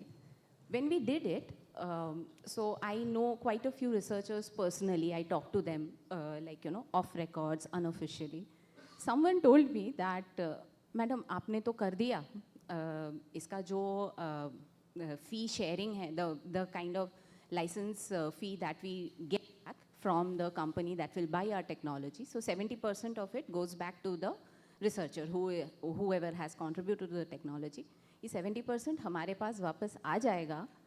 उसके बाद हम क्या करेंगे? Because we don't have a policy in our university or college that I can share the fee with my host institute. So whatever we do, sitting here as an apex body, the confusion, chaos and commotion stays, as very correctly cited by IIT RAM. And I think the story is very similar for everyone. हम tech transfer भी करवा देंगे, technology चल भी पड़ेगा, but the PI who has done the work might not benefit out of it, which becomes very discouraging after some time for the PI. So all the institutions which are here, especially the faculties, I think all of you need to join your hands in your institution, come together and push people to have a correct kind of IP benefit sharing policy. Only then government initiatives, the real impact of the government initiatives can reach. Thank you so much. We are ready to Fantastic. help. Yes. Thank you so much. So I think we are running out of time, and what I'll do is I'll request you for the signing of remarks, each of you, with this beautiful point out there that you have been in this ecosystem for some time. Now you have seen the importance of IP, without which technological sovereignty cannot happen. Hence IP is important. Hence researchers need to work towards it, solve problems. But if it has to be sustainable, commercialization. But in absence of policy, so yes, we take the responsibility of working towards it and educating the academia and research towards it. GBRC, for example, I sit on their board. for tech transfer, and there have been cases of tech transfer. BIRAC is with us, BCIL is with us, and we stand committed to promote the cause of research commercialization. But if you have some signing off remarks, so you won't get to hear from me after this. Yes, thank you, sir. Sir आपने rightly बोला है कि जब policy बनेगी, मैं बाहर again Apoorva के साथ वही डिस्कस कर रहा था कि फार्मर्स के लिए पॉलिसी बनती है लेकिन उसमें फार्मर का इन्वॉल्वमेंट ही नहीं होता है। तो मैं चाहता हूं कि अगर पॉलिसी बने तो जो भी रिसर्चर्स है, ट्रू सेंस में रिसर्चर जो पेटेंट फाइल कर रहे हैं, कमर्शियलाइज कर रहे हैं, ऐसे प्रॉब्लम्स फेस कर रहे हैं, कोई भी यूनिवर्सिटी इंस्टीट्यूट से लो आप या गवर्नमेंट ले, लेकिन फैकल्टीज़ का इन्वॉल्वमेंट होना चाहिए। This is my college in Gujarat who are having students on board to design the syllabus. Undergraduates, master students are there with us in the committee. So this kind of policies should be there in our government also. Yeah, absolutely. And I have one suggestion with this. Of course, what you said is really important, but the challenge, the GSBTM policies are there, STBI is there. Colleges don't even know how to go for that. Now, that kind of awareness is really very much required. We have immense potential unused. IIT alone cannot handle this. Like, we have also limited capacity. Every year through GSBT, we can have only 25 students or only 1 or 2 FDP programs. But you guys have a much bigger role. That if this kind of awareness can go out in the colleges, small sessions. So we have MBA courses. Delight to be here and moderating this session. On behalf of the house here, we thank the guests with a huge round of applause, and also thank all of you for being a beautiful audience. I see there are some questions out there. Can we quickly take those questions, or maybe over the tea session or something? Yes, if you can excuse us, क्योंकि फिर एक लेंगे दूध अच्छा चलो। मेरा सवाल धीरज sir से है। आप आईआईटी गांधीनगर में बायोलॉजिकल साइंस के अंदर प्रोफेसर हैं, एम राइट? मान लीजिए कि आप छुट्टी पर हैं, वेकेशन पे हैं, मतलब हॉलीडेज पे आप बाहर गए हुए हैं, और उस समय आपको कोई आइडिया आता है और आप पेटेंट फाइल करते हैं। सॉरी, उस समय वेकेशन के अंदर आपको कोई आइडिया आता है, आप प्रॉब्लम देखते हैं, मतलब होटल में गए, कहीं बाहर गए, तो आपको कोई आइडिया आया और आपने पेटेंट फाइल किया। ओके, तो मेरा सवाल ये है कि उस पेटेंट का जो अप्लीकेंट है वो आप रहेंगे, मतलब क्योंकि बिकॉज आप अंडर जॉब हैं, तो आईआईटी गांधीनगर भी उसमें एप्लीकेंट रहेगा या नहीं रहेगा? रहेगा, बिल्कुल रहेगा। I am employ of IIT Gandhinagar. तो मेरा सवाल यही है कि जैसे यूएस है, यूके है, या यूरोप की बहुत सारी कंट्रीज हैं, या फिर इवन जापानीज हैं, तो अगर उनका जो 9 to 5 का जॉब होता है, उसके बाद वो जो भी काम करते हैं वो उनका पर्सनल है। ओके, तो मेरा सवाल ये है कि आईआईटी गांधीनगर का राइट्स कैसे हुआ? आप तो वेकेशन में थे। तो मेरा सवाल ये है कि क्या यूनिवर्सिटीज़ को ये राइट मुद्दा नहीं उठाना चाहिए एज ए पॉलिसी मेकर्स कि भाई एम्प्लॉय और एम्प्लॉयर के जो वर्किंग आवर्स है उसके बाद में अगर वो कोई भी इन्वेंशन करता है वो उसका पर्सनल होना चाहिए, ना कि एप्लीकेंट का होना चाहिए। लेकिन हम लोग 24 घंटे बंधे हुए कर्मचारी हैं एनीवेज। यहाँ पे it is little unfortunate. Let me tell you why. I fully agree with you. I myself, I did my postdoc from Paris. I was at Curie Institute where Marie Curie discovered the radium. 8 Nobel laureates work, myself work with those. In India, unfortunately, not Gandhinagar or IIT Bombay or university, work-life balance does not exist. Unfortunately. I am telling you as a professor from IIT, forget Gandhinagar, Bombay, Delhi, Kanpur, IISc Bangalore, work-life balance in India does not exist, unfortunately. And uske liye alag, that is a big challenge. BIRAC people will also agree with me, I can tell you. मेरा एक दूसरा सवाल sir एक minute, यहाँ पे India में moon income allowed नहीं है। अगर कर देने तो सभी फैकल्टीज ट्यूशन क्लासेस खोल देंगे जो पहले था, और गवर्नमेंट ने सब कुछ वो बैन कर दिया। आपकी बात सही है, लेकिन वो यही मानते हैं कि आपने कहीं ना कहीं तो फैसिलिटी यूज की है। Thank you. Yeah, we'll take the questions later on. Thank you everyone, fantastic session.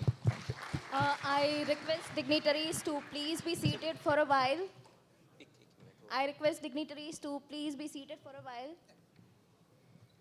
Thank you for the truly fiery and thought-provoking fireside chat. And I request Dr. Atish Ray to felicitate Dr. Dheeraj Bhatia.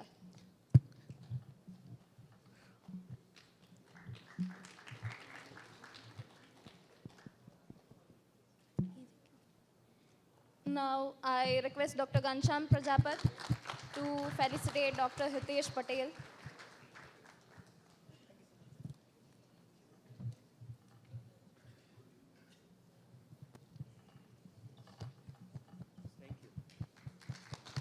And I now request Mr. Umang Gondalia to felicitate Dr. Anand Bhalulkar.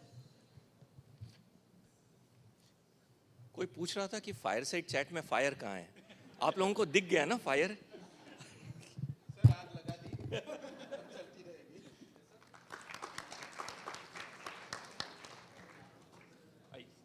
With that, I now invite Mr. Amit Katyar to kindly take over and lead the next session.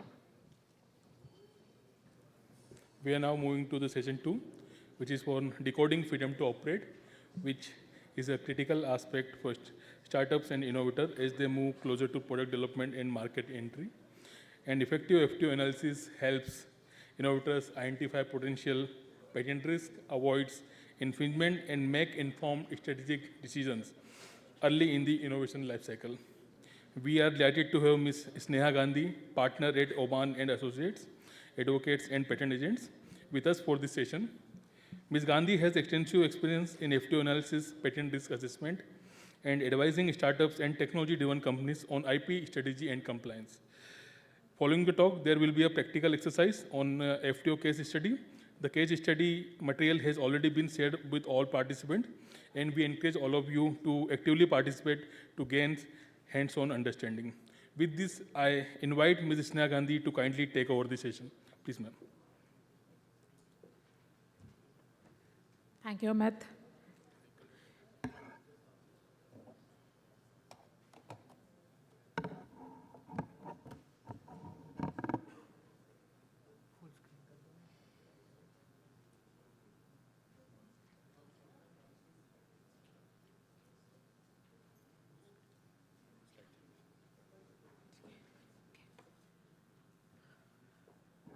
First of all, BIRAC and SBTI, thank you for having me. My name is Sneha Gandhi. Just a bit of correction here. You would see Obhan Mason written there. So as of yesterday, our firm has undergone a merger because of which the name is now Obhan Mason. Okay, so we've discussed about why patents are important, why IP strategy is important, what is the commercial benefit of patents in general, and specifically biotech patents. But there's one aspect which is yet to be discussed, FTO. And so I'll take a moment here.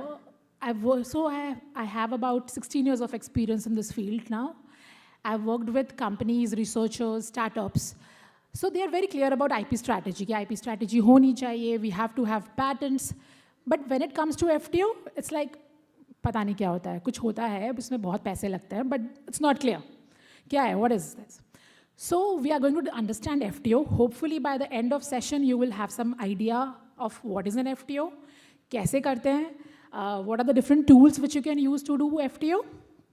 So before getting on an FTO, what is FTO? Okay, I'd like to show you some numbers. This is IP filing trends. Basically, kitne applications file hue Indian Patent Office mein over the course of last 5 years. So you can see on the left side, it's patent applications. So I like to discuss both, and I will tell you the relevance of both as well.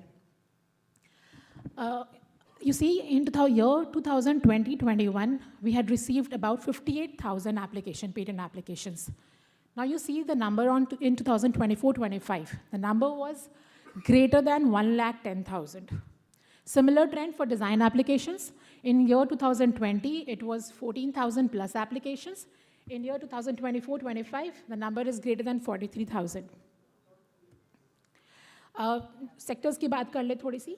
So if you see biomedical, biotech, you'll see a similar trend there. In year 2020, we were filing about 3,300 odd applications. In 2024-25, the number rose to 4,200. Now, what is the implication of this? What do you understand from this? Anyone? I know we are short on time, but we can entertain a few questions and comments. So anyone would like to try, what is the implication of seeing these numbers?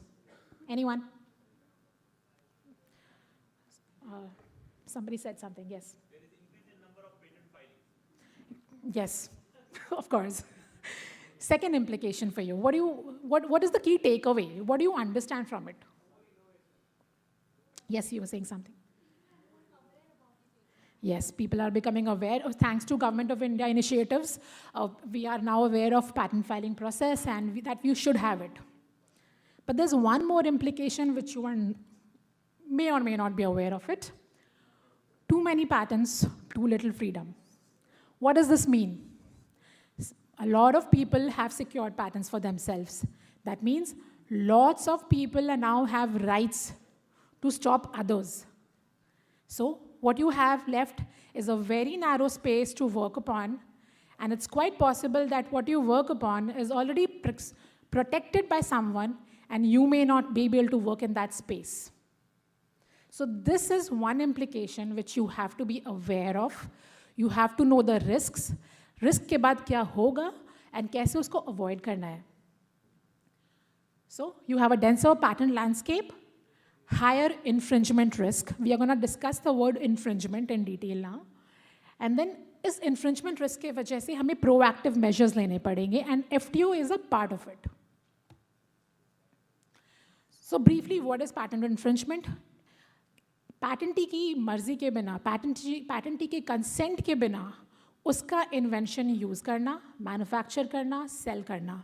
अगर आप इनमें से कुछ भी करते हो पैटेंटी की consent के बिना, what you're doing effectively is infringing a patent. अब इन्फ्रिंज किया है, कुछ consequence भी होगा.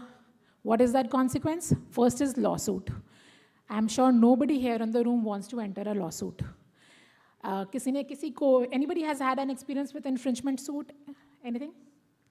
So, God forbid, होना नहीं चाहिए किसी के साथ भी, but just in case if it does happen, a lawsuit can easily cost you upwards of maybe 10 lakh, 50 lakh rupees, depending on the technology and your patentee. So you do not want to be in that situation ever. Second is, yes, lawsuit has been filed. Now the second implication which can have to you is that you may be injuncted. What is the meaning of injunction? You may be stopped from commercializing your product. All the research and development which you did now goes down the drain. You cannot commercialize your product. All the branding, marketing, whatever was done goes down the drain. Third is damages, that you will have to pay the costs, monetary value, to the patentee. So these are the consequences of ignoring this aspect. And we have tools now which we can use to address it. We're going to discuss them in further detail now. So before going there, what is FTO? It's a clearance search. It gives you a clearance कि आप अपना technology commercialize कर सकते हो कि नहीं कर सकते हो. So it's like a due diligence step.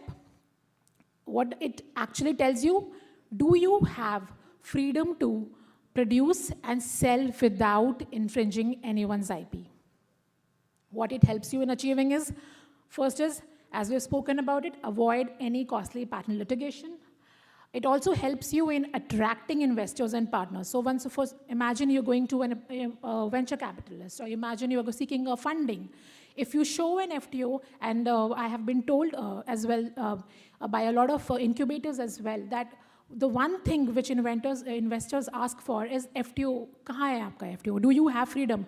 If you commercialize the product, are you able to commercialize it, or is there a limitation on that?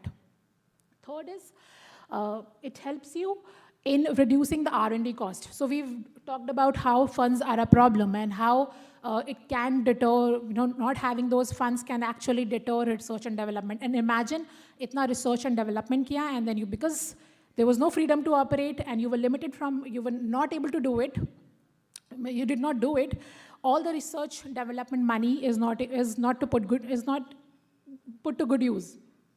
Fourth is, if you think that कोई technology है जिस पे आपको license चाहिए, okay, so उसके पहले, how do you know that technology is free from any kind of embargo, any kind of limitation? So FTO search helps you in doing that. When you do the FTO, you know कि अच्छा हम यहाँ पे license कर रहे हैं, यहाँ पे हम license ले रहे हैं, तो जहाँ भी हम कर रहे हैं, हम जहाँ से भी license ले रहे हैं, अगर हम उनको commercialize करेंगे, तो हमें नुकसान नहीं होगा.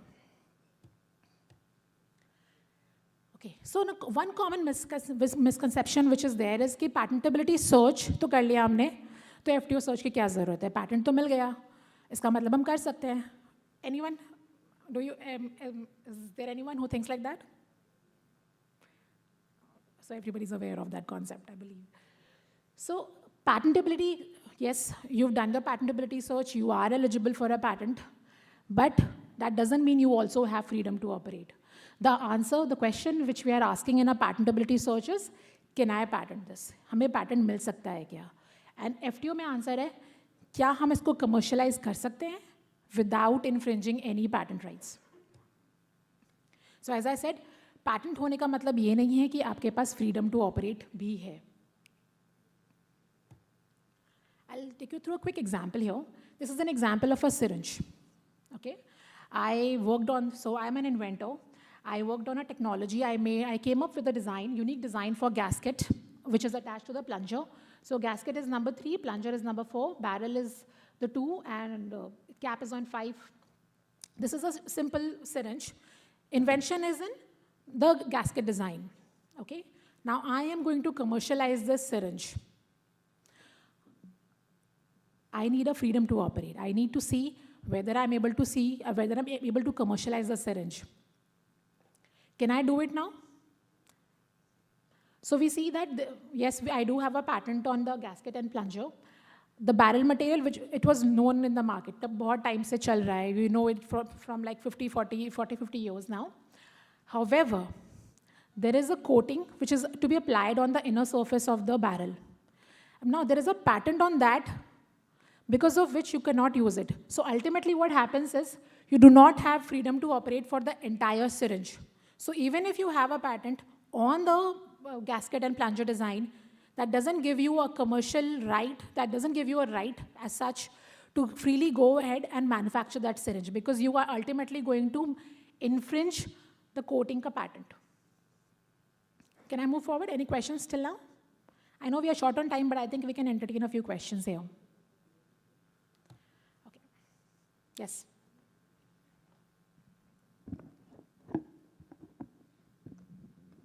When you patent anything, then you need to maintain it. You need to commercialize, otherwise it will get seized. So like, if it is patented, but then if I don't have freedom to operate, then how can I commercialize it?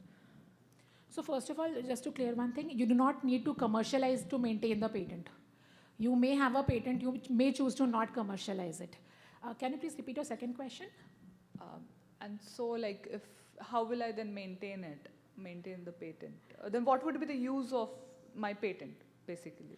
See, first of all, as I told you, maintain karne ke liye you don't have to commercialize it, okay? You have the way to maintain a patent is just payment of renewal fee at the patent office, okay? But what is the reason, why would you maintain it? Yes. That's the question asked, you know? Basically. Why would you actually have a patent? So see, patents have multiple usages. First is definitely commercialization. If you are a startup, you have a patent, you want to commercialize it. Second aspect is royalties. If you can license it to someone else, you can find a potential company maybe who is working on a similar technology, and you can license your technology. And henceforth, get commercial benefits out of it. There are multiple other reasons as well. So for example, patents is something which establish your credibility. And for all these purposes, one may choose to may or may not maintain a patent. If you do not find any commercial viability, then yes, companies do drop the patent. They don't have to pay the money for it then. Yes. So let's say I'm doing a FTO search and I came across one patent, like I'm infringing, but which is in a dormant stage. They are not paying the renewal fees. So am I infringing their patent because that patent is not, it's in dormant stage. They are not paying the renewal fees. So if you do not pay the renewal fees, the patent will lapse. And if a patent lapses, then it's not active anymore, and they cannot enforce it against you. Okay, so like afterwards, let's say we are infringing one patent, they got to know we already infringed, and then they renew it by paying. So again, the same thing will happen or what? So see, if a patent lapses and they reinstate, it comes with the limitation that whosoever would have started the commercialization in the interim period will not be liable for infringement. Okay, that's fine. So moving on to the next, yes, somebody had a question. Yes.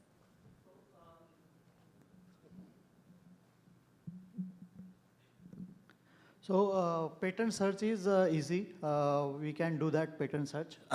But FTO analysis needs a patent department in a reputed company. So can you please throw some light on how to do FTO analysis on initial phases?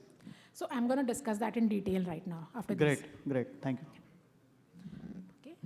So before I go there, when should we conduct an FTO? So FTO is, see, patentability search कब करेंगे? Before filing our patent. But FTO कब करेंगे? FTO is something, exactly. So when you have somewhat idea of your product, when you know that कि product में ये technical features होने वाले हैं, but you have not invested significantly on commercialization. Ideally, that's the right time to do FTO, because what you're doing is you are ensuring that you are not infringing somebody's IP rights. And secondly, what you're doing is you're preventing loss of any money or commercial aspects before doing that search. So ideally, अगर आपका product finalize हो चुका है, आपने commercialize नहीं किया है, उस time पे FTO करना is the best strategy. एक और situation है, for example, you are procuring, for example, a drug, semaglutide, for example. Okay, and so of course it has to be injected subcutaneous manner. So what you will be doing is you have engaged a third party. You are trying to get pens, the injectable pens for administration of semaglutide. Now you don't know if that pen which you're buying does it have a freedom to operate. अगर आपको वो procure करना है, then you would do an FTO. So these are multiple scenarios where you have to do FTO searches. So these are various stages at which it is recommended that you do it. First is product design, where your product is being designed. Commercially, आपने exploit नहीं किया है, product अभी design हो रहा है. So what happens is when you do an FTO at this stage, it is easier for you to change the design aspects of it. It is easy for you to change the functional aspects of it. You don't have to waste a lot of money there. Second is pre-launch. Before launching the product, अगर आपने product design stage पे नहीं किया है, it is recommended that you at least do before launch. You have to know that launch करते ही क्या मेरे पास कोई legal notice तो नहीं आ जाएगा कि आपने infringe कर रहे हो, so you have to stop. So before launch, it is highly recommended that you do that. Third. Here.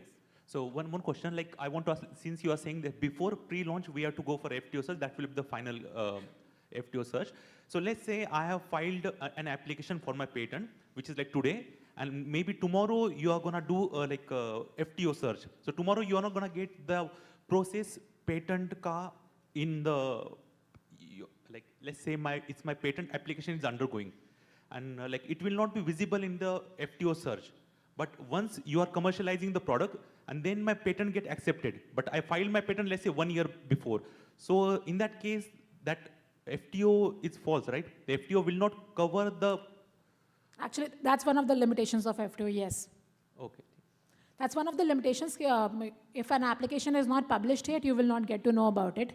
But still, you will get to know if there are any other potential patents which you might infringe because of the commercialization of the product. So the patentee can still lawsuit against that? Once the patent is granted, yes. Okay, fantastic.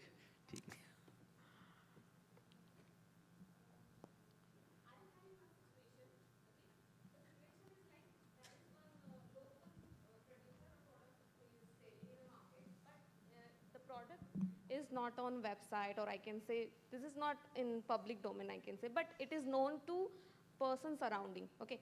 Now government has given one patent to a patentee. Okay. So that was not in a prior art search, as will not. So in that case, who will establish FTO? Okay. So the product selling person or the patentee, okay, which condition is applied for this situation?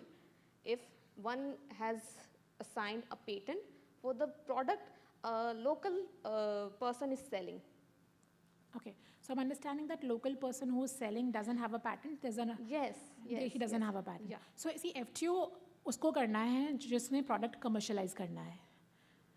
Okay. So if I am the local producer, I want to commercialize my product. अगर मुझे बेचना है market में जाके, तो मुझे FTO करने की ज़रूरत है, पैटेंटी को नहीं. Okay. अगर in that case, अगर ये पहले से मार्केट में बेच रहे हैं प्रोडक्ट, तो पेटेंटी को ये पेटेंट मिला कैसे? That will be a question. See, definitely. So first of all, हमारे पैटेंट्स लॉ में ही क्लियरली लिखा हुआ है कि जस्ट बिकॉज आपको पैटेंट मिल गया है इसका मतलब ये नहीं है कि वो चैलेंज नहीं हो सकता. It doesn't certify that. You can still go ahead and challenge the patent. In fact, अगर ऐसा कोई situation है जहाँ पे you were using it prior and you can show that use, like for example bills हैं आपके पास या brochure है, कुछ भी है, industrial कुछ licenses हैं for example, तो आप उनको use करके उस patent को challenge भी कर सकते हो. So it's not like कि आपने पहले से काम कर रहे हो, किसी और ने बाद में patent ले लिया तो अब आपको रुकना पड़ेगा. No, it's not like that. What you have to do, if you want to do, is challenge the patent. First of all, आप patent को challenge कर सकते हो कि जो grant हुआ है wrongly grant हुआ है, because ये prior use में था, ये already पहले use हो चुका है. अगर आप नहीं करना चाहते हो, if it doesn't really matter to you, you can also do that. लेकिन अगर आपके against action लिया जाता है, like patentee comes after you कि आपको रुकना पड़ेगा, then you can submit that as a proof and challenge the patent once again. Should I move on? Okay. So now, before discussing how to conduct an FTO, some of the essentials of FTO. First is claims. Claims are the primary focus of any FTO. So if you would have seen a patent document, you would have seen that there are multiple sections in a patent document. Background section hota hai, detailed description section hai, summary hai, drawings hai, but there is a section called claims.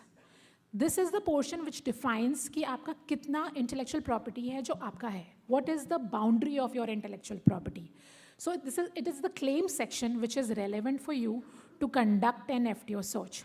See, patentability में as my colleague spoke कि आप YouTube video तक भी एक prior art search बन सकता है, prior art बन सकता है, right? एक brochure में आपने कहीं disclose कर दिया, even वो prior art है. But for an FTO, only the claims of a patent are relevant. अगर वहाँ पे आपका इन्वेंशन, आपका प्रोडक्ट कवर हो रहा है तो फिर आपको फ्रीडम टू ऑपरेट नहीं है. That means it is being covered by that particular patent. So it's just claims which you have to look at. Second is jurisdiction of interest. So patent rights are territorial. And when I say territorial, what I mean is कि India में अगर आपने apply किया है तो आपको India में ही rights मिलेंगे. अगर आपने यूएस में अप्लाई किया है तो you will get rights only in the US. Similar for Europe and Japan and all the other countries. So they are territorial in nature.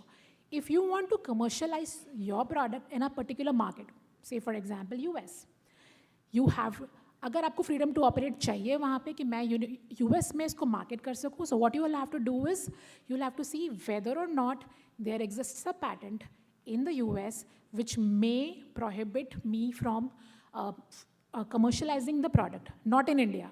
आप वो सर्च किसके लिए करोगे? यूएस के लिए करोगे, नॉट फॉर इंडिया और यूरोप और जापान से Singapore anywhere.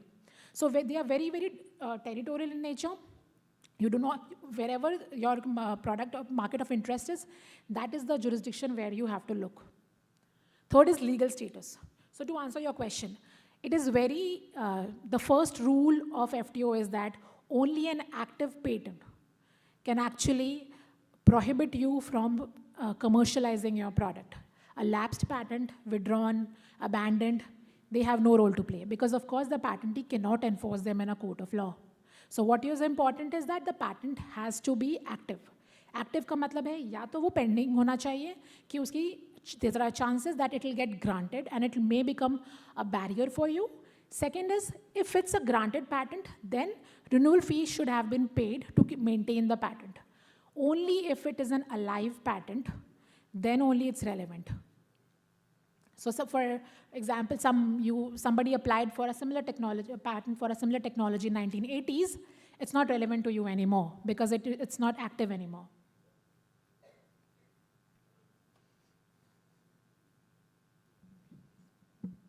Hello. Yeah, good afternoon, everyone. My name is Kunal. I'm a founder of Kalwa Nanotech. Madam, this is from my experience only. I'm asking this question. So one of the coating material we developed and currently is already talk is going on with the Boeing, the aircraft manufacturer. Okay, so actually अभी हमारे पास कैसा है कि the company is very good, तो हमें वो question ज़्यादा नहीं है लेकिन back of the mind it is clicking again and again. कि अभी हमने पीटीसी फाइल करके मल्टीपल कंट्रीज़ में हमने फाइल कर दिया, which are the major developed country, लेकिन स्टिल अगर मेरा कोटिंग मटेरियल बांग्लादेश में जाके उन लोग ने कोटिंग कर दिया, because I am not protected in Bangladesh and Boeing is can go anywhere, because वो एयरक्राफ्ट है तो फ्लाई करेगा, तो उस केस में कैसे हम लोग प्रोटेक्ट उसको कर सके? So I'm assuming this coating is applied during the, No, it's a manufacturing time. manufacturing process, right?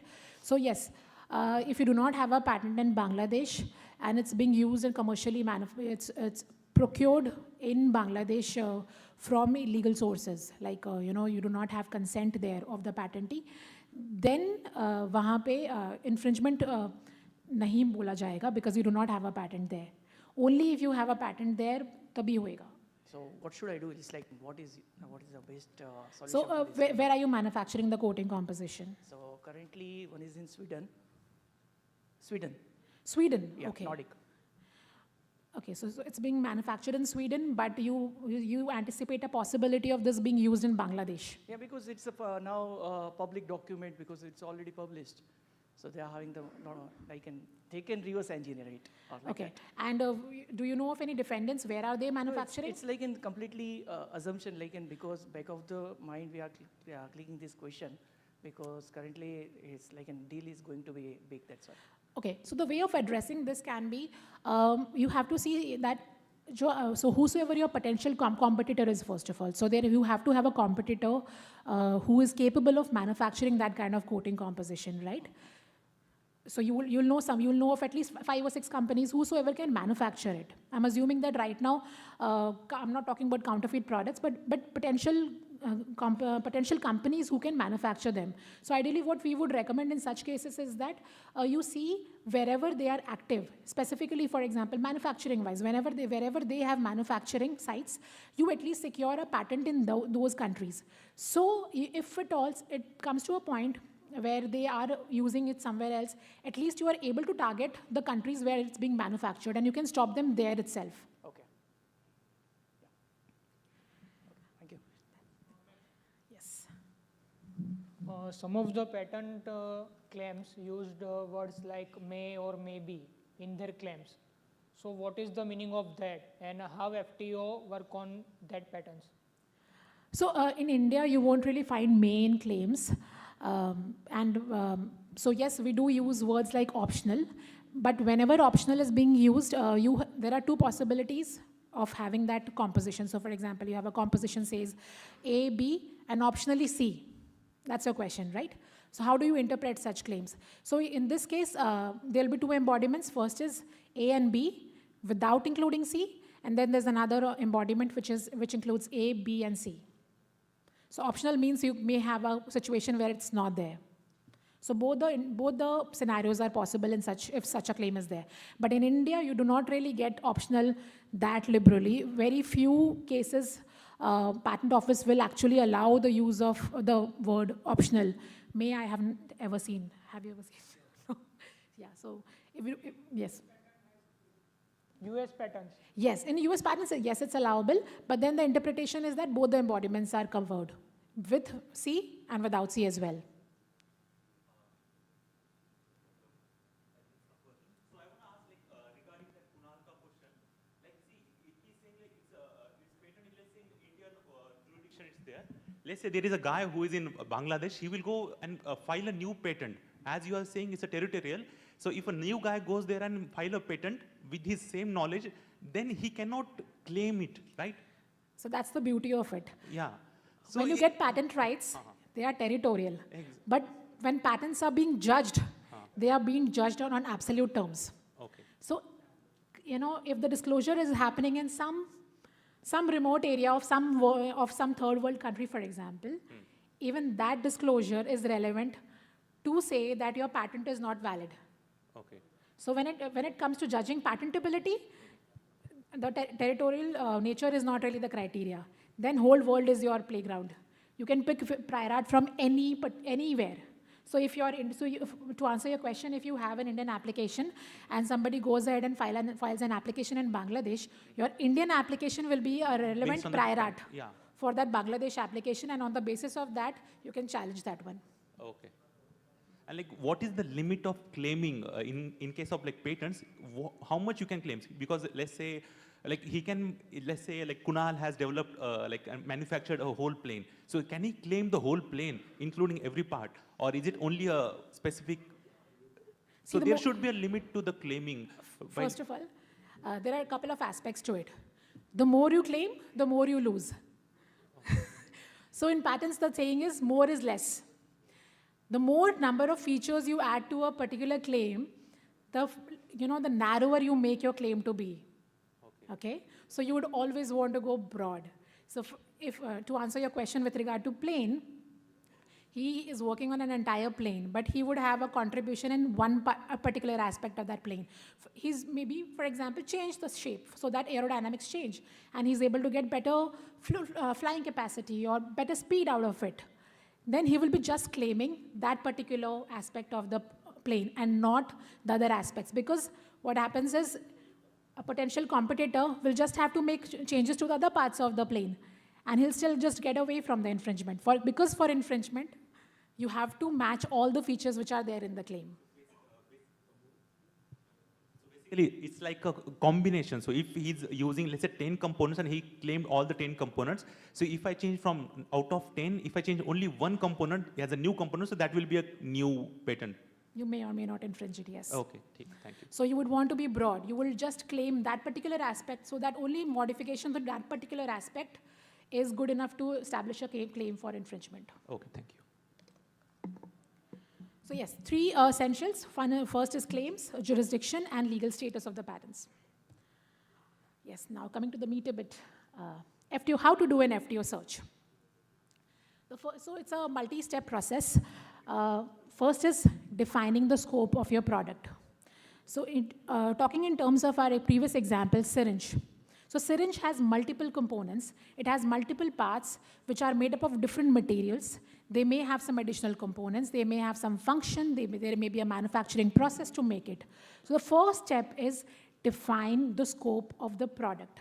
Because as we've seen, even if you have a patent on the gasket and the plunger design, you may still be infringing someone else's patent on a coating composition. So what you have to do as a first step is define the scope of your product. So I've taken an example here of a smart contact lens. Okay, this is a smart contact lens which can be used for glaucoma management.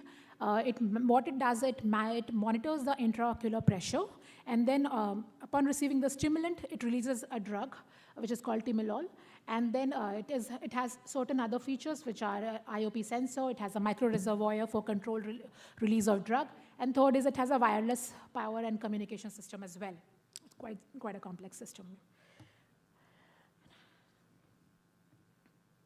So what we will be defining here is all the different components of the smart contact lens. It's not in isolation that it's just a smart contact lens, but what are the different features which are present in that smart contact lens. The second step is forming a search strategy, and which can be used to conduct the searches. To form the search strategy, I'll take you through this flow chart. Now, once we have decided what are the key technical elements, we have decided what is the smart contact lens, what are the main components of the smart contact lens, what we will do is that we will identify keywords which can be used for search. So as Sridhar has already spoken about it, the keywords are the basics of conducting searches.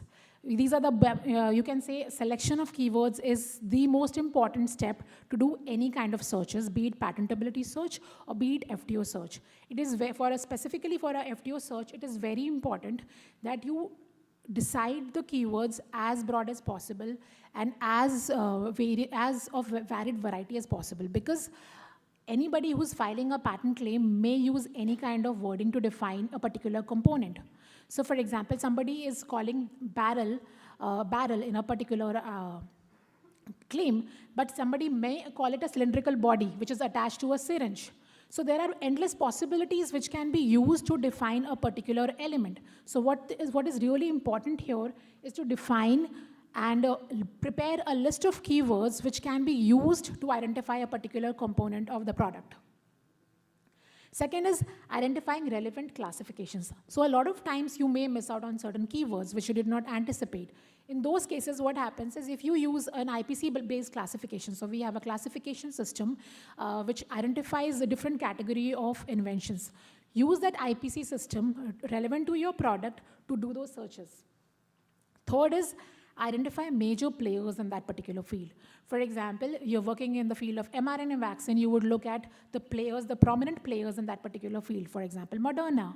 If you are working in certain salt, for example, then you would know that, okay, Tata is a pioneer in salt compositions, so I would look at patent applications filed by Tata.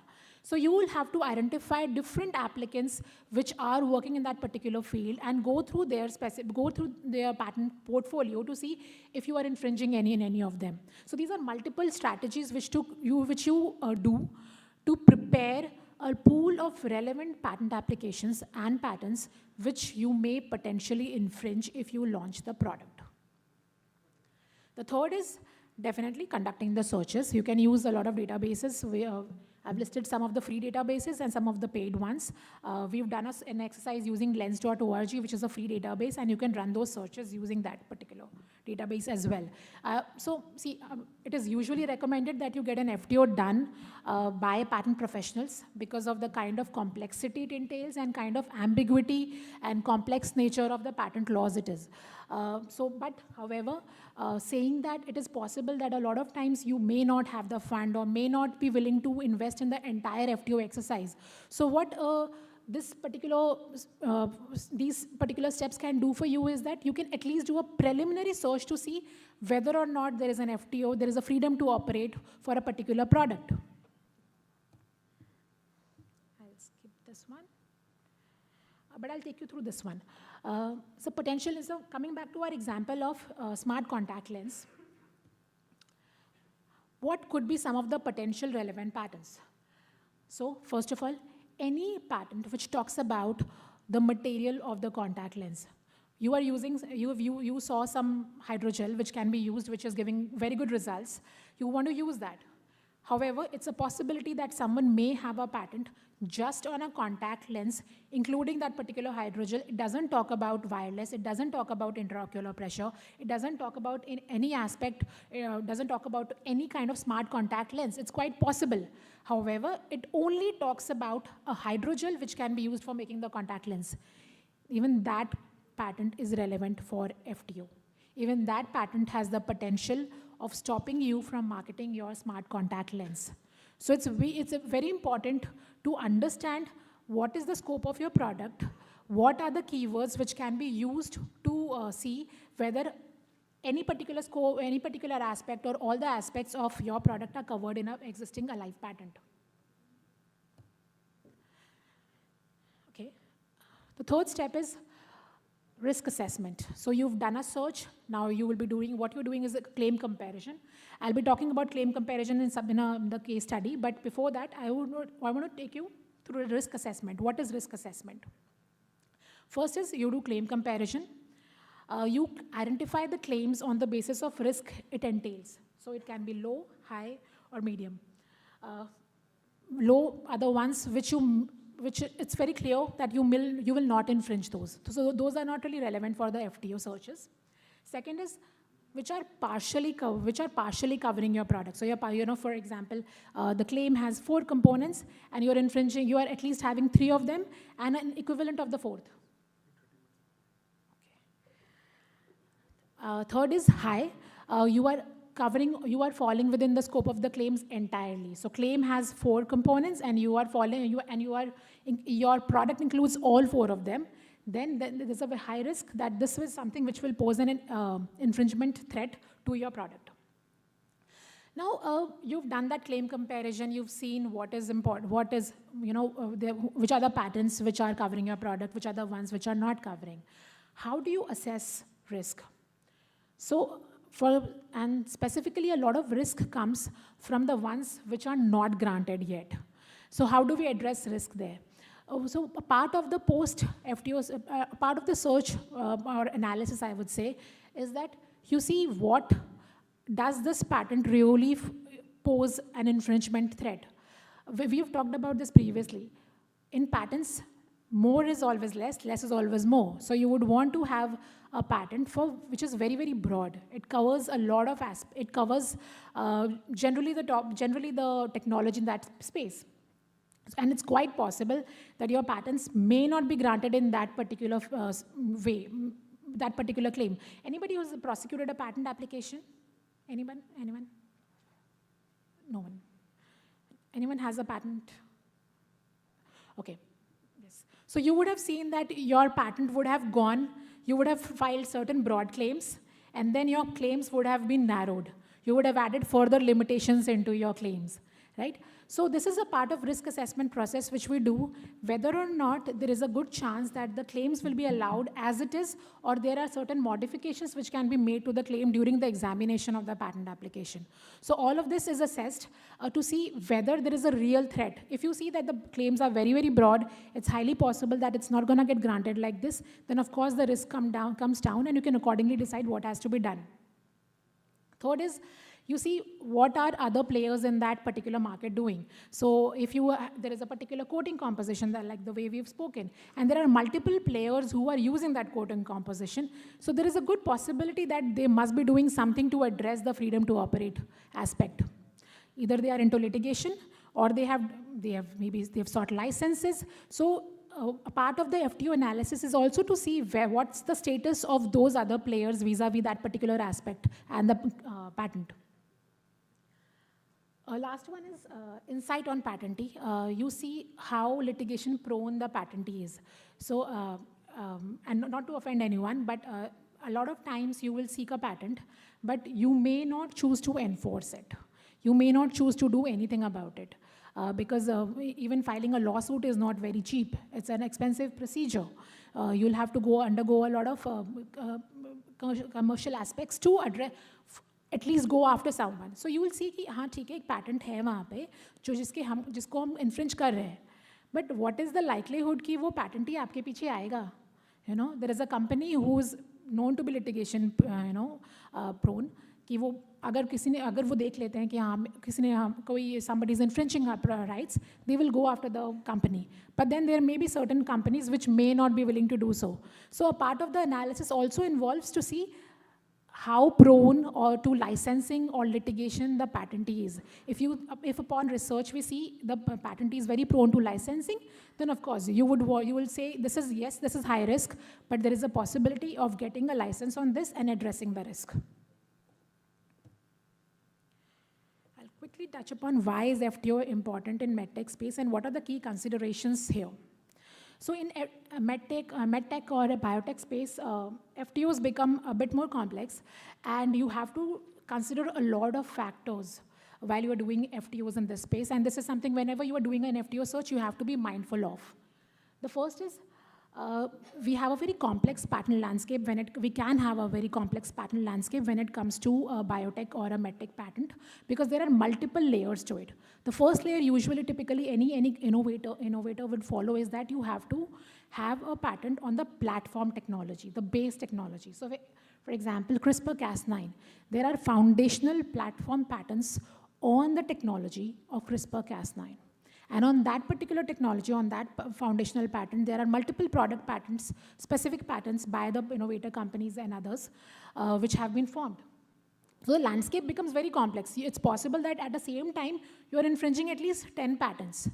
So you have to be aware of the risk which it entails. Second is patent thickets. That is overlapping claims. You may have, again, as I said, there may be 10 patents, maybe more, overlapping scope, and then you may infringe all of them, some of them. So you have to be aware that you have to form the scope of the search, the keywords in such a manner that you address them. You see all of them, you'll be aware of the risk which it entails. You may not be infringing just one, maybe, but at times tens and hundreds of patents.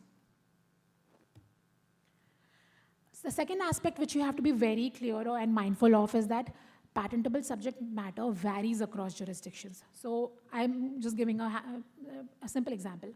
You come up with a diagnostic tool.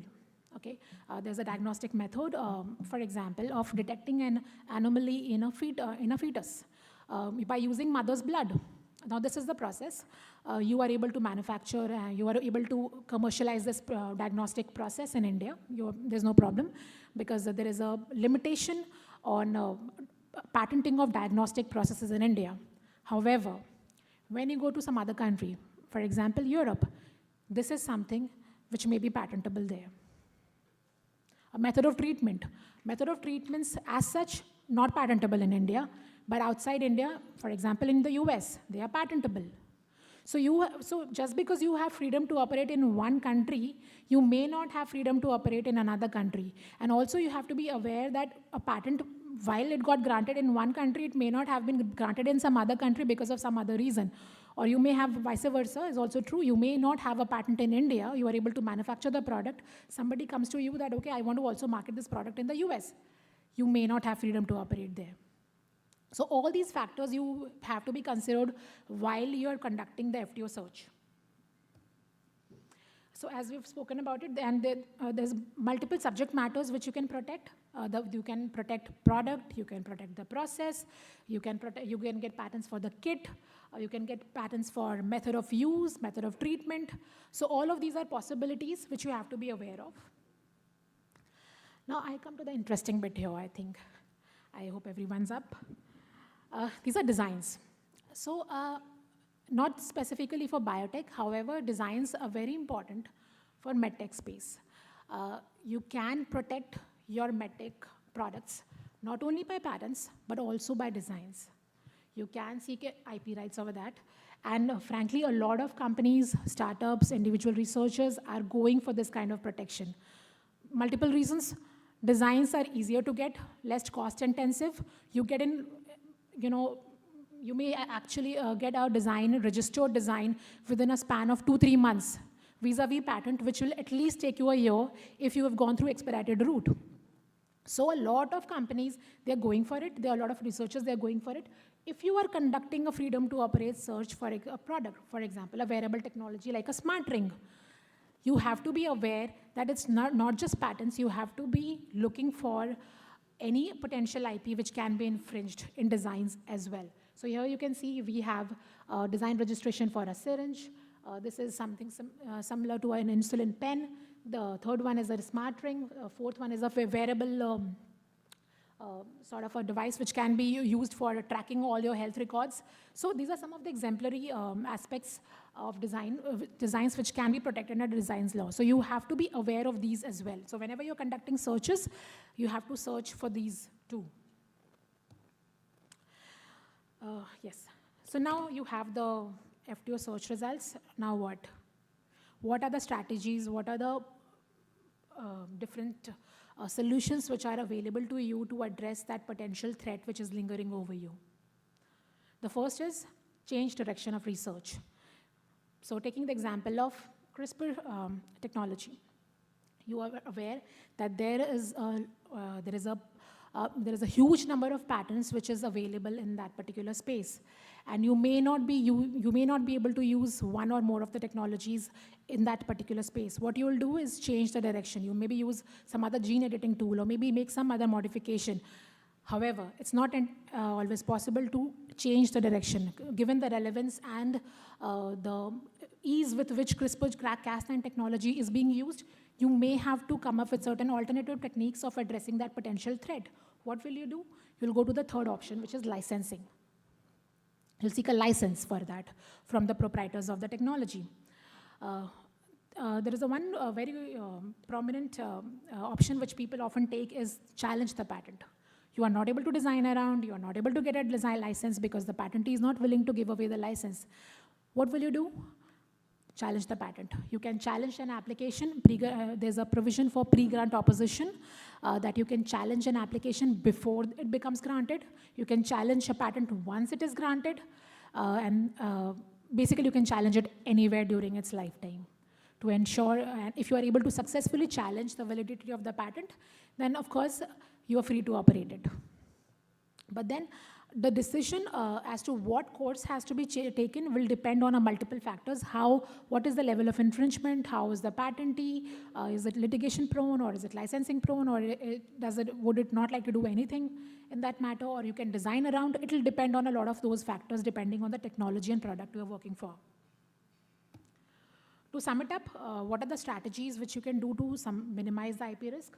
First is that you conduct an early FTO. Ideally, once the product design has been finalized, you have not commercialized it, it is recommended that you do both patents and design FTO. If the product is such that it will necessarily have some design aspect, then just go for it. By the way, designs is something which protects the appearance of a particular product. So if you have a machine, diagnostic machine, then this is something which can be protected under designs law. You had a question? Okay. Second is you design around. Once you are aware of some potential conflict, you try and design around. If that's not possible, you seek licenses for it. One of the very important aspects is you monitor it. Monitor the relevant patents. So if you see some patent is relevant, but it's still at application stage, it has not been granted. So it is recommended that you continuously monitor it. Just because it is not granted yet, you do not see it as a threat, please do not do that. Continuously, you should monitor it continuously to see how it is granted, if it's granted in a narrow manner, if it's not granted. So to assess the kind of threat it would have. Secondly, monitoring is also important to ensure that if, like we were addressing this question, that there is a brief period of time, and even Sridhar has discussed about it, where the patents are not open for public inspection. There's an 18-month window where nobody would be aware of your patent application. So once you move ahead with the product commercialization, you become aware. It's a possibility that some patent application would have become published. So a continuous monitoring and updates helps you in checking whether in the interim some application has become published and whether it is relevant or not for your product. And then lastly, keep a document, keep records of it. Yes. I have a question.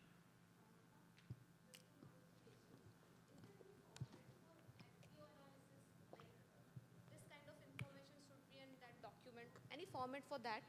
So, and any particular language, like for PS drafting and CS drafting, the format is having some sort of language which is not similar to the language we are speaking, and fees applicable for the one FTO analysis, if you can, professional fee. So first of all, there's no set format for FTO. FTO is a search which is conducted to see whether or not you have any potential threat. And of course, there are a few guidelines which we follow when you, as a law firm, we are preparing the FTO opinion. So you would see a certain format, like you will be listing down the keywords which were used, the search strategy which was used, and we would give you the relevant results, and then finally the FTO opinion. But that's essentially the format which we will use for you as a client. But when you are yourself doing the FTO opinion, you may need not prepare that particular opinion in that particular format. You may just prepare, obtain the results and document those results as to this search was conducted then, and these were the search results, and that's good. Sorry? Professional fees applicable for the FTO search? Yes. So FTO is a resource-intensive exercise. A lot of man-hours are spent. Yes, there are now AI tools which can be used to conduct those FTO searches, but again, you will have to take a subscription. So it's an activity which requires payment of money, whether to the tool holders or whether to patent attorneys. Yes, to answer your question. Any other question?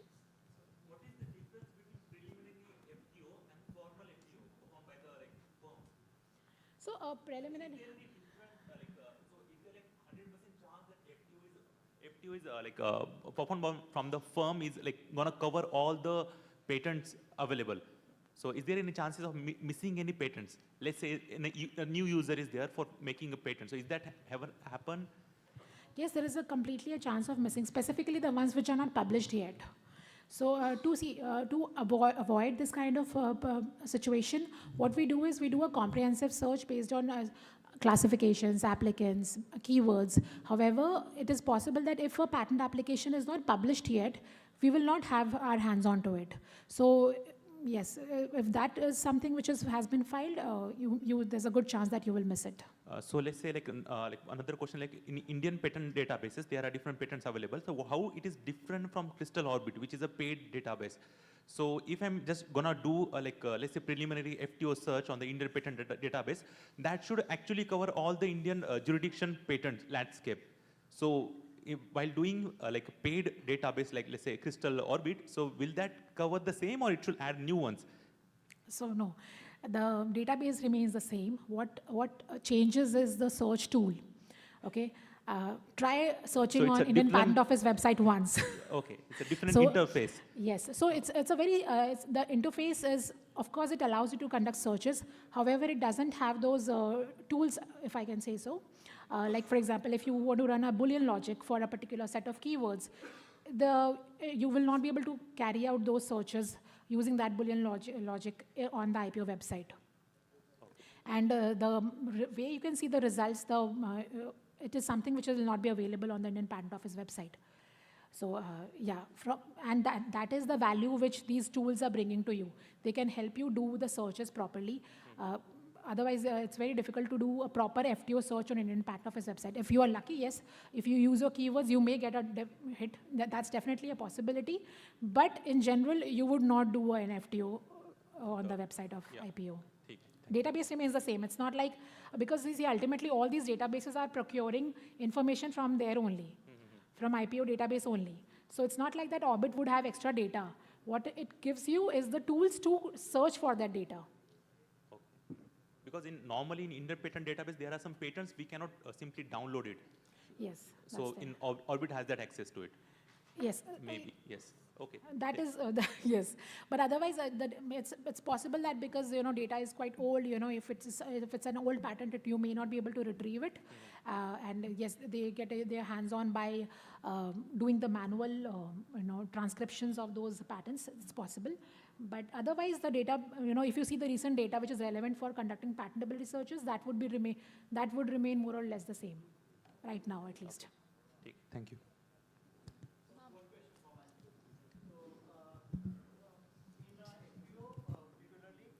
Dependent, independent claims are important, right? So independent claims are very much important. So what about doctrine of equivalence? Is FTO is handling or taking care of the invention or doctrine of equivalence? Is it important? Yes, it's very, very important. So can you please throw some light on that? Yes. So doctrine of equivalence, simply put, is that two components are working in an equivalent manner. They are not same, they are equivalent to each other. A lot of times it is possible that a potential infringer, so I am eyeing at some technology, I want to use that technology. Of course, I'm not going to use the claims in totality. What I'll do is, I will make some minor modifications here and there to avoid falling within the scope of that particular claim. So, for example, light source, okay? Now, you've said in your claims, LED is used as a light source. Example, I'm sure there's no claim like that, but LEDs are used as a light source, and you do not use LED, but some other kind of light source. Ultimately, they're working in equivalent manner, right? Giving you equivalent results. If that is the case, so even if you're not literally infringing the claims, you actually would be infringing the patent. The courts have held that it is known that a potential infringer, an infringer who is willing to avoid falling within the scope of claims would do minor tweaking around, would do changes. However, if the essential aspects of your invention have been replicated and only minor cosmetic modifications have been made or equivalent components have been used, then you are actually infringing it. So when you are conducting FTOs, and that is one of the reasons why it is not usually recommended that the owners themselves should conduct an FTO, because a lot of times people are not really aware of these nuances of the law. That is why a patent professional who is aware of the concepts of doctrine of equivalence and other ambiguities, how to address those ambiguities between the patent claim and the product, it is recommended that you get your opinion done. At least if you've done a search, at least get an opinion from a patent professional. Any questions? Yeah. Yes, this is related to the diagnostic which you previously mentioned. Recently, there was a case related to the N-nose, wherein the diagnosis of the cancer was done using nematode and C. elegans. And the Japanese company had made that and it was rejected. So there was a major setback in the diagnostic company related to this, because in Indian patent, it is not allowed. So like, since if I'm the origin of some invention, so for getting a patent, for filing it into the foreign country, I need to patent it first in India, country of origin? No, that's not a requirement. That's not mandatory. You can seek, you may be an Indian citizen residing in India, but you can definitely go ahead and file an application in the US, Europe, wherever you want, without seeking any kind of IP rights in India. Okay, and like what would you suggest to the diagnostic market in India, like if startups especially in this regard? See, right now, given the state of law, which is clearly against patenting of diagnostic methods, what would be recommended is that you get patents. So if the claim is, if the product is such that you can have product claims over it. So because there's no limitation on the product. If you want to have, if you have a diagnostic kit, if you have a sequence, a DNA sequence which can be used for diagnosis, use those to get protection, and not diagnostic method per se. So you have to change the subject matter. Yes.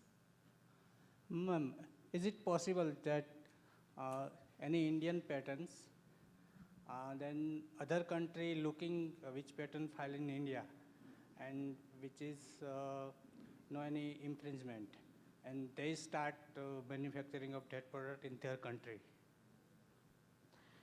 So your question is that somebody who's not in India, somebody from outside India wants to commercialize product in India, and they want to check whether or not there's a patent in India. No, not in India, in their country. In their country. Yeah. Yes, then see, first of all, you would want to see would want to see a patent in a particular country based on your market. If you see a market in India, you would conduct for India. But however, if you want to see for your own country, then yes, you can do the searches for those countries as well. So I'll take you through the exercise once, and I'll show you how to conduct those searches for a particular country. So if you want for US, for example, then you can do search only for the US. You don't have to do searches for other countries. So this is a case study based on mRNA vaccine. Any questions? No. Okay. mRNA. So this case study is before you guys as well. You have a question? Yeah. Okay, please. Hi. Don't you think so? Like with the increasing number of patents, people are like capturing the maximum amount or the broader amount of in the patent rights. So it is quite a risk for the people who are filing it in the future, because everything is covered in the patent. So how can we just bypass this kind of thing? See, that's a very good question, and honestly, yes, it's definitely a problem for anyone who's doing a new research in that particular field. But it's also an opportunity because what you can do is you can analyze. So there is something called landscape, which even Sridhar was speaking about. You can analyze and see what is the space which is not occupied yet, where there's no activity happening, and you can pursue research in that particular field. However, if you want to pursue research in that particular field only, then of course you will have to first of all secure your own IP. You will have to develop niche for yourself. You have to acquire a position of strength, be it by research purposes, or be it by doing research, or maybe challenging the patent, but you have to be at a position of strength so that you are able to address any kind of IP conflicts which may come your way. That is the only way. So, because you can't stop anyone from filing patents. You cannot have a policy where, okay, आपने 10 file कर लिया, board नहीं file कर सकते. You cannot do that. And even if you do that, there are lots and lots of loopholes which can be used to file patent applications. So you can't stop them. But yes, you can leverage the opportunity by identifying the space which is available for you to maneuver. And if at all there is not, but you gain a position where you have some strength to maybe bargain for a cross-licensing, or challenge the patent and become, you forcefully take that position for yourself. Okay, so we'll be doing a case study to prevent unnecessary complications. What kept it very, very simple. It's a mRNA-based vaccine. mRNA-based vaccines became very relevant during COVID times, and now they are being used for multiple pathogens. So the case study is for a particular product right now by NeoMedTech. There's a modification on the nucleoside, which is N1 methyl pseudouridine, substituted mRNA. And now what happens is this mRNA is encapsulated in lipid nanoparticles for delivery to the cells. And this mRNA is encoding a particular antigen, which is for influenza virus. So we will be doing an FTO assessment for this. But before we go there, why is FTO critical in this space? And what are some of aspects which we have to be mindful of? I'm running out of time. 15 more minutes, okay, good enough for me. I'll keep it very short and quick. So first of all, you have to be aware of the multiple aspects of the product. First is modified mRNA. Now, what we have before us is a product which is specific to a particular virus. It has a specific lipid delivery mechanism. It has a specific nucleoside modification, which makes it vulnerable to a wide variety of patterns relating to each of these components. So what will you do is, first of all, identify key technical elements. The first key technical element is what is the modification on the nucleoside. Second is what is the delivery mechanism. Third is what kind of antigen are we targeting. Fourth is what is the manufacturing process for this particular vaccine. Third is if there is what's the method of using it. As I told you before, it's possible that you may have a method of use patent in some other country, if not in India. And if your target market is in India, that's okay. You don't have to worry about it. But yes, if it's US or Europe, then yes, you may have to worry about it. Now here the target markets are US, Europe, China, and India. So all the 4 markets are relevant. So we will be conducting searches for all these 4 jurisdictions. However, I'll be doing searches to show you how you can limit your search to one particular jurisdiction, and how can you do searches for one particular aspect.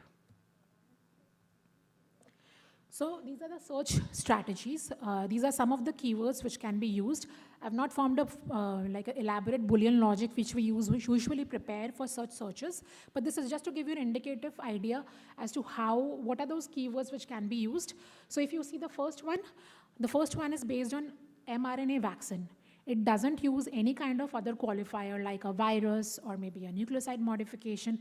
This is preliminary mRNA vaccine. This is the keyword which you'll be looking for. Ideally, you should be doing a search for this mRNA vaccine in totality. However, the number of hits which you're going to get is too much. So you will not be doing those. What you'll do is you will combine this keyword with other keywords like what kind of modification is there, and then you will try and use as broad terminology as possible to cover maximum number of patents.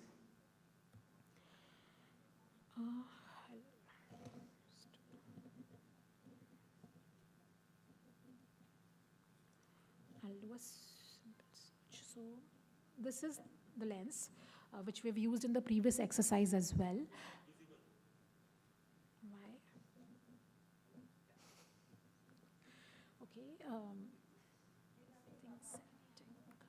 I've exited.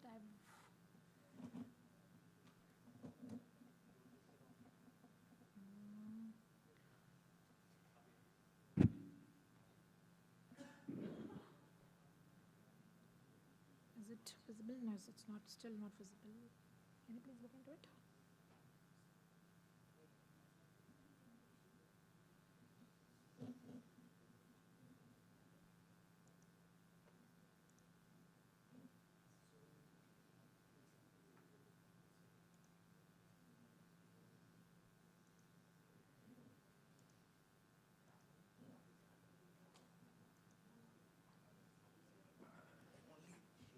Particular window you assigned, that's fine. That I got, but I'm not able to change it. Okay.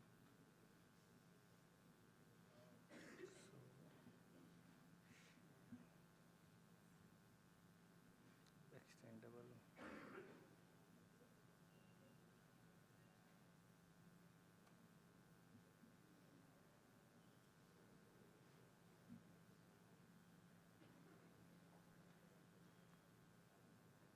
So before since this is being addressed, what will I discuss is? Let's happen. Okay. You can do like a complete share screen.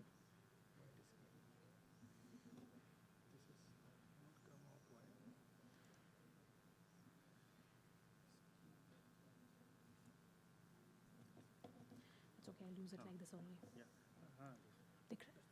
Now we can see it, yes.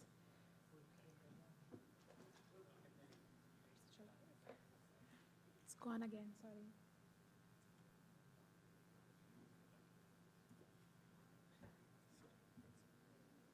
Kind of Can't see magpie. it. That's a three-finger. Okay, I'll do that. Net finger. Thank you. Okay. What I'll do is I'll not switch places again and again.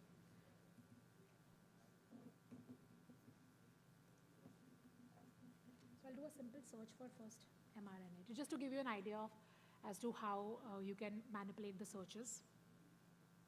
So we typically use paid databases. This is a free database which you can use for doing preliminary assessments on FTO.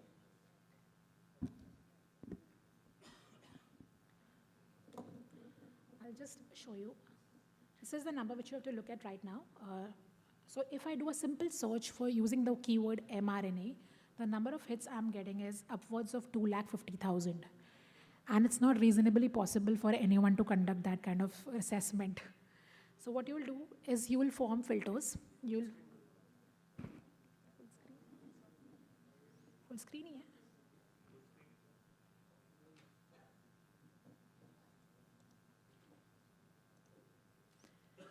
This is the fullest it can be. So yes. So what you will do is you will use.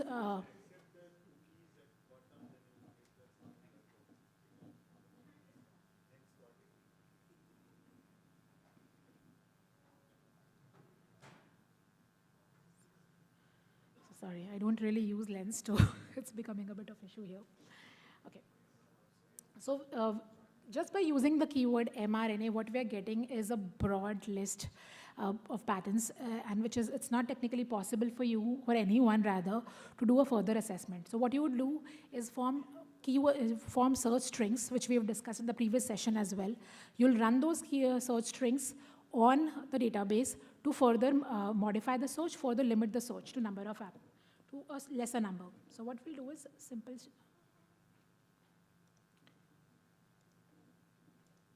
Now what you've seen is we have different aspects to our product. First is it's a modified nucleoside. It has certain kind of modification attached to it.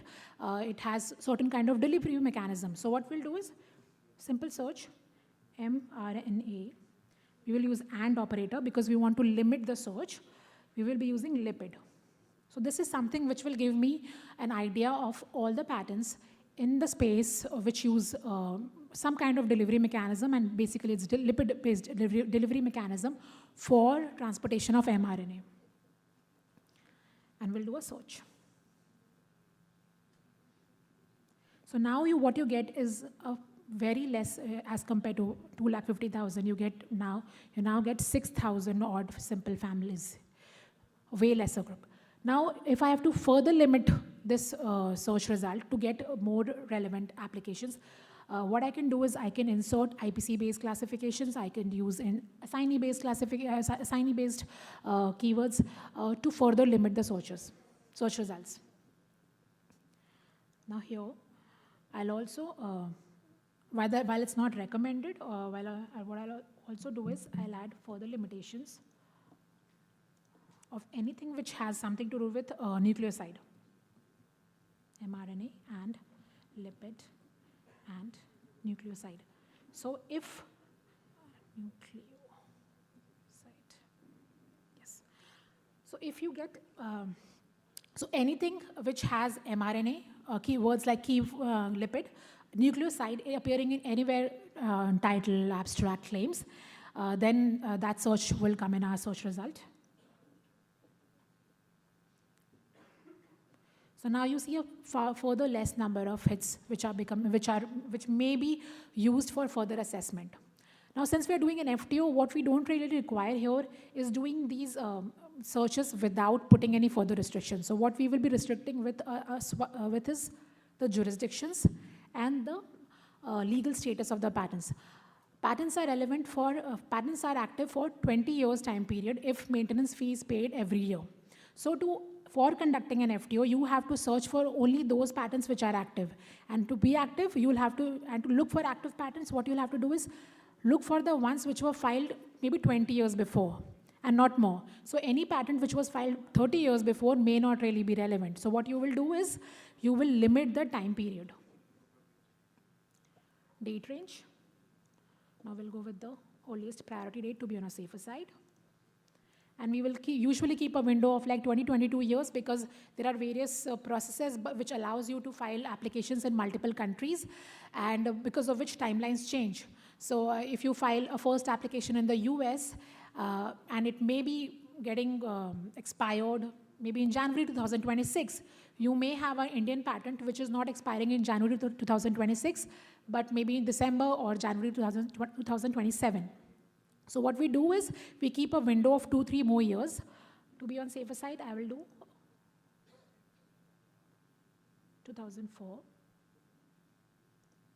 okay, January. So now only those patents and patent applications which were filed after this period, which have a priority date of after this period, will come in our search.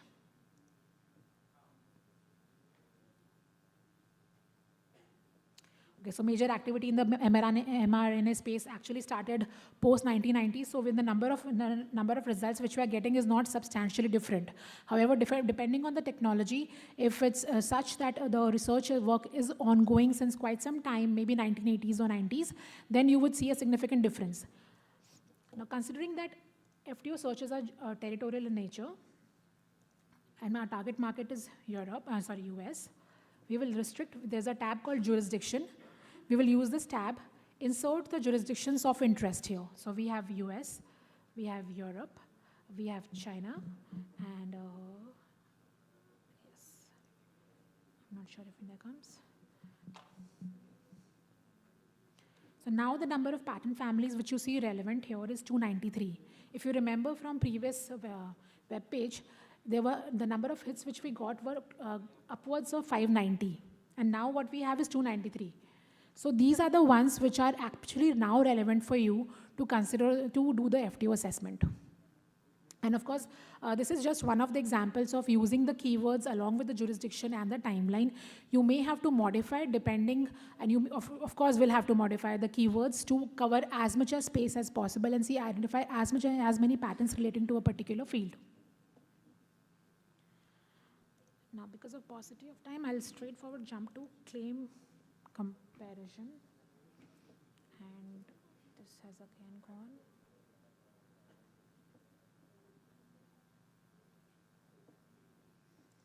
Okay. I am not. Display settings. It's not active. It's not working.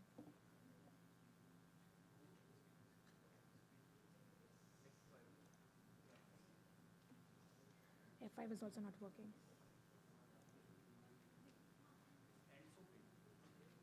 Sorry? End slideshow? Yeah. Now the bigger one. Now yeah. Now it's. Okay, thank God.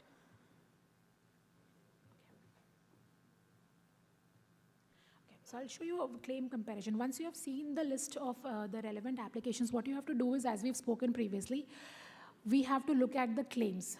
And precisely what we have to look at is the independent claims of the patent. So independent claim is anything, so simply put, the first claim of the product of the patent of interest.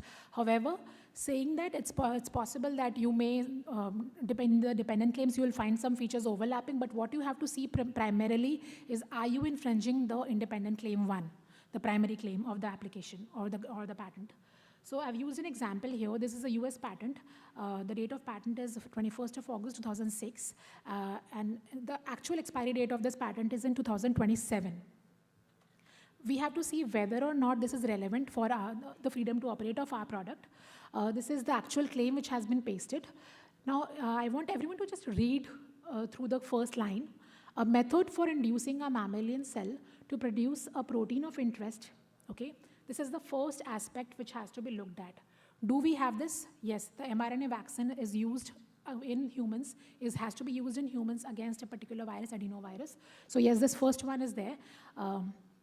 Second is contacting said mammalian cell with in vitro synthesized modified mRNA. Yes, it is also there. Now we come to the second aspect, which says that modified mRNA comprises the modified nucleoside pseudouridine. Now if we go back and we see the modification which we have is not the same one. So because of this reason, we are not infringing. There is freedom to operate with respect to this patent and we are not infringing. So this is the level of assessment which you'll have to do once you have the list of patents which are relevant for your product. Second is this one. This is a Chinese application which was filed on April 1st, 2025. This talks about an mRNA vaccine. Yes, we do have a vaccine, so it says yes. Now, the further claim defines what are the features of this product. It says characterized in that the mRNA vaccine is an mRNA vaccine encapsulated by LNP. LNP means lipid nanoparticles. So yes, we do have that feature in our product as well. So yes.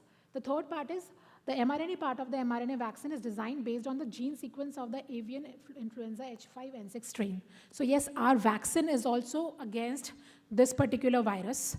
I've not used the strain to make things a bit simple, but all of these criteria are being matched accordingly. Yes, if this application gets granted in this particular form, we may actually infringe it. So this is a potential threat for launching the mRNA vaccine which we have proposed in the case study. So this is the level of assessment you will have to do. One more thing I want to point out here is that now this is a Chinese application which was filed on 1st April 2025. Supposedly you had to do an FTO for India and not China. Okay, in that case, you would have limited your search to China, to India, and you wouldn't have done a search for China, right? So in this case, what happens? You would have potentially missed out on such a relevant patent, right? Going by what we've discussed, like there's a good chance that you can miss it. So what we do to address such problems is that when we search for 20-year or 22-year based searches for the jurisdictions which is of interest, we also do searches to see whether within a span of last 2 or 3 years, any application related to our domain was filed. So that we know that, okay, there is an application potential threat which has been filed in China, and there is a possibility that it may be filed in India as well. So I'm not sure how many of you are aware. Just to give you a brief idea, if you have filed an application somewhere, be it India, be it US, be it China, wherever, you get certain timelines within which you have to file your applications in other countries. So if you have filed an application in China on 1st April 2025, you would have at least 12 months time to file it in India. And then there are other ways of filing the application which would further push the timelines. So whenever you are conducting FTO search, you should also be, to the maximum extent possible, try and cover jurisdictions for at least last 2-3 years to see if there's a potential threat outside India which can be filed in India as well. Okay, this is another case study, a quick case study for a stent. Just to show you how you can conduct FTO for medtech spaces. This is a stent in which the novel aspect is the material which has been used to manufacture the stent. It comprises of a polymer which is called polyglycolic acid and which has magnesium sulfate dispersed therein. So this is the material for which I filed for a patent application. I got a patent and now I want to commercialize it. But the bigger question here is, yes, I have a patent, but can I freely operate it? Can I freely commercialize it without the risk of any kind of IP infringement? Okay, very quickly. The various aspects which we have to look for is the stent structure and geometry. Because stent is a field where you have multiple patents on the structure, the architecture of stent as well. If you may have the novelty in the material, but if the structure which you have used for the manufacturing of stent has been protected in a separate patent, that will become relevant to you. Second is the manufacturing method which you have used. Maybe you've used 3D printing, but what if there is a patent on 3D printing techniques using a polymer for manufacturing stent?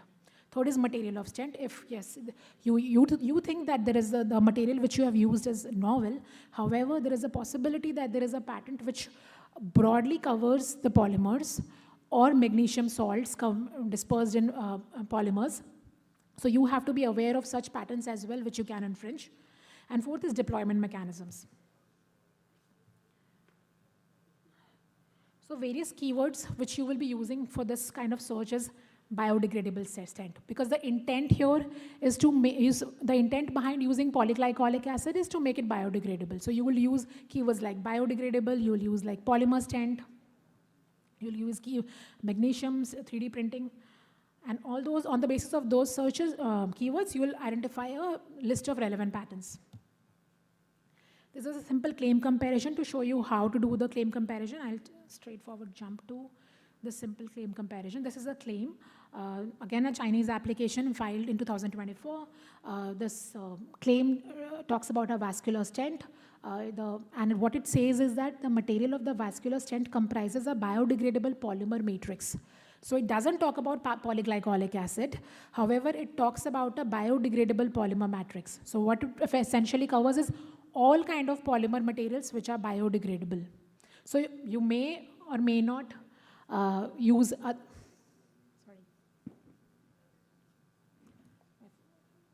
out of battery.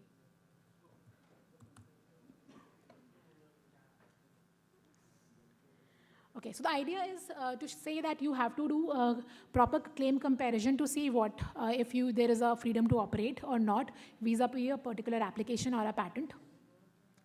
The key takeaway for this stent matter is that you may have a novel concept in the polymer material which is being used. However, you will also have to look at different kinds of patents to see whether or not there's a freedom to operate with respect to the stent.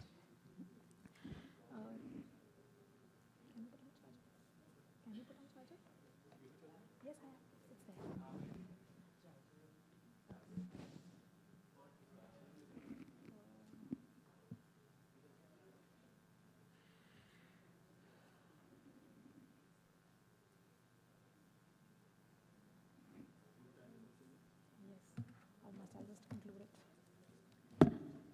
So any questions in the meantime? I know I think the session got a bit heavy towards the end, but if you have any questions? Anyone?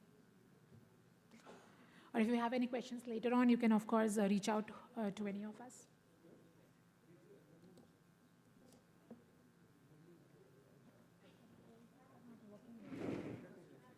Yes.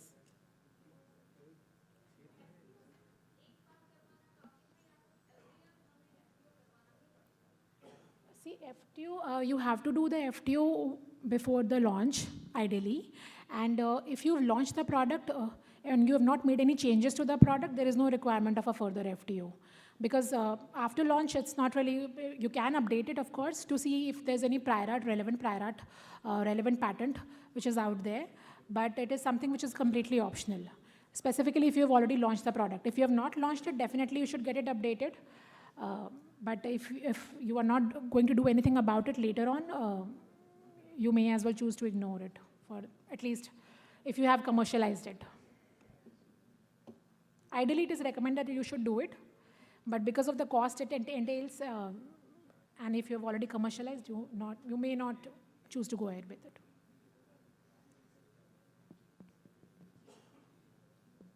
Any other question? Okay. So I think I'll...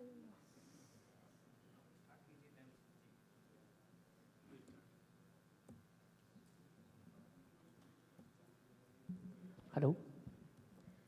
Excuse me? Yes, Kunal. Yeah. So actually, can I split my innovation into two so I can take can benefit out of this freedom to operate? Of course. Right? Sorry? Okay. It's like, as you said, like a syringe, okay? So there is a particular coating material is there inside, or anything. It's like an outer wall, or the like a rubber, rubber visor or something. Okay. If I'm just like I will just make a 2 patent out of it. Okay. Okay. The one is like one part, which is like a coating or anything, it can be. And another is like so I can have enjoy the freedom to operate because I'll be selling the first patent to someone else. And I'll be, because he can not go to another person, I'll be means limiting his supply using the first patent. So you want to use your patent to block someone? Not someone, it's the same patent. Okay. Yeah. Okay, I'm so not sure it is like if I understand the second question. patent is like in freedom to operate. He has to get it from the first. So you don't require freedom to operate vis-a-vis your own patent? Yeah, because I'm selling to someone else, then it is like a limiting, no? So you are selling to someone, you are already authorizing someone. Yeah. So see, freedom to operate is required against unauthorized access. अगर आप ही patent हो और अगर आपने ही अपना technology किसी को दिया है तो उन्होंने आपकी टेक्नोलॉजी आपके कंसेंट से यूज़ करी है सो उनको आपसे फ्रीडम टू ऑपरेट की ज़रूरत नहीं है okay so because they have your consent no you have already given it to them you have already sold it to them so they don't need it from vis-a-vis you but they would definitely require it vis-a-vis someone else अगर आपका जो technology है वो कहीं और infringe कर रहा है तो वहाँ से उनको चाहिए होगा freedom to operate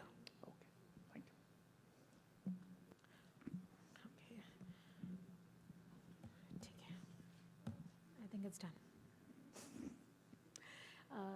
Any questions? We'll take more questions in the IT. Yeah. So thank you, Ms. Gandhi, for a very clear and practical session on FTO.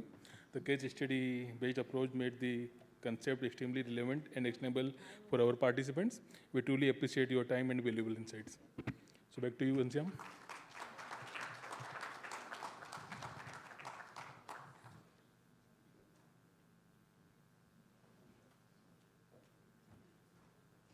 So after insightful session on the patent analytics and the freedom to operate, now we moving on the special session of Clarivate Derwent Innovation Pro.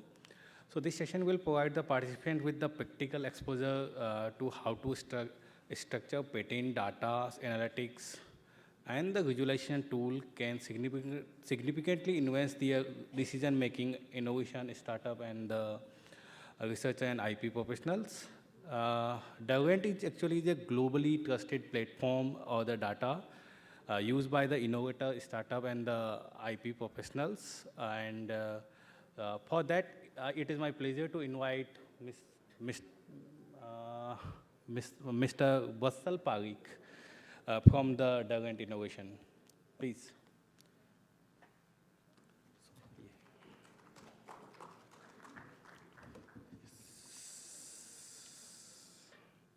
एक second okay कहीं उसमें that's a difficult one नहीं हो जाएगा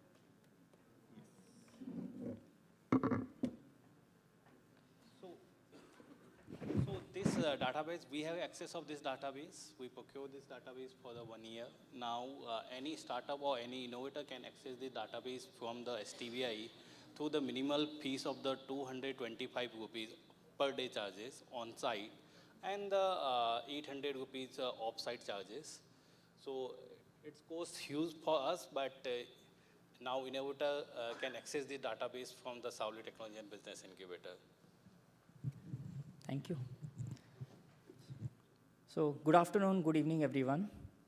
My name is Vatsal Parikh, and I have around 17 years of experience on patent searching. So the topics that we discussed today around patentability search, FTO search landscapes are also very close to my heart because 17 years of my life I have been doing searching. There were some questions that I heard today around, comparison between free tools and paid tools. So this particular next 30 minutes is going to be useful for you guys to understand what is the differentiation. We've seen some of the case studies done on free tools. I will give a glimpse of the paid databases and what they give you in return, how they can make your life easier. So it's about convenience, it's about comprehensiveness in terms of how you search, right? So Derwent Innovation is the name of the platform. And as Dr. Kancham mentioned, Clarivate is a global leader in terms of IP overall end-to-end solution. So Clarivate is a company, we have around 11,000 employees worldwide, And within Clarivate, we provide end-to-end IP solutions. So for example, we not only have Derwent Innovation as a platform, but we have an expert services team who actually conduct the searches like patentabilities, FTOs, and we also support with patent filing, prosecution, as well as annuities and payments. So end-to-end IP lifecycle is something that we provide. Today's session, I'm going to be focusing more on Derwent Innovation, the main features that you can see on Derwent Innovation. I'm not going to walk you through or bore you with all the features that are there. It's a pretty exhaustive tool, so there will be a lot of features. There are online videos for that. I'm going to focus mainly on 3 features, which I'll talk about shortly. So just to introduce Derwent Innovation. So Derwent Innovation is a tool that is built by IP experts and data scientists. And it is one of the market-leading tools that have both patent and non-patent literature data in one particular tool. So some of you from the academic background may know about ProQuest or Web of Science. These are also tools that are owned by Clarivate. And those data from those tools are also pooled into Derwent Innovation. So you have the power of all the scientific literature data that you have, plus you have the patent data clubbed together, so that when you conduct a search, you can have a comprehensive overview of not just the patent side of it, but also the scientific literature side of things. The key benefit, one of the important benefits, is the coverage of the data.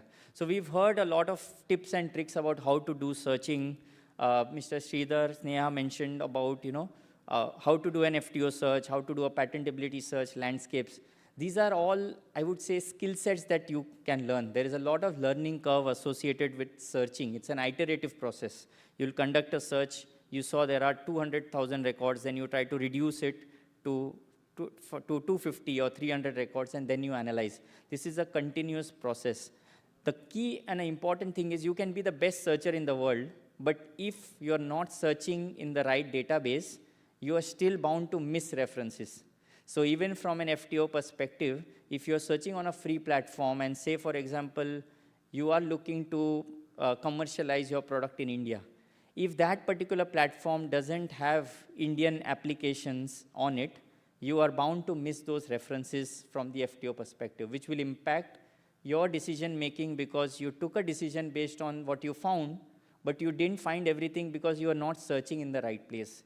So that is why I say that the skill set is very good to have, but you also need to search in the right place. Once you search in the right place, you will be sure that, okay, I have taken a decision based on that I have a freedom to operate, but that's based on the data that you get. These are some of the key features of Derwent Innovation. So as I said, I'm going to focus mostly on 3 features. First is something called DWPI, Derwent World Patent Index. Not sure if a lot of you have heard it, but this is one of the key differentiators of how Derwent is different from a lot other paid databases. So I'm going to talk about it in a little while. I'll talk about AI search. AI is the talk of the town, and we know that AI saves us hours and hours of particular effort on everything we do. In Derwent Innovation, we have also built an AI search tool, and where you can put your natural language text, you can put details around what you want to search, and you would get a list of 200 results that you can analyze. So it's going to make your life easy when you're doing like a quick patentability or an FTO search. I wouldn't recommend doing only an AI search for your freedom to operate analysis, because it will just give you a first pass overview. It will give you a quick assessment for your patentability or an FTO perspective. And third, we are going to talk about the insights dashboard on this corner here. That is particularly from the perspective of patent analytics. So in this deck, you will see that I have put some snapshots around how you can analyze a particular technology space. You would know, okay, if I'm searching in the field of COVID-19, in this particular field, where are the white spaces? Where can I do my innovation? So as a researcher, patent data is really, really insightful to be able to identify where my white spaces are, so that your research could be well directed in those white spaces, rather than you doing the research and finding out, oh, it's too dense an area for me to get any patent out there. So it is always wise to do an IP landscape early on to understand. And this is also applicable to startups, so that they know in what space are they. Are they in a space where there are a lot of patenting activities? That means there is a lot of research happening there. So there is a likelihood that there will be more players, there will be more FTO threads, and there could be a possibility that you may not get your patents also that easily. So that is going to be of key importance.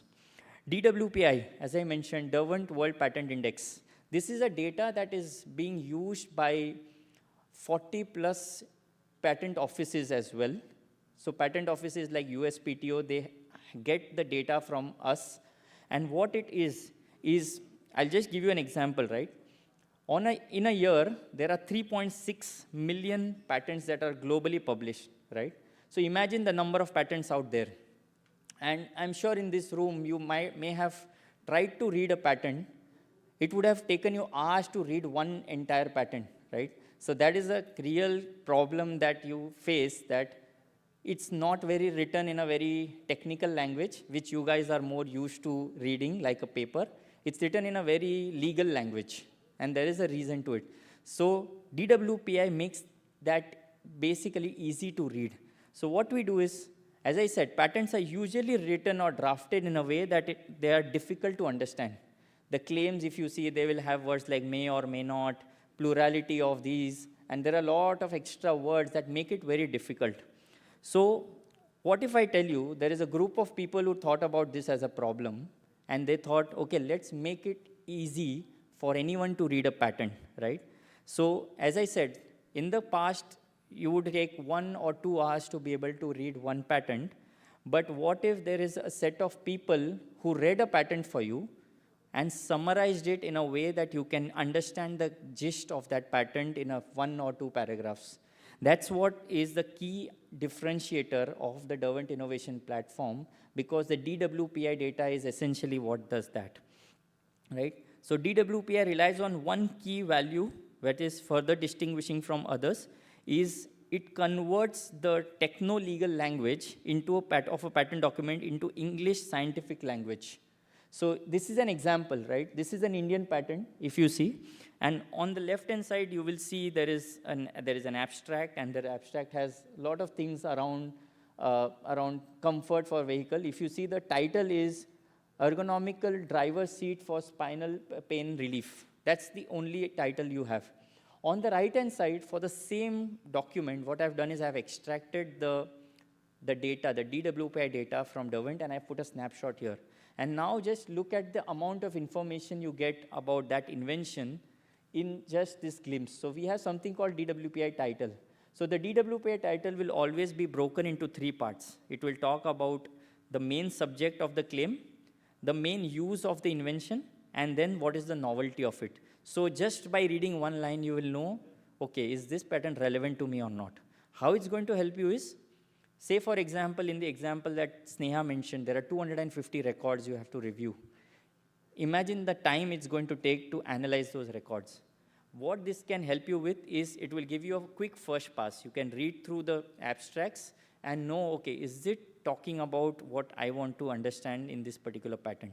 So this could be useful for your patentability search. It could be useful for freedom to operate or invalidity search. Any kind of search, it will make it much, much easier for you to read. And on the right-hand side below, you will see that we have the DWPI abstract, where you have novelty, use, and advantage. So what is happening at the back end is what I can explain you. In Clarivate, we have 900 plus people of different technical backgrounds who are reviewing as and when the patents are being published. They are picking the patent, they are making this kind of summaries, and for every patent, there will be a summary like this attached in addition to the original text. So you are not just searching into the original text, that original text still remains, but you are searching into a very rich metadata that is added to this particular data, which makes your searching much more efficient. So I'll give you some numbers around how it improves your searching, how it improves the comprehensiveness of your overall search. This is another example, again, a very simple example here. If you see the USPTO title, only says it's a barrier, that's it. So if you see, now that title gives you absolutely no information about the invention. On the flip side, if you read the DWPI title, you will see that it talks about the elongated barrier for a road for separating vehicles from time zones. So again, just reading one line, you now start to get a gist of what it is more about. So this is the power of a database, that allows you, because we are investing a lot of time, effort, we have a set of people who are editorially checking all of these information and adding the abstract to it. And this is not just one area, this is the most time-saving area that I'm showing, but we do correct a lot of other mistakes that may be there on the patent. For example, if there is a mistake in a particular date or any corrections need to be made, the DWP editorial team will make sure those mistakes are identified. Additionally, we talked about some way of searching, for example, searching for assignees, right? So for example, if there is a company called, if Gillette has a patent, but Gillette is owned by a company, say P&G, for example, right? So what happens is when you're searching for patent applications just by Gillette, you will only find the ones which are filed in the name of Gillette. But on Derwent, what we also do is we connect that to the parent company also. So when you want to search for all patents for P&G, it will include the patents that are from Gillette. So it removes a lot of effort from your end where you would need to Google and search, okay, which is the parent company, add that to your list of assignees. You would not need to do it. That is all sorted in terms of Derwent. One more key example which I'd like to talk about is this is a Chinese application, right? So again, searching for non-English documents becomes very, very challenging because sometimes there will be issues in machine translation. If your market is not just India, say for example, you're looking to commercialize this in Japan, Korea, China, right? You would need to ensure that you also have a freedom to operate in those countries. When you are trying to do that, it is important you review non-English documents. How do you do that? Because in this text, looking at this, you would have no idea what to search. But in DWPI, what happens is we also translate that information. So on Derwent, you will find a machine translation of all the text. In addition to the machine translation, you will also find this DWPI data, right? So DWPI, as I said, it's not just to understand, but it's also to search. So that is a double advantage. So essentially what you're doing is, it's like a double filter that you are applying in your search. One filter is the original text. Say for example, you're looking for a mobile phone, simple example. Many a times in patents, you will find that people will write the mobile phone as a portable device or a handheld device because they want to hide that invention. They want to ensure that it doesn't come up in everyone's search. That's when the DWPI data will help because the DWPI team will convert that when it's sold as mobile phone. In use or advantage, it will always mention it as a mobile phone. So when you are going to search for mobile phone, you will get those records which even don't say mobile phone in the entire document, but it's there in the DWPI text. So it's essentially a double filter. You're ensuring that your search strings are more comprehensive and you're not missing on any references that should be identified. This is one study that we did with a third party where we did this kind of an analysis where how many more records that Derwent, the DWPI data bring in. So our third party reported back to us that for the same aspect that we wanted to search, Derwent Innovation was able to retrieve 79% more records back to us. So for example, if you search on a database or a free database, we got 79% records more than the other ones because of this enriched data that comes with it. So I'll just pause here. Any particular questions on the DWPI data? I'll quickly move on to AI search after this, and I'll talk about the AI search. Yes, please.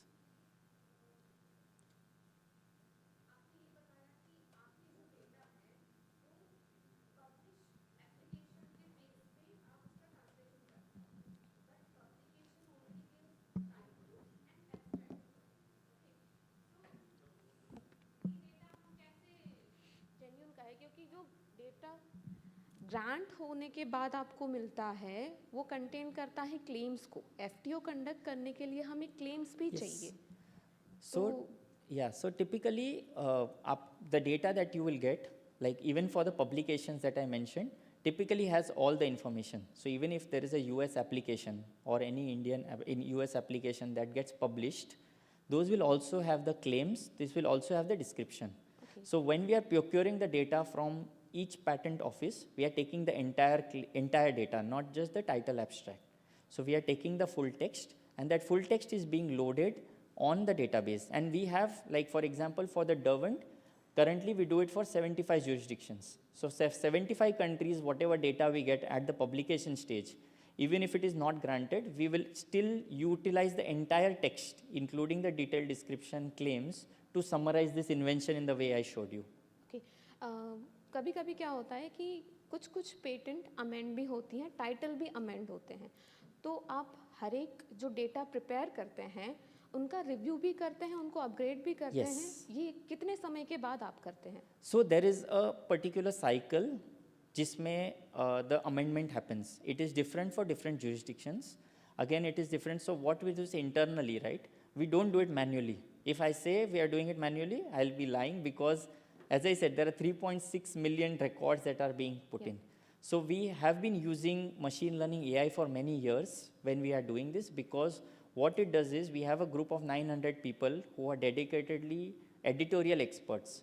So what they will do is whenever the data changes, the system will flag us that, okay, for this record, this has changed. It will give the suggestions to the editor. The editor will be able to accept or decline whatever suggestions the tool is making. Or if he wants to add something, the editor can add it and then it gets saved. Okay. So that is the process that happens from an end-to-end perspective. And as I said, the duration will change from country to country. So because China has so many applications, we have to do it more frequently for US, China, EP. But say for India, because the publication number is not that high every month as compared to the other countries, we do it at a different interval. But it would happen for every jurisdiction that we have the DWPI data for. Okay.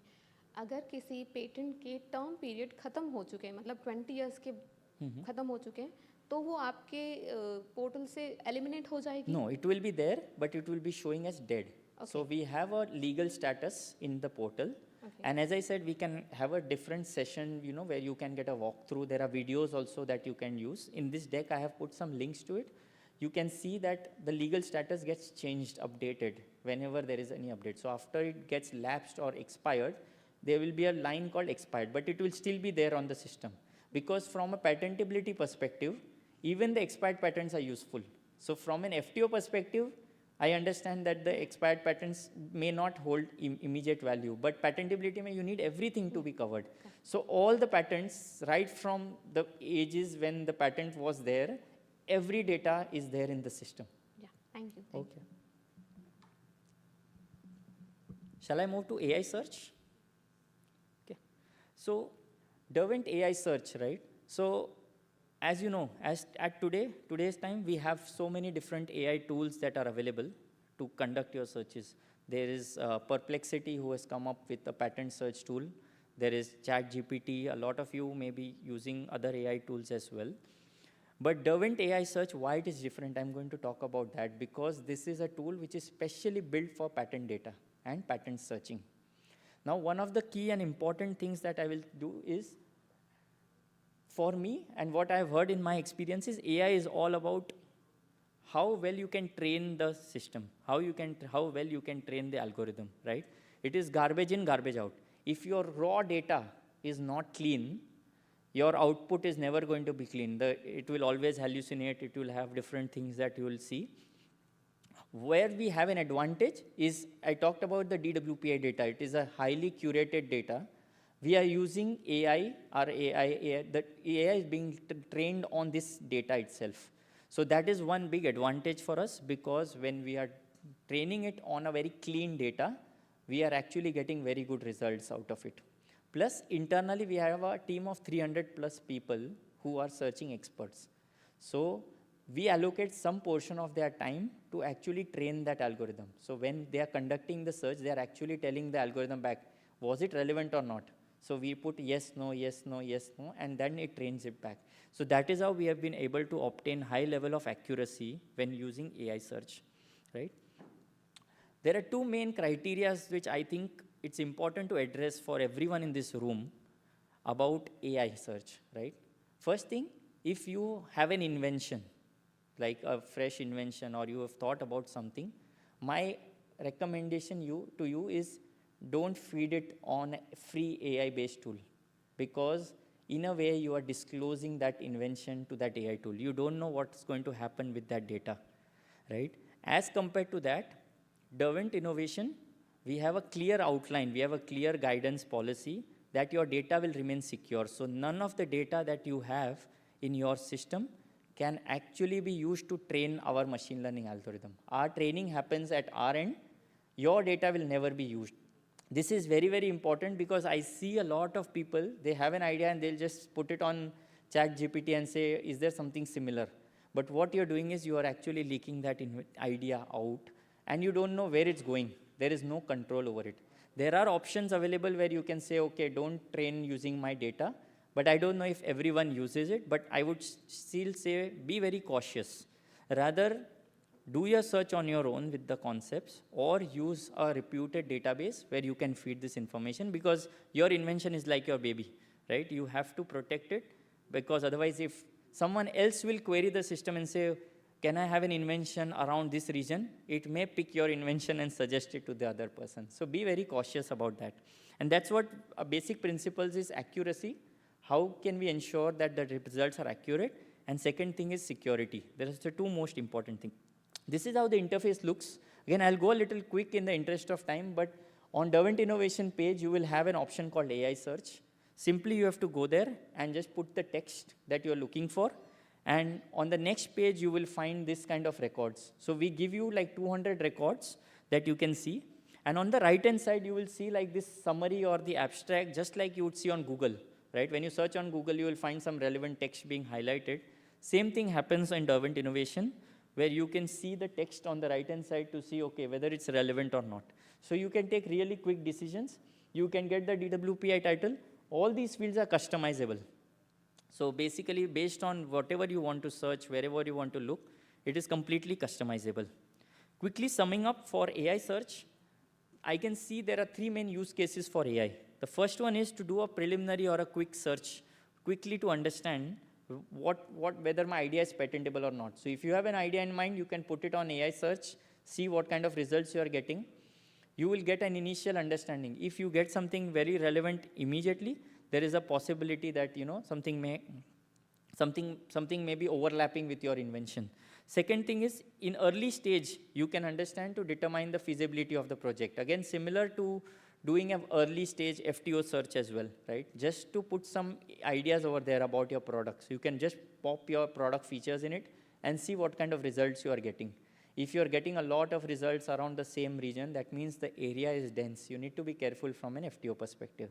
Again, I would say don't rely purely on AI search to do your FTO. You would either need a professional to help you with an FTO search, but this is an initial assessment that you can get from an FTO perspective. Lastly, I'm going to touch upon the landscape part. So there is also a functionality in Derwent where you can use to get insights, right? So from the first session, which we saw about IP landscapes, I have put an example of a search string over here where I'm looking for, say, COVID-19 infections and anything related to COVID-19. I want to know what kind of a landscape is out there, right? So when I put these search strings, I can put additional restrictions. If you just want to know the landscape in India, you can add the country code as India, you can get that information. If you want to add only for the last 5 years you want the data, you can add that. So a lot of customization is possible when you're doing this kind of a search. When you will search for it, you will get a tab called Insights on the top. So the results is what you are seeing. Insights is on the right-hand side. So the Insights tab, when you click on it, you will be redirected to a page which looks something like this. This is giving you a clear insight. There are 14,000 records for this particular concept. And for each concept, you are actually getting who are the key players. So you're getting names of different universities or organizations along with the number of patents they have. Where has this technology been developed? So you are seeing the regions where the filing is done. What are my competitors working on? So here you are getting the information about these competitors that are there, these companies, and what is the technology domains of these. So this is identified using IPC classes. And lastly, what are the top technologies that are found? So it will give you a chart as well. So this will give you a very initial assessment about what insights am I getting from this broad data set at the moment. The second thing is, the other way to do it is, there is a button called Analyze Records. So if you want a more detailed analysis, if you want to do a more detailed, you want to develop your own charts. Say, for example, you are working with an investor, and you want to show them that, okay, this is how I identify, these are the companies which are active. Generally, they want to know an overview of the technology. You could utilize Derwent Innovation for something like this, where you could say, you can select the charts. You want top assignees, you want the parent companies, you want assignees based on the number of grants they have versus applications. There are multiple options. So if you see the charts, there are multiple charts available for you to choose. And based on the charts, you could have graphics something like this. Like this shows the geographical hotspot. Where all are the inventions being filed? This is for the same example. On the right-hand side, I have put it for the top assignees. So we see Chinese Academy of Science has the maximum number of applications for this particular invention, for the search string that we put. And then we are seeing a lot of these universities having a lot of applications around this. So these are the initial insights that you can identify basis of this. You can also see something like a text cluster. So in Derwent, there is an option of text clustering, which will give you this kind of an interface. So for coronavirus, it automatically creates like a complete categorization based on keyword clusters. So based on the text which is there in the patents, which ones are more frequently occurring, it will start clubbing them together, and then it will create these clusters. You can click on these clusters. These are interactable charts. So when you click on it on Derwent, it will give you those set of records which talk about those words. But if you see just based on one search string, I was able to create something like this, which on a broad level tells me that, okay, this is the landscape that I'm talking about. So there is a lot of activity around the infections, the symptoms, the protein spikes. But if you see, there are some things around face masks, social distancing, body temperature. So based on your specific area, you could go more deeper into that particular technology to identify, okay, what's happening there. And this is also a very interesting tool, because when, from a research perspective, you are still trying to identify where I want to do my research, you could also utilize a tool like this to understand, okay, how do I navigate through my research? I want to do something in this area, but I don't know where to focus on. This could be a good starting point. And lastly, this is also a map that you can create on Derwent Innovation itself. So based on your data, you could load it, and it's a feature called Themescape Map. So Themescape Map will create this kind of a map. And where you are seeing the white spots indicates there is more patenting activity. And the dots are, each dot is one patent here. So you can actually click on the dot, and it will pop up that particular patent application and show you the abstract of that application also.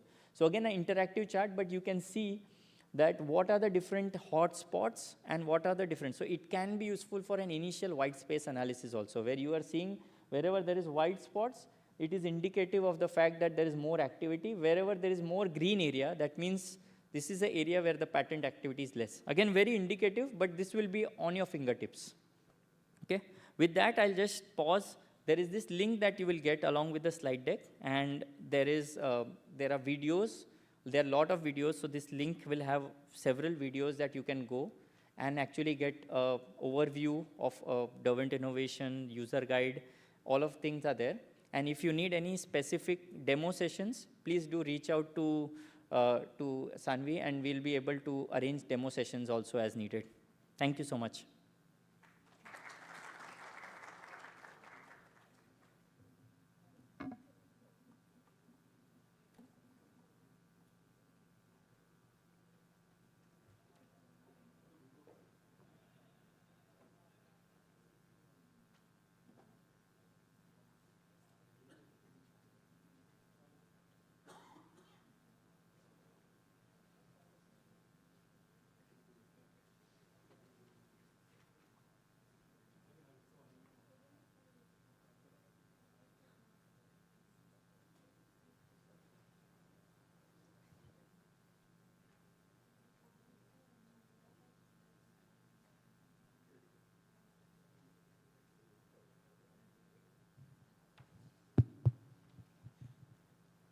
Thank you. We had an excellent Derwent session right now. I just wanted to reiterate, आपको बताया होगा इसके पहले कि STBI ने ये तो एक प्रीमियम मतलब सब्सक्रिप्शन होता है, बट STBI ने इसको लेके रखा है for innovators or startups who want to use this paid version. What they can do is they can, there is a nominal fee to ascertain your interest into it, तो तुम वो per day basis पर तुम वो करके 24 hours के लिए आपको यूज़र आईडी और पासवर्ड वगैरह दिया जाता है, and you can undertake it for yourself. Okay, so I very strongly अर्ज एवरीवन टू यूज़ दिस. एक नॉमिनल फ़ी के सामने आपको ये सारा मिल रहा है, और ऐसे ही कुछ और भी सर्विसेज है जो आप डॉक्टर घनश्याम प्रजापति से पता कर सकते हैं. वाइनॉस है और क्या क्या क्या क्या सब अलग अलग सर्विसेज है. So we stand committed towards promoting innovation, commercialization, right? So even organizations like you, हमने कर रखा है, आपको अलग से लेने की ज़रूरत नहीं. तो चाहे स्टेट के टैक्स पेयर का पैसा है कि नेशन के टैक्स पेयर का पैसा है, तो जिसका भी बच जाए पैसा, है ना, तो ऐसा करके करना चाहिए. Thank you.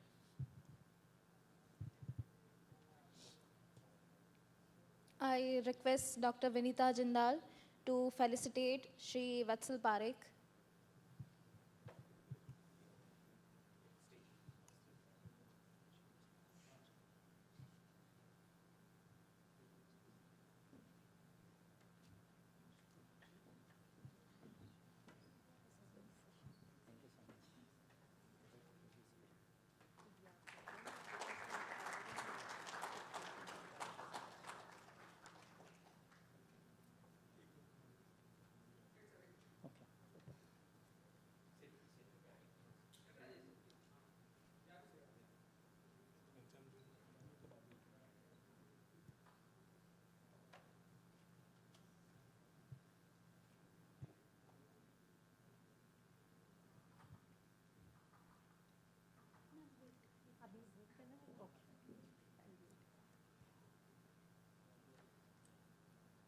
I request Dr. Vinita Jindal to felicitate Mr. Sridhar R.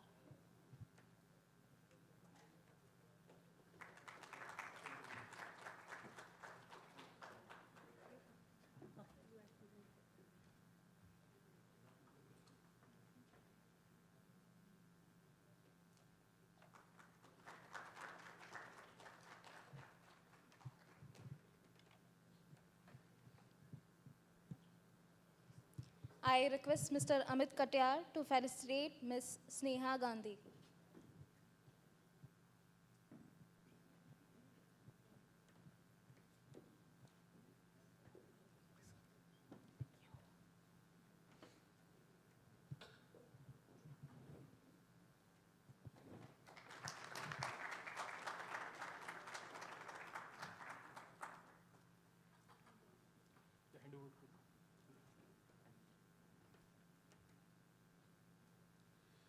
I request Ms. Neha Parekh to give vote of thanks.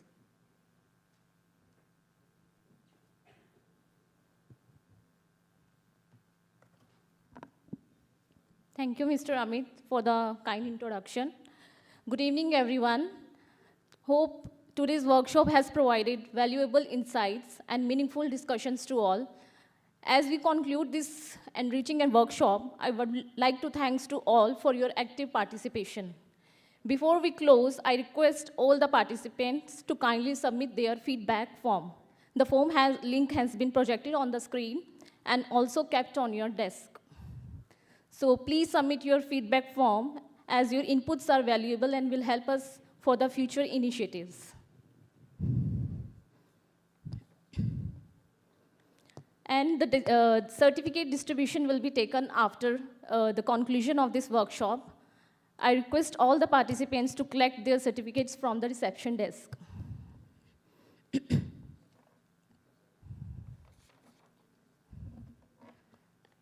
So at last, on the behalf of BIRAC, we sincerely extend our gratitude to respected Shri Arjun Bhai Modwadia, Honorable Cabinet Minister, and Ms. P. Bharti, Secretary, Government of Gujarat, and all respected dignitaries and participants present here. We extend sincere thanks to our esteemed speakers, Mr. Sridhar, Ms. Sneha Gandhi, Dr. Dheeraj, Professor Hitesh Patel, and Dr. Anand Batlakar.